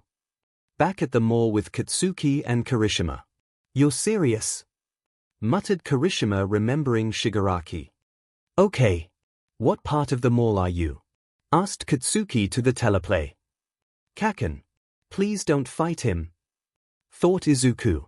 Look, I just want to keep an eye on you, assured Katsuki. We're fine for now, thought 𝐻𝐸𝐽. Why, what is he doing? Asked Katsuki. He's venting, explained Izuku. What? Came the reply from everyone else. With 𝐻𝐸𝐽 and Izuku, it was indeed true. They had found a place to sit down where Shigaraki was still holding onto 𝐻𝐸𝐽's neck with Izuku on 𝐻𝐸𝐽's lap, with 𝐻𝐸𝐽 holding on to her stuffed you-like boyfriend for comfort. And yeah, he was venting. Basically, I hate everything, explained Shigaraki, but the thing I hate the most right now is Stain. Wasn't he part of the League of Villains? Asked Izuku. No, he wasn't, muttered Shigaraki. Everyone thinks he was, and I don't get it. Get what? Asked Izuku. Everyone loves him, they're all paying attention to him, said Shigaraki. I see you, called out Katsuki. Kaken don't do anything, thought Izuku. The heroes should be there soon, thought Tenya. I have bad news, all of the heroes in the area are busy right now, thought Inko. It will take a while. Are you being serious? Asked Katsuki. Please hold on, thought Inko. Izuku was sweating, as was 𝐻𝐸𝐽. What do you think? Asked Shigaraki. What? Said Izuku. About people paying attention to the hero killer and not the League, muttered Shigaraki. Oh, said Izuku. I think it's because he's not just destroying for the sake of destroy. I don't agree with him, but he has a reason for what he's doing.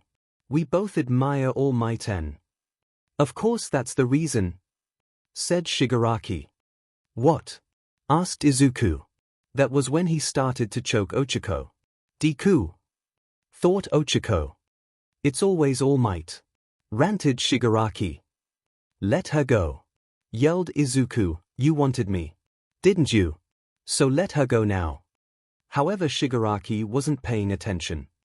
Here's the reason why everyone is the way they are, said Shigaraki. Here's the reason why everyone feels so safe and secure.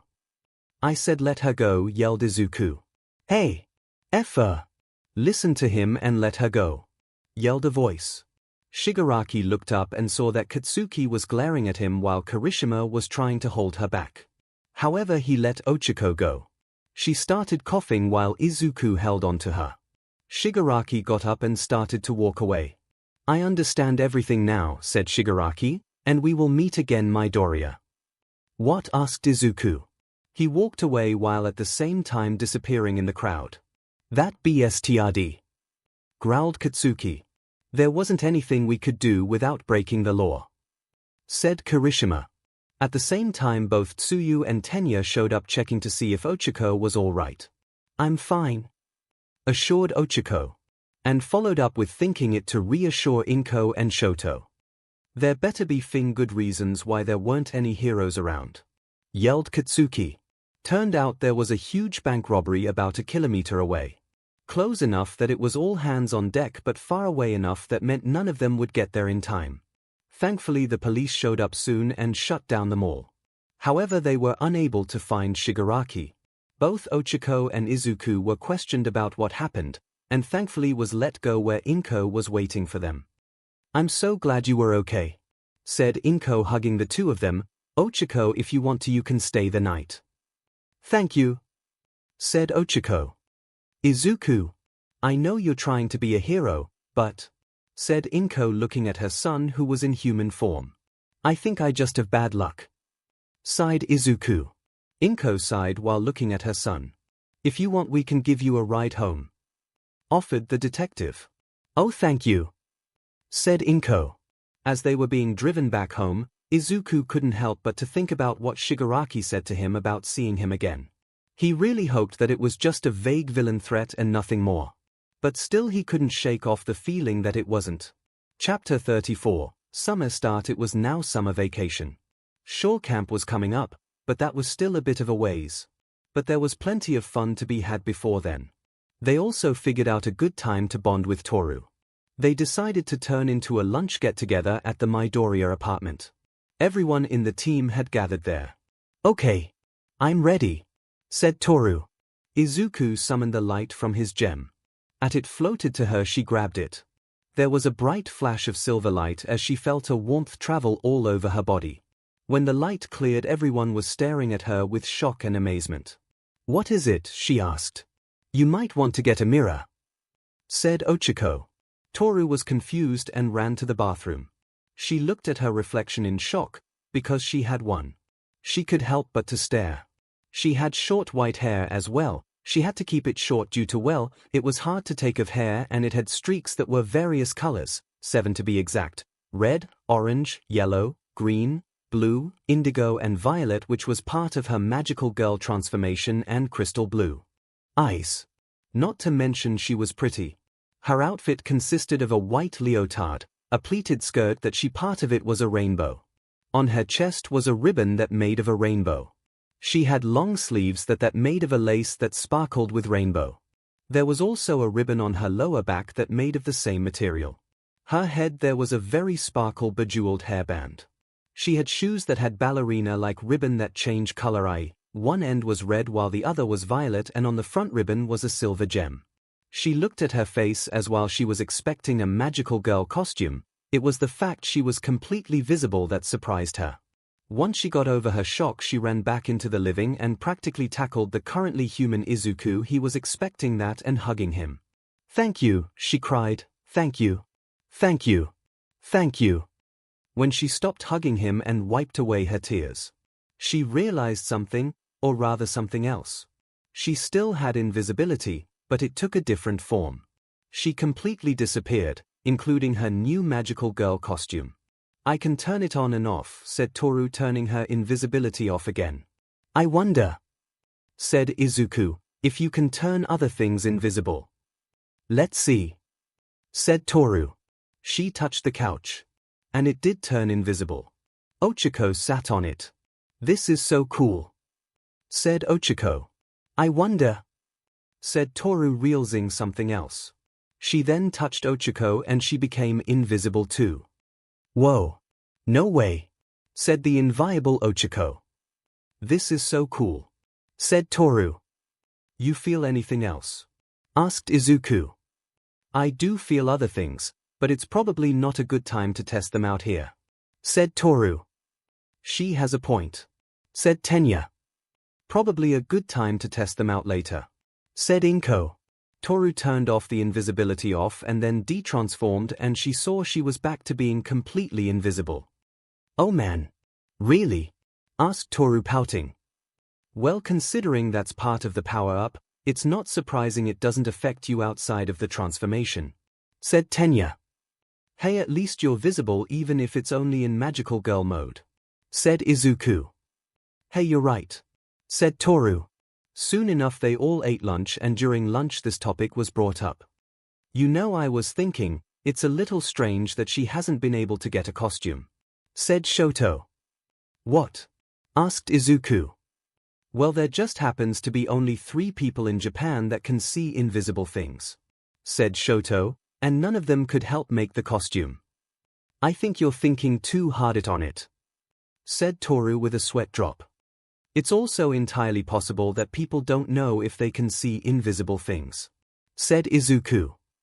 Or something else is going on, said Shoto. Shoto, are you feeling all right? Asked 𝐼nko. I'm fine. I was just thinking a lot about it, said Shoto. I'm starting to think you need to get out more, said Tsuyu with a sweat drop. What? Asked Shoto. Never mind, sighed Tsuyu.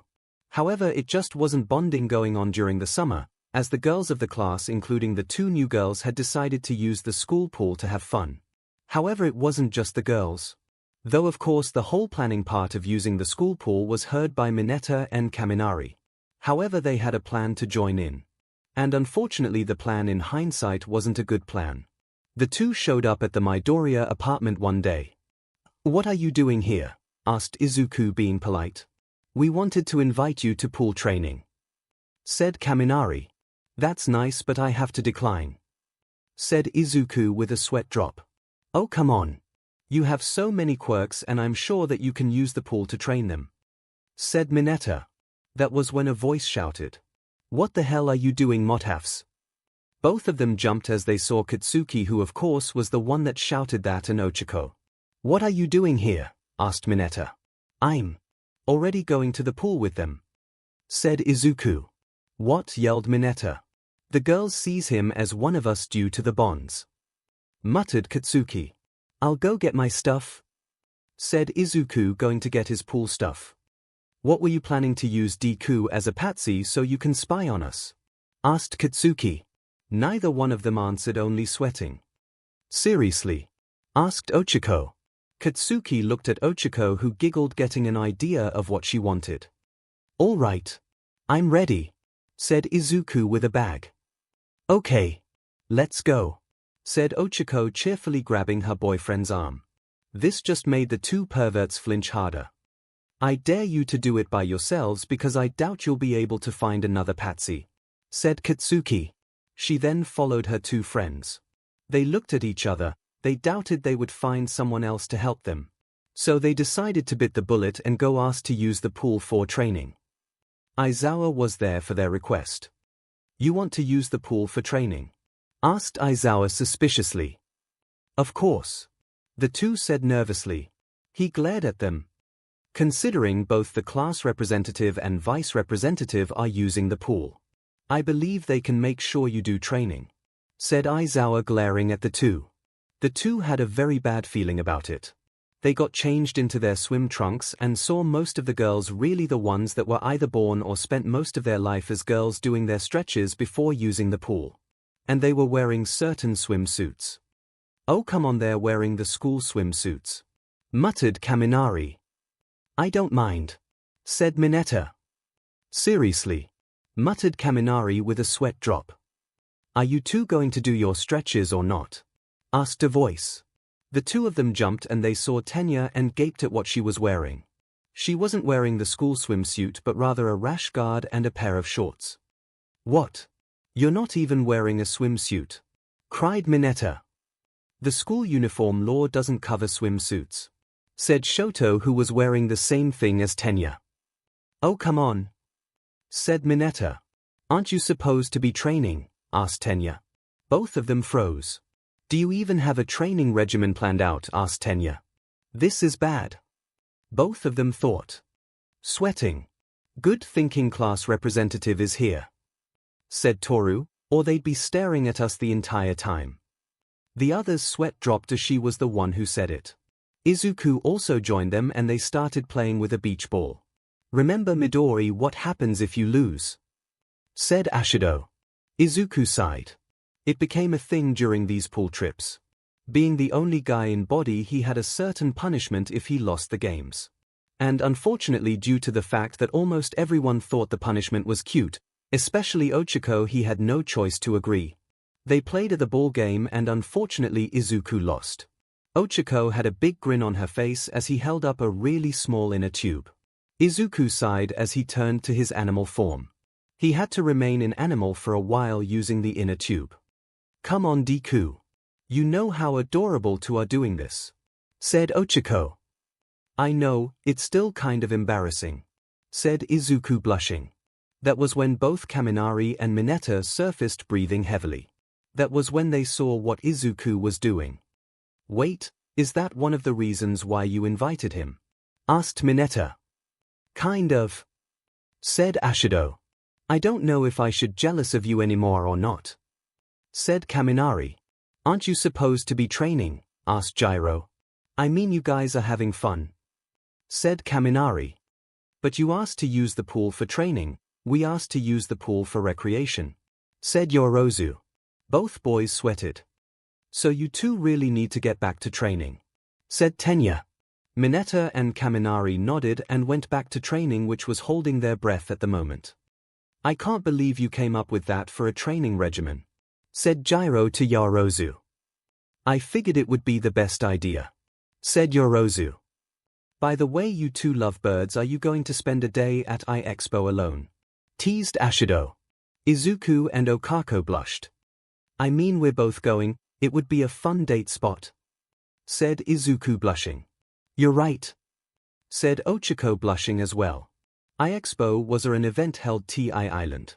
A place where all of the world's top scientists were to create many of the world's best inventions. Every summer they would open up and hold an event called iExpo.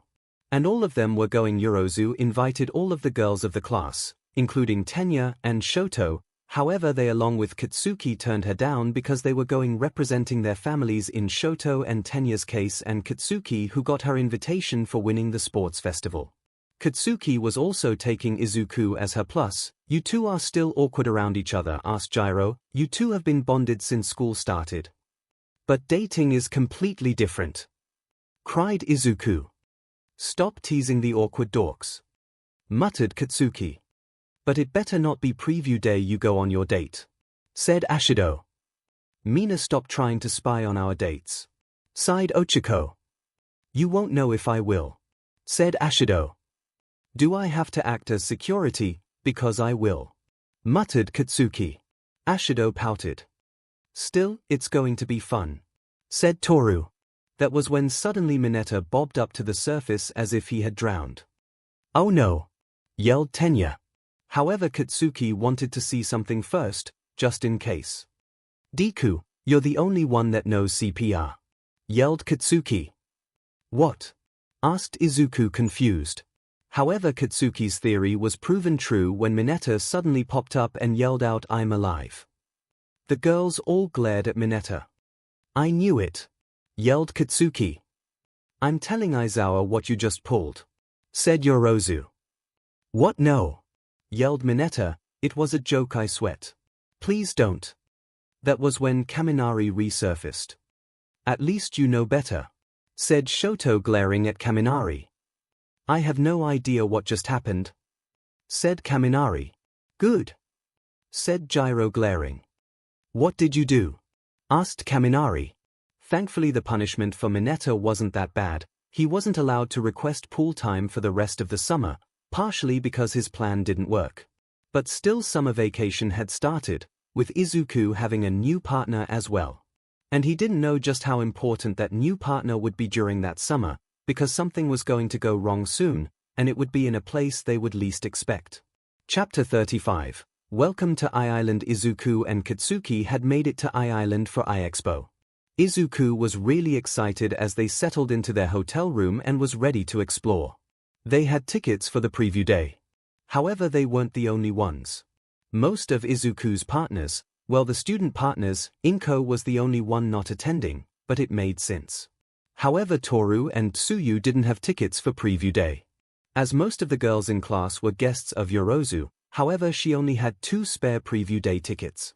The remaining girls had played a game of rock paper suckers. Ochako was one of the 2 winners, the other was Gyro. However, both Gyro and Yorozu decided to join in with them on preview day, because really it was the more the merrier.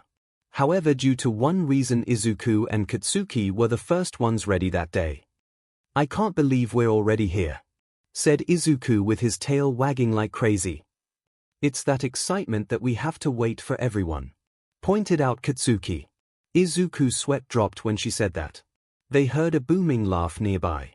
Both of them were somewhat surprised to hear that laugh. They both turned and saw All Might. All Might, said Izuku. So you're here too? Didn't expect any teachers to be here, said Katsuki. All Might laughed at this. Yeah, but my case is a bit different. I'm here to surprise an old friend, said All Might. Oh, that's so cool, said Izuku. That was when All Might realized something that would nice. Are you too busy? Asked All Might. Not right now, said Katsuki. We're planning to hang out with our friends, said Izuku. We're the first ones ready, said Katsuki. Last we checked, leg day's still on his plane. All Might nodded. How would like to meet my friend? Asked All Might. Really? Asked Izuku with his tail wagging. Wait. All Might, said Katsuki with a sly smirk, are you a lonely old man? All Might coughed, thankfully no BLD, in shock. You can't say that to All Might, yelled Izuku. I know, it felt weird, said Katsuki. I was hoping to bring someone to meet him, but I couldn't find the person, said All Might. So you found 2 of your students? Asked Katsuki. Well, you are impressive students, said All Might. Whatever, muttered Katsuki. Just let me tell my friends we might be running late, said Izuku. He activated his telepathy, but only to the ones going to preview day. Hey, mentally called out Izuku. I have gotten off the plane, gotten to the hotel and am unpacking right now, Tenya explained. Actually, we ran into All Might and he wants to introduce us to someone, explained Izuku. Oh, that's really cool, thought Ochako. If All Might wants to introduce you to someone, that does sound interesting, agreed Tenya. Why? Asked Shoto. Because he seems to be a lonely old man, explained Katsuki. There was an awkward silence. Did you just say that about All Might? Asked Ochako. I know, it's weird saying it, but that's what it seems like, admitted Katsuki. You should go meet this person, we can wait, thought Shoto. Izuku nodded and ended the telepathic call. Let's go, cheered Izuku. All Might laughed at Izuku. As they walked, they heard a girl call out Uncle Might. They saw a girl a couple years older than them with blonde hair, blue eyes, and wearing glasses riding a strange-looking pogo stick. Melissa, cheered All Might. The girl jumped to him and All Might hugged her. Wait, that's All Might's friend, asked Izuku. No, she called him uncle, said Katsuki.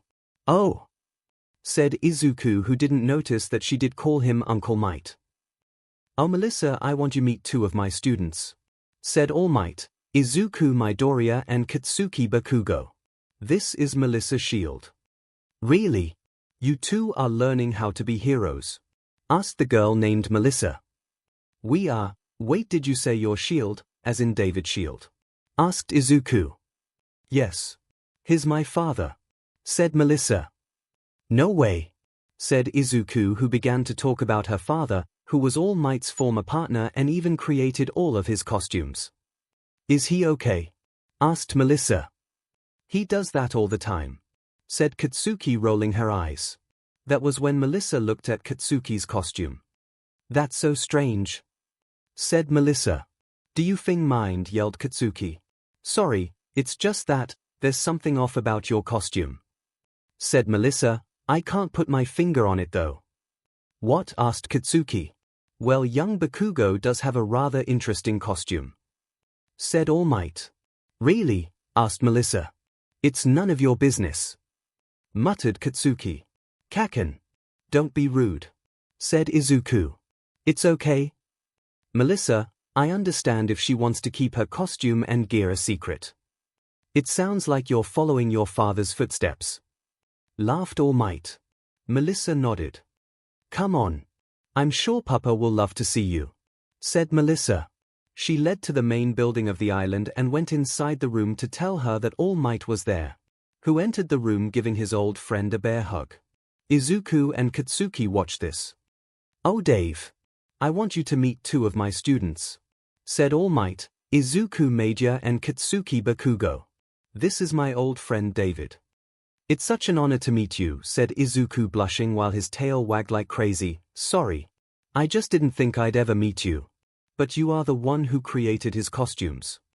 David laughed at Izuku's fanboying. Oh, so are you close to him? Asked David.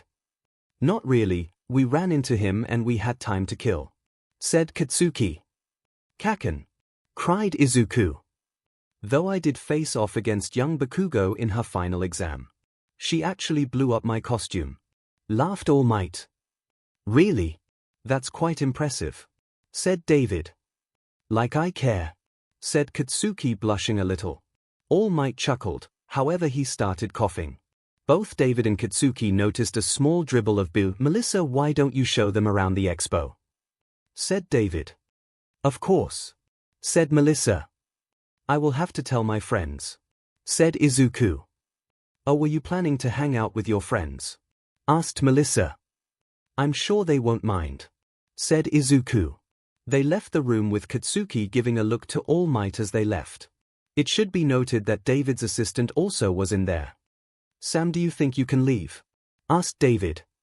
All right, said the man named Sam. The man named Sam left as All Might reverted to his smaller form. All right? Asked David. Still recovering from a recent injury, sighed All Might. Young Bakugo really went all out for her exam. She found out, didn't she? Asked David. She did, sighed All Might, along with her partner during the exam, but young Midoriya doesn't know. I see, said David. In the hallway, Izuku contacted the others they were hanging out. Hey, we're done meeting with All Might's friend, thought Izuku. That was fast, said Ochako. I'm sure All Might just want to spend time with his friend, pointed out Shoto. But we're dragging along All Might's unofficial niece. So heads up. Though Katsuki. Well, me and the other girls are ready, so we should meet up, pointed out Ochako. Let's see where she takes us, thought Izuku. Sounds cool, thought Ochako. Melissa watched this. So your quirk allows for telepathic conversations, she asked. Just with certain people, said Izuku. Even if it's just certain people, said Melissa. It's still good for hero work. Izuku nodded. I noticed you call each other Kaken and Deku, said Melissa. Are those your hero names? No, we've known each other since we little, said Izuku. Oh, I see, said Melissa. My hero name is Bombshell and Deku's is Artemis, said Katsuki. Really? Any reason why for that one? Asked Melissa. I'll explain later, said Izuku, blushing a little. So should I call you by those names? Asked Melissa. Call us whatever you want, muttered Katsuki, I don't care. He knew the truth of his quirk would come out later. They went to exhibit hall that showcased some of Island's inventions. Deku called out 𝐒𝐿𝐴𝐵. Izuku turned around and saw 𝐒𝐿𝐴𝐵 turning towards him. Hey 𝐒𝐿𝐴𝐵, said Izuku blushing. She hugged him. Are you two seriously entering that stage? Asked Katsuki. 𝐒𝐿𝐴𝐵 blushed. I have to agree, muttered Gyro walking with Yozu. I heard you saw each other yesterday, please don't get all lovey-dovey. Both Izuku and 𝐒𝐿𝐴𝐵 blushed in embarrassment. Are you Uncle Might students as well? Asked Melissa. Uraraka mentioned someone who was like All Might's niece, said Yoorozu. That's right. I'm Melissa Shield. It's nice to meet you, said Melissa. That was when she noticed 𝐒𝐿𝐴𝐵's costume. Oh, your costume is like Katsuki's, said Melissa. Oh, you haven't explained your quirk to her, have you? Asked 𝐒𝐿𝐴𝐵. I know he has telepathy, said Melissa, and his animal features, well, you see, my quirk is really weird, sighed Izuku. That was when he felt it, a certain feeling in his nose. Really? He thought as he sneezed, of course turning into his animal form. What? Said Melissa, unsure how to react at this. You know, let's get a drink, said Yoorozu. They went to a nearby cafe where Izuku explained his quirk in detail. That is a really strange quirk, laughed Melissa. I know, I'm used to it, sighed Izuku as he sat on 𝐒𝐿𝐴𝐵's lap. So do you have any more partners? Asked Melissa. 5 more. But one of them is my mom and she's back at home, said Izuku, and 2 of them won't be attending preview day. They're back at the hotel doing whatever, said 𝐒𝐿𝐴𝐵. That was when their drinks arrived. Seriously, Midoriya, asked one of the waiters, are you trying to get more girls into your ℵ? They looked up and saw that the waiters were Kaminari and Mineta. Oh, you're here, muttered Gyro. You're still not sore about what happened at the pool, are you? Asked Kaminari. At least you showed restraint, unlike someone else, said Yoorozu. Mineta started to grumble. Hey, come on, said a third waiter, you should stop bothering him. They saw who the third waiter was, Kirishima. Are they your classmates too? Asked Melissa. They are, but those 2 are idiots, muttered Gyro. So you're here waiting table 2, said Katsuki. You couldn't get someone to bring you? Well, I thought I could use the money, said Kirishima, plus I can explore during breaks. I guess it's not that bad then, just try not to bother me during your breaks, muttered Katsuki. I'll tie knot too, laughed Kirishima. Oh, you have got to be kidding me, yelled Mineta. What are you talking about? Asked Katsuki. You're at Sunder for Kirishima, yelled Mineta. Kirishima started blushing at this, while Katsuki. What? Yelled Katsuki, getting angry. I was hoping you would be a lesbian, yelled Mineta. What the F did you say? Yelled Katsuki, even more angry. Calm down. You're here to represent our school, yelled Tenya, running in. While heading to the cafe, Izuku had told Tenya and Shoto where to meet them. Katsuki gritted her teeth, took a sip of her drink, then looked at Kirishima. Look, shitty hair. The grapist is seeing things that aren't there, muttered Katsuki, who began to blush. Got it? Yeah, said Kirishima, blushing a little. Looks like everyone is here, said Shoto, joining them. About time, muttered Katsuki. Hey, said Kirishima, when you're done here you should check out the villain run. The violin run? Asked Katsuki, sounding interested. Yeah, it's a competition nearby, said Kirishima. It definitely has your name written all over it. Whatever, muttered Katsuki. You better be right about it. Oh no, sighed 𝐒𝐿𝐴𝐵, I'm starting to see it. No one tell Mina about this, muttered Gyro. Once they were done with their drinks, they all, minus the 3 waiters of course, headed to the stadium where the villain run was going on. It was a competition to see who could get the shortest time beating a bunch of robotic villains. Shitty hair was right, it was written with my name on it, said Katsuki with a smirk. Yeah, said Izuku. Come on Deku, you're doing it too, said Katsuki.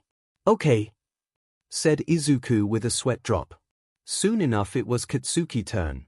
When it got started she summoned wand and launched herself towards the mountain where all of the robots were. Gave an explosive kick to one robot, and blew up a few with her wand.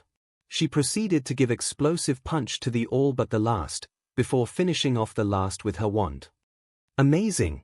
So far she's in first place, cheered the announcer for the event. Next was Izuku's turn. He took a breath and ran into the battlefield. The first robot he used Katsuki's quirk against it, followed by switching to Shoto's quirk and used his left side, but in the robot, one of the robot tried to attack him. However, he quickly swayed to Tsuyu's quirk and hit the robot with his tongue. He swayed to Inko's quirk and pulled out a certain components of one of the robots, while switching back to Shoto and freezing two of the remaining robots while finishing off the remaining by using Ochiko's quirk. Look like we someone taking 5th place, said the announcer. Melissa was surprised at the showing. Midoriya copies the quirks of his partners, explained Yorozu. It's still amazing, said Melissa. Seriously Deku? Asked Katsuki. Izuku blushed at this, embarrassed. All right. Let's see how our next competitor does, said the announcer. As it turned out Shoto decided to do the run as well.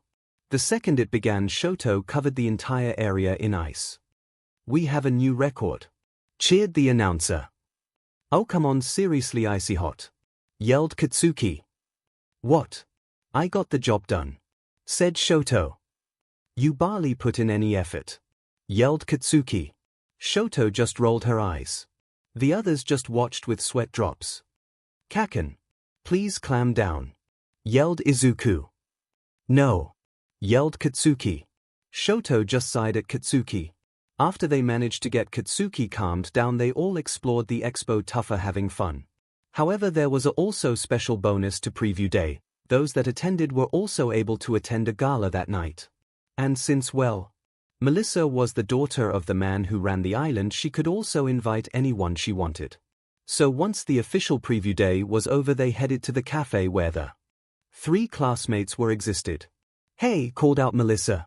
The 3 looked up and she gave the 3 tickets. What are these? Asked Mineta. She decided to take pity on you and give you tickets, said Gyro. Hey, you're going to the gala too, right Bakugo? Asked Kirishima. Deku's dragging me there, muttered Katsuki, but I will be there. All right. So let's all get ready and meet it up, said Tenya.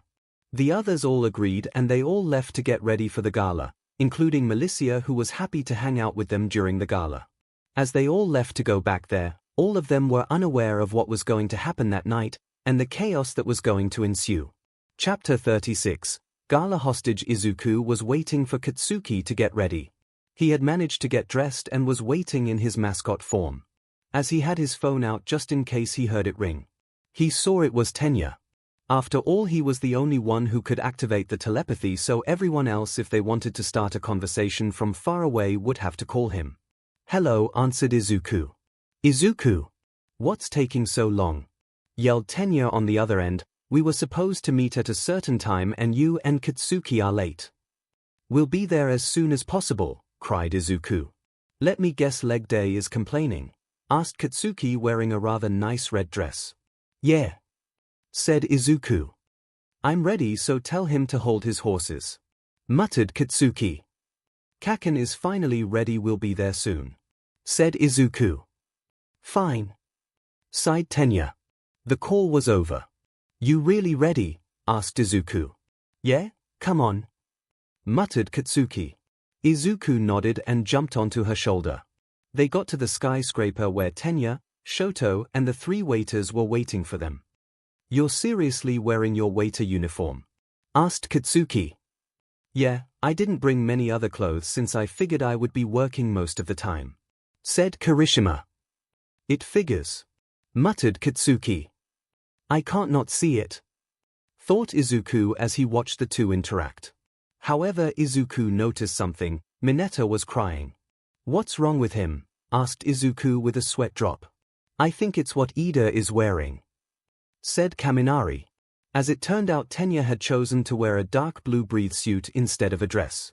Shoto was wearing a dress though as a way to mess with her father after Shed as acting as a representative. Attending the party in a dress would raise a few eyebrows. Still, the fact she was wearing a breathe suit was a big deal for Mineta. "Hey! Sorry we're late," said Ochako, showing up. Izuku saw and she was wearing a nice pink dress. He turned into his human form. "You look really nice," said Izuku, blushing. Ochako blushed when he said that. "Urozu lent me a dress," said Ochako. "It will looks nice," said Izuku.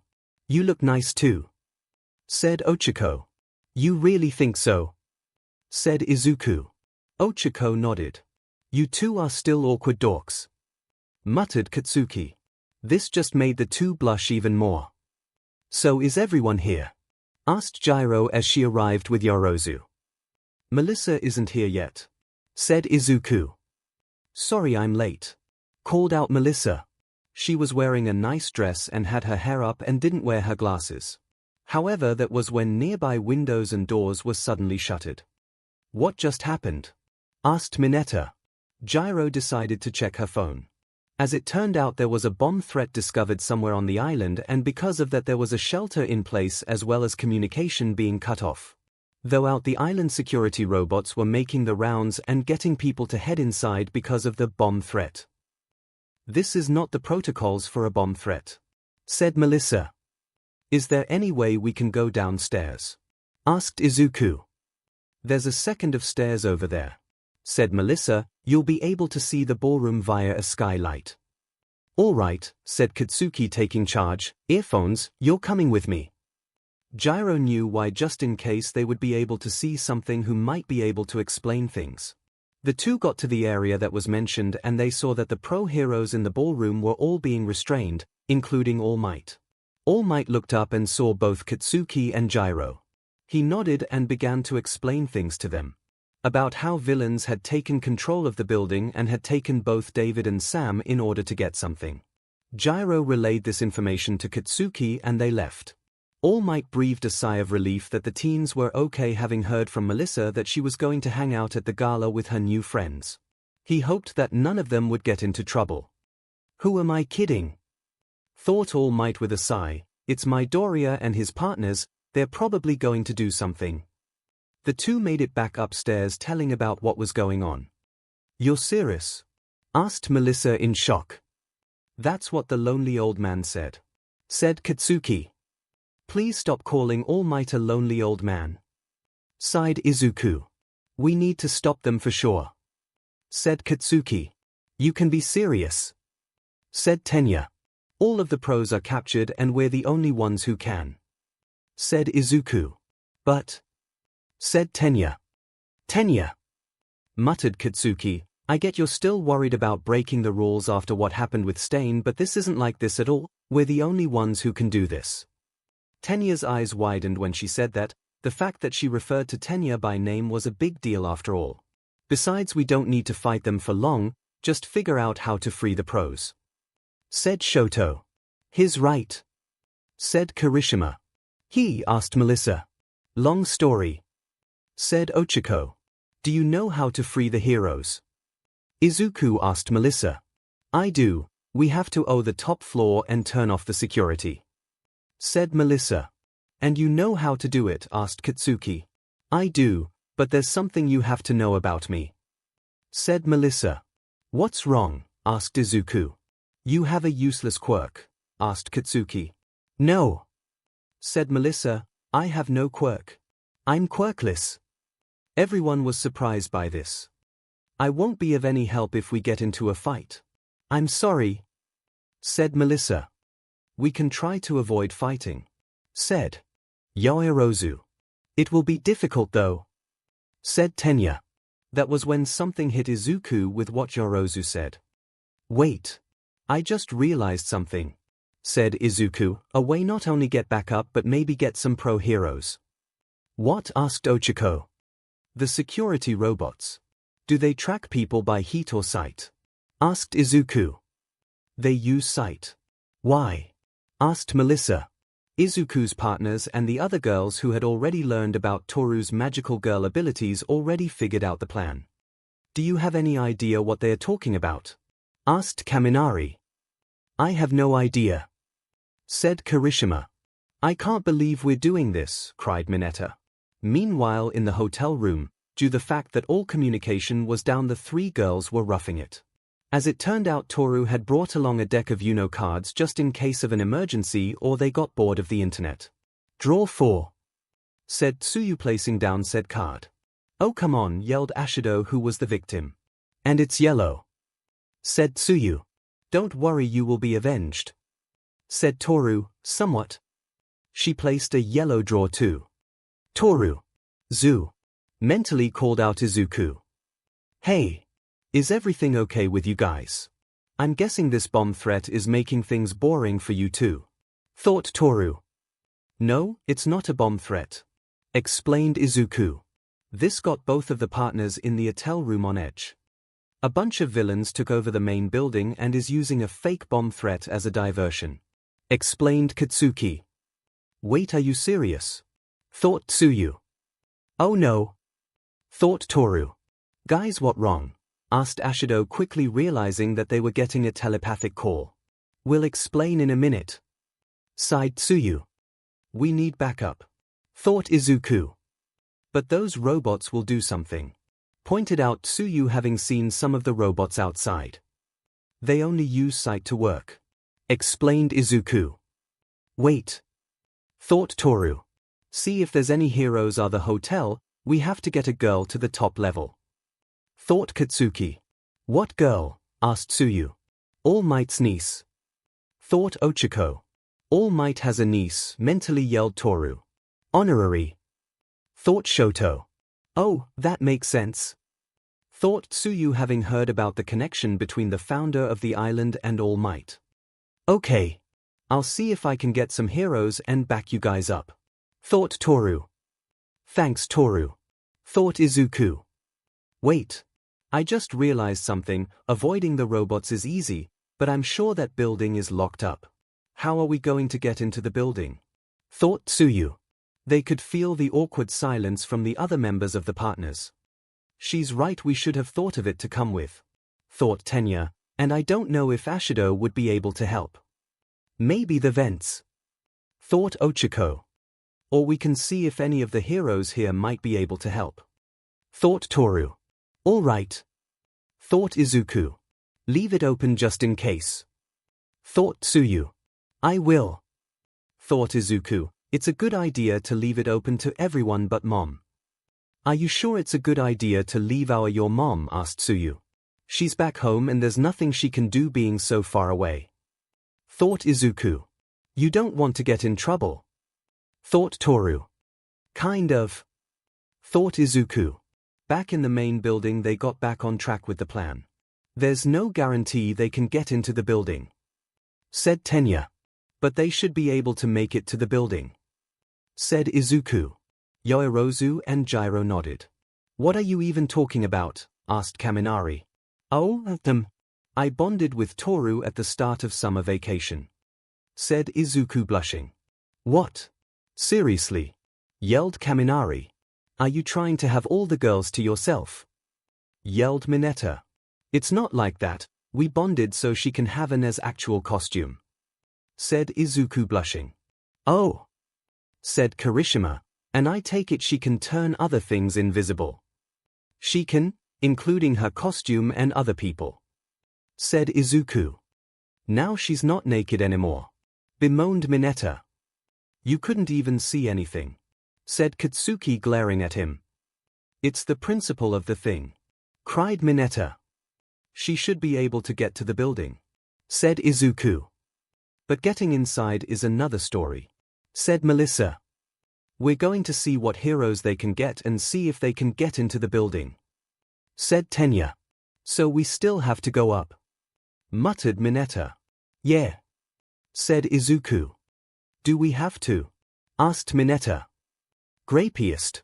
You're supposed to be a hero in training, said Katsuki. Act like it. Mineta only shook. Yeah, but, said Mineta.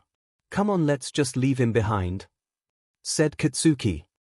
Do you know how to get upstairs? Asked Izuku. I do, said Melissa. Izuku nodded and turned into his animal form. Are you sure you should be that way? Asked Gyro. We don't know how long it will take to get up there. I need to conserve my time, said Izuku. He spent almost all day in his human form, said Katsuki. He only has a few hours left. This way, said Melissa, as Melissa showed them the way to the stairs. Izuku knew he had to ask his parents for an opinion on something. If things get really bad, should I? Thought Izuku. The partners that were there knew what he was referring to. It depends on how bad things get, thought Tenya. It's probably a bad idea to bond with someone who lives here, thought Katsuki. What? Asked both Toru and Tsuyu. All Might's niece is quirkless, explained Ochako. No way, said Toru. You're serious? Asked Tsuyu. She is, thought Tenya. Just wait and see, thought Shoto. We also don't know if she can bond with you, thought Katsuki. Izuku nodded as they headed upstairs. Back at the hotel, after explaining to Ashido what was going on, they went to the main desk and told the workers what was really going on and how they were students at UA, which gave them some clout. All of the heroes that were in the hotel either as guests or eating at one of the restaurants were brought down. Toru and Tsuyu explained the situation and how they knew about it, as well as Toru's abilities. Wait, so the gala was taken over by terrorists? Said one male hero from America. Yes, said Toru. A party in a skyscraper was taken over by terrorists, said the hero. I think we just said that, said Tsuyu with a sweat drop. You had me at terrorist hijacking skyscraper during a party, yelled the hero. I'm in. Almost everyone was staring at the hero. I am not going to explain my reasons, said the hero, only that I am very happy to help. The hero was named Hammerhand. He had a fairly basic quirk that turned his hands into hammers. However, the reason why he was excited was because of his bucket list. He was always wanted to be in a die-hard situation, i.e., stopping villains taking over a skyscraper during a party. So yeah, why do I get the feeling he has an ulterior motive? Said Tsuyu. Yeah, I'm getting it too, said Ashido.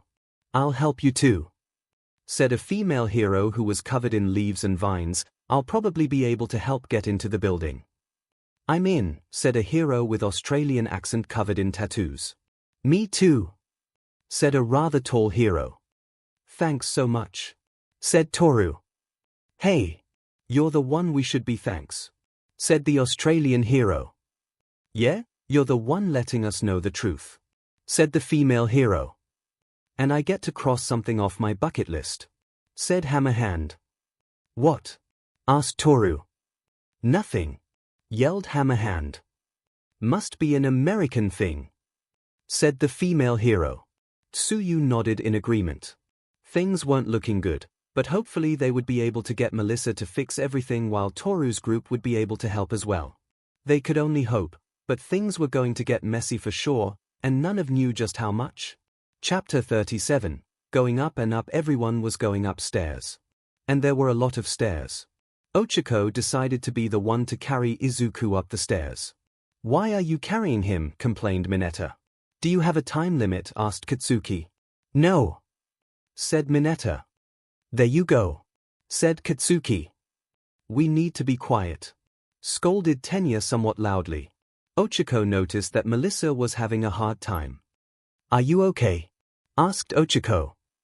I'm fine, said Melissa, taking off her shoes. They united on the way up. Meanwhile, thanks the female hero, who was named Kissy, who had the power to create vines, the invisible group, which included Mina, as it was a good idea to bring her along because her acid would probably be of use, got to the building. Is there any way inside? Asked the taller hero. I can climb wall, but I don't know how good it will be, said Tsuyu. Wait, said Hammerhand, we find a vent and go through it, which is even more perfect. Can we even fit? Asked Mina. I'm sure it will be fine, said Hammerhand. They found a vent. Thankfully Mina's acid was able to melt it. Wow. I can't believe that this was pretty easy to break in, said Toru. Once they were inside the vents, she turned off her invisibility. However, there was a problem as they were crawling through the vents. In the ballroom, they heard loud banging. "What's that noise?" yelled one of the villains holding the party captive. "Great, someone's in the vents," yelled one of them. "Find the noise," yelled the one who was the leader. Upstairs with the other group, they found themselves on the 80th floor. However, it was blocked off. "Okay, this is bad," said Kirishima. "We have to go another way," said Melissa. As they went to find another way, Mineta noticed a door. "Why can't we go these way?" he asked, opening the door. Then an alarm sounded. Everyone stared at him. "I'm going go kick him in the nuts if he's unable to help us this entire mission." Though Katsuki with her eye twitching. "No," thought Shoto. "Please don't," thought Izuku. "What happened?" asked Toru. "Mineta guessed Tsuyu." "What gave it away?" mentally muttered Katsuki. "We're inside the building," thought Tsuyu. "But who knows when we'll be able to meet up," pointed out Toru. "Also, I'm pretty sure we're making a lot of noise going through the vents," thought Tsuyu. On the lower level vents, some of the villains gathered around a vent. That was when they heard growling from the vent. It suddenly opened up and a large animal came out growling at and started to attack them. They shot at the creature, but their weapons didn't work. Once all of the villains were down, the creature disappeared into a puddle of ink. "That was awesome," cheered Ashido. "Thanks," said the Australian hero named Inca, who had a quirk that let him bring to life his tattoos, though the drawback was that each tattoo could only be used once. It also meant he had to get new tattoos. "Remember, have to be quiet," said Toru, turning everyone invisible again. "Yeah, because going through the vents was clearly really loud," said Tsuyu. "Now's not the time," said the taller hero. "We have to catch up to your friends." They all heard for the stairway. "Hey, we're headed for the stairway," thought Tsuyu. "We're on the 80th floor and we're having kind of a hard time," thought Izuku. On the 80th, they were running from the blast doors closing and everyone running away, making sure that they weren't causing up in them. "This way," said Melissa, going to a door. It was a large room filled with plants. "What is this place?" asked Izuku. "It's called the Plant Factory," said Melissa. That was when they saw that a nearby elevator was opening up. And two men came through. However, they all hid, hoping they wouldn't be spotted. "Maybe we should wait here until the backup arrives," thought Ochiko. "Chances are they might know we're in here though," thought Katsuki.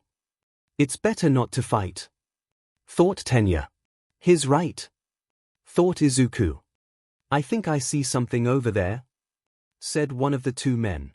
They saw that the toe headed towards them. "They're heading right for us," whispered Kaminari. That was when an idea hit Izuku. "I have an idea. I don't know if it will work, but it's the only thing I can think of that will get them off our backs," whispered Izuku. All of his partners could feel the embarrassment coming from Izuku involving this plan. "Please tell me you're not going to," muttered Katsuki. "I don't have much of a choice," thought Izuku. "What's going on?" asked Toru. "I don't think you want to know," thought Katsuki. The two men were looking around. Hen Izuku came out of the bushes on all fours. "This is so embarrassing," thought Izuku. "This is your idea," thought Katsuki. "What is that thing?" asked one of the two men. "I have no idea," said the other. "Maybe some weird animal they're breeding." Izuku started to scratch one of his ears with his back legs. In the bushes, Ochiko covered her mouth while Kaminari started to bite his fist. "At least it seems to be working," thought Tenya. That was when Izuku tried to come up with an animal noise, but it came out as a strangled yelp of some kind. "What the F kind of noise is that?" yelled Katsuki, trying not to laugh. "Kaken!" cried Izuku. "That thing can talk," yelled one of the men. "And there's some kids in the bushes," yelled the other. "Come up with a non-ridiculous animal noise in the future," said Katsuki, jumping out of the bushes. "I know," sighed Izuku. Katsuki grabbed her necklace and transformed. "We have no other choice but to fight after that," said Katsuki. "You're the one who gave away our position," said Shoto. She then grabbed her necklace and transformed too. Wait, said Izuku. The two of us can handle it. Thought Katsuki. You should stick with her, just in case. Thought Shoto. Izuku nodded as he looked at Melissa. The other in the group left the bush. One of the two men tried to attack. However, Shoto just created an ice wall. You better do more than just ice, muttered Katsuki. Don't worry, I will, said Shoto. Will they be okay? Asked Melissa. Don't worry, they're two of the strongest in our class, said Izuku, jumping on Ochiko's shoulder. But seriously, Midoriya, you need to work on coming up with better animal sounds, said Kaminari. I know, sighed Izuku. They heard to elsewhere in the plant favorite. They looked for a way out. That was when they noticed a hatch on a nearby ceiling. What's that hatch? Asked Yorozu. It's a maintenance tunnel, said Melissa, but it has to be accessed from outside, and someone who's small and could climb up walls could get up there, said Melissa. That was when everyone realized there was one person in their group that fit it. And they turned to that person. No, you have to be kidding, cried Mineta. Come on, Mineta. You're the only one that can do it, said Kirishima. No way. And besides, Midoriya is much smaller than me. And he's not doing anything, yelled Mineta. I think I might be able to do it, said Izuku. Wait, Mineta. You can do it, said Kaminari. What? Said Mineta. And you want to know why? When word spreads about this, you won't be able to beat back the girls, said Kaminari. You can have your own 𝐻M. Is he really giving that reason? Thought Tenya. He is. Mentally sighed Ochiko. What's going on? Asked Katsuki. Mineta is being useful, thought Tenya. So you can't perform that low blow? DMN it, thought Katsuki. All right for the 𝐻M, yelled Mineta. I can't believe that worked, muttered Gyro. I can, sighed Yorozu. Mineta thankfully was able to climb the wall and get to the hatch he needed to go. Back with the fight, the two magical girls had to dodge an attack from one of the two men who had turned into a gorilla-like monster. Shoto summoned her wand and sent out some of her ice shard from her wand. However, the other guy who had large hands swiped away the shards, which disappeared. Let's see you do that with one of my stronger explosions, said Katsuki. She unleashed a very large explosions from her wand which blew him up good. Shoto stared at what just happened to him. Seriously, asked Shoto. I'm just annoyed I don't have an excuse to hurt that grapist, said Katsuki. The one that turned into a monster ran towards Shoto ready for an attack. However, Shoto sent out a stream of water at him, which she then froze. Seriously, asked Shoto. Oh come on, you wanted to see him get hurt, said Katsuki. You never had that injury, you wouldn't understand, said Shoto. Katsuki's sweat dropped when the other magical girl said that. Hey, we beat them, thought Katsuki. Have you gotten far? Thought Shoto. Thanks to Mineta we managed to get pretty far away, thought Izuku. We're almost at the 80th floor, thought Tsuyu. You're still there, right? Thought Toru. Maybe we can take a break, thought Katsuki. You didn't use your strongest attack, did you? Thought Tsuyu. If I did, you would have known, pointed out Katsuki. Everyone in the build would have known. Back with the others, they kept going on. However, there was something very suspicious going on. I think we're being led into a trap, said Tenya out loud. Are you sure? Asked Ochiko. It's almost as if they leading us where they want yous to go, said Yorozu. That was when they found themselves surrendered by security robots. Okay, this is bad, said Ochiko. We have to fight our way through, won't we? Said Kirishima.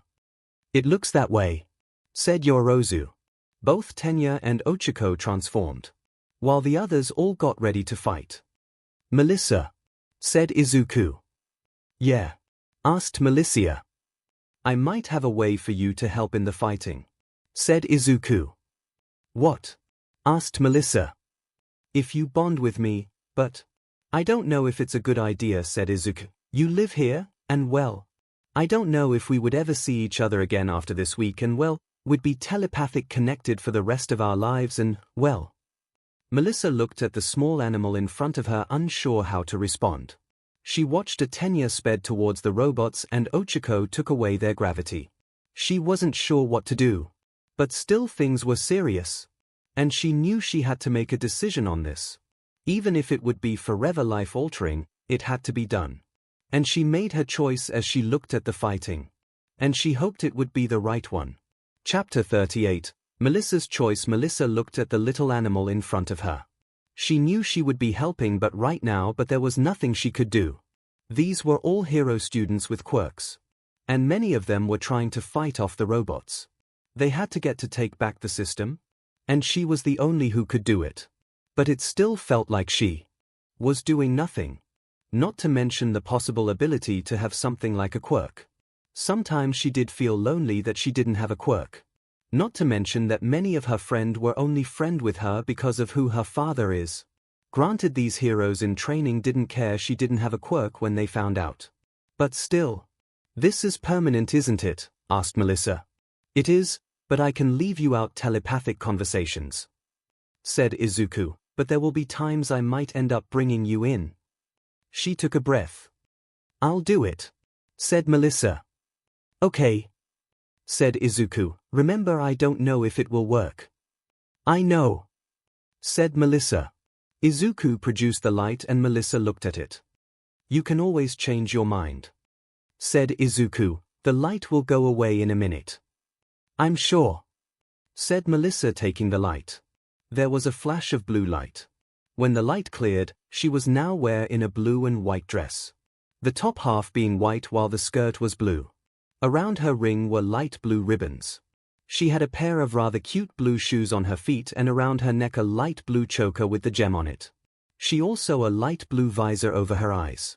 She also had blue streaks in her hair. She also felt different, a bit stronger and somehow also lighter. It was strange.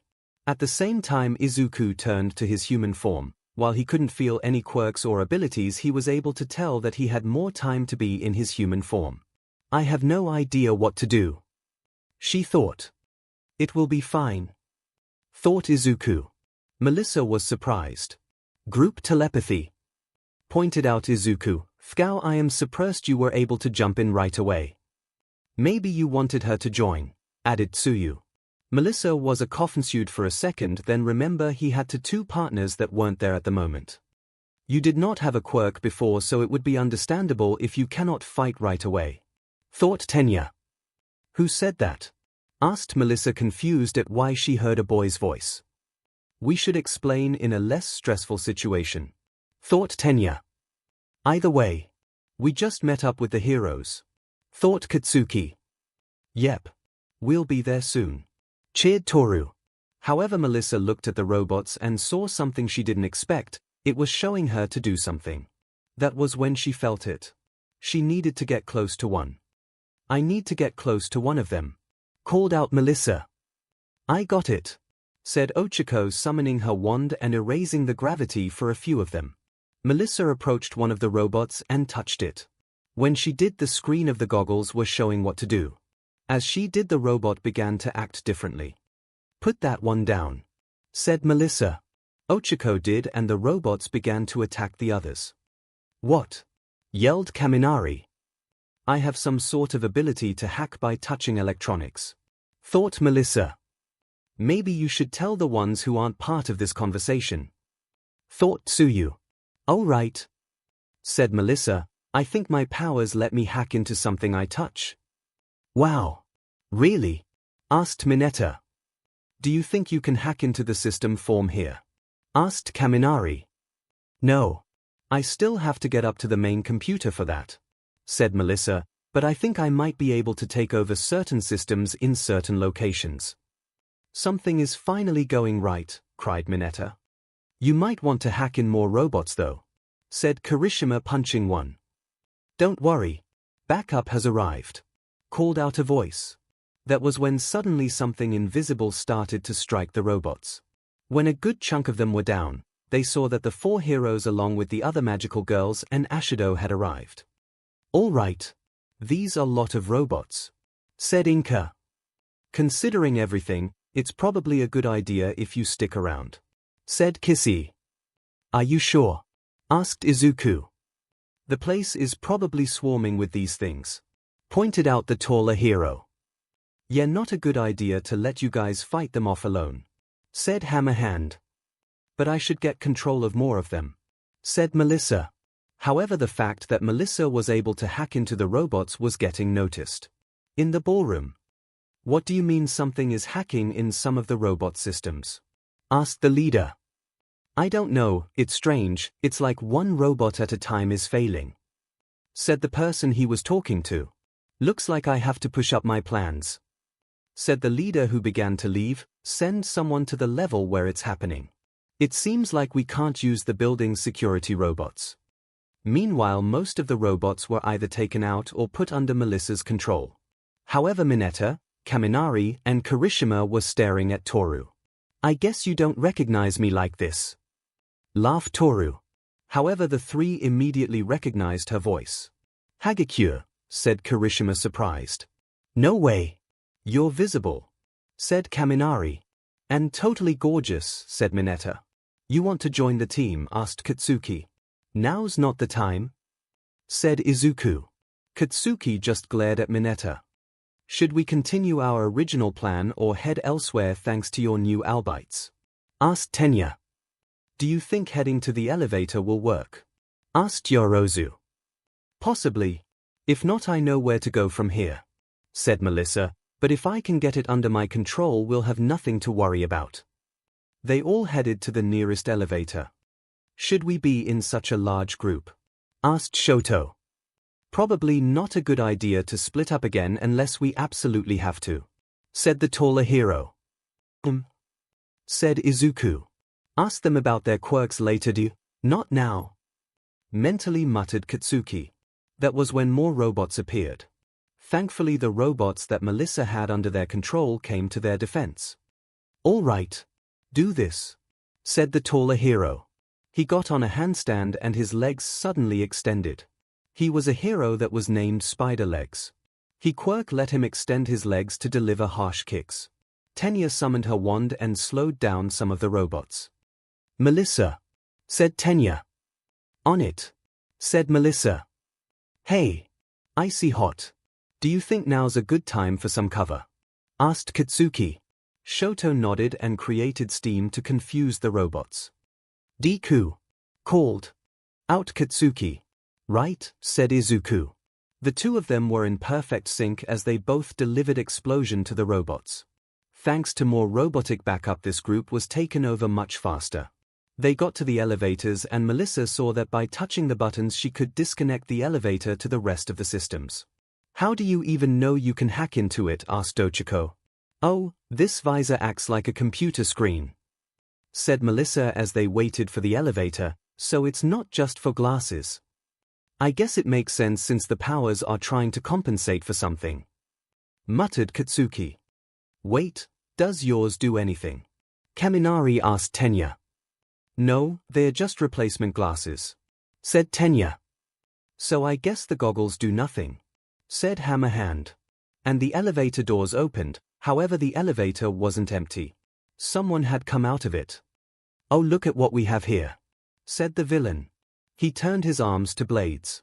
He quickly deduced that Melissa was the one who was doing everything and attacked. However, this was a really dumb idea in front of 4 pro heroes and many hero students. Izuku managed to be the one to strike him first by turning on Shoto's quirk and launching a fireball at him. What the? Yelled villain. That was when a tattoo of a tiger leapt off of 𝐒𝐭𝐴's arm and started to attack the villain. Melissa, are you okay? Asked Izuku. Don't worry. It was only a flesh wound, said Melissa, showing off that it was indeed only a flesh wound. Yorozu created some bandages and bandaged her arm. You know, maybe we should get some answers from him, said Tsuyu, realizing something. Why didn't you do it earlier? Asked Kaminari. The two they beat up were unconscious, said Hammerhand. Not bad for students, but still we should get answers, said 𝐾𝐶. I'm going on upstairs, said Izuku. Same, muttered Katsuki. I'll go up with you, said Kissy, since you kids still need some adult supervision. Same, said Spider-Legs. I'm going up as well, said Shoto. As will I, said Tenya. We're going to use the elevator ride to explain about you three, aren't we? Mentally asked Izuku. It didn't even cross my mind, thought Tenya, but we should explain our mental voices. Yeah, agreed Shoto. Melissa was just looking at Tenya and Shoto confused. Don't worry, it will make sense, assured Ochako. But it will probably weird you out, mentally sighed Tsuyu. Everyone else decided to stay behind and interrogate the guy, or thanks to fact that they managed to get a bunch of the robots on their side. The group that elected to go up and act as backup for Melissa got into the elevator. As the tiger was still attacking the guy, Inka approached him. Now you guys are going to tell why you're doing what you're doing, said Inka. And I doubt that you're doing this to steal bearer bonds, said Hammerhand. Bearer bonds, mouthed Kaminari. The other teens all shrugged at this. The tiger stopped its attack. That blonde girl, that's Melissa's shield, isn't it? Asked the villain. What about it? Asked Ochako. Oh, that poor girl, she has no idea what's really going on, said the villain. In the elevator, the four magical girl and their human mascot were having a conversation. You three used to be boys, asked Melissa. My quirk has a side effect when it comes to males, it presently turns them into girls, thought Izuku. I was turned into a girl when I was 4, but these two were turned a couple months ago, explained Katsuki. That's why our mental voices are still male, explained Tenya. I see, thought Melissa.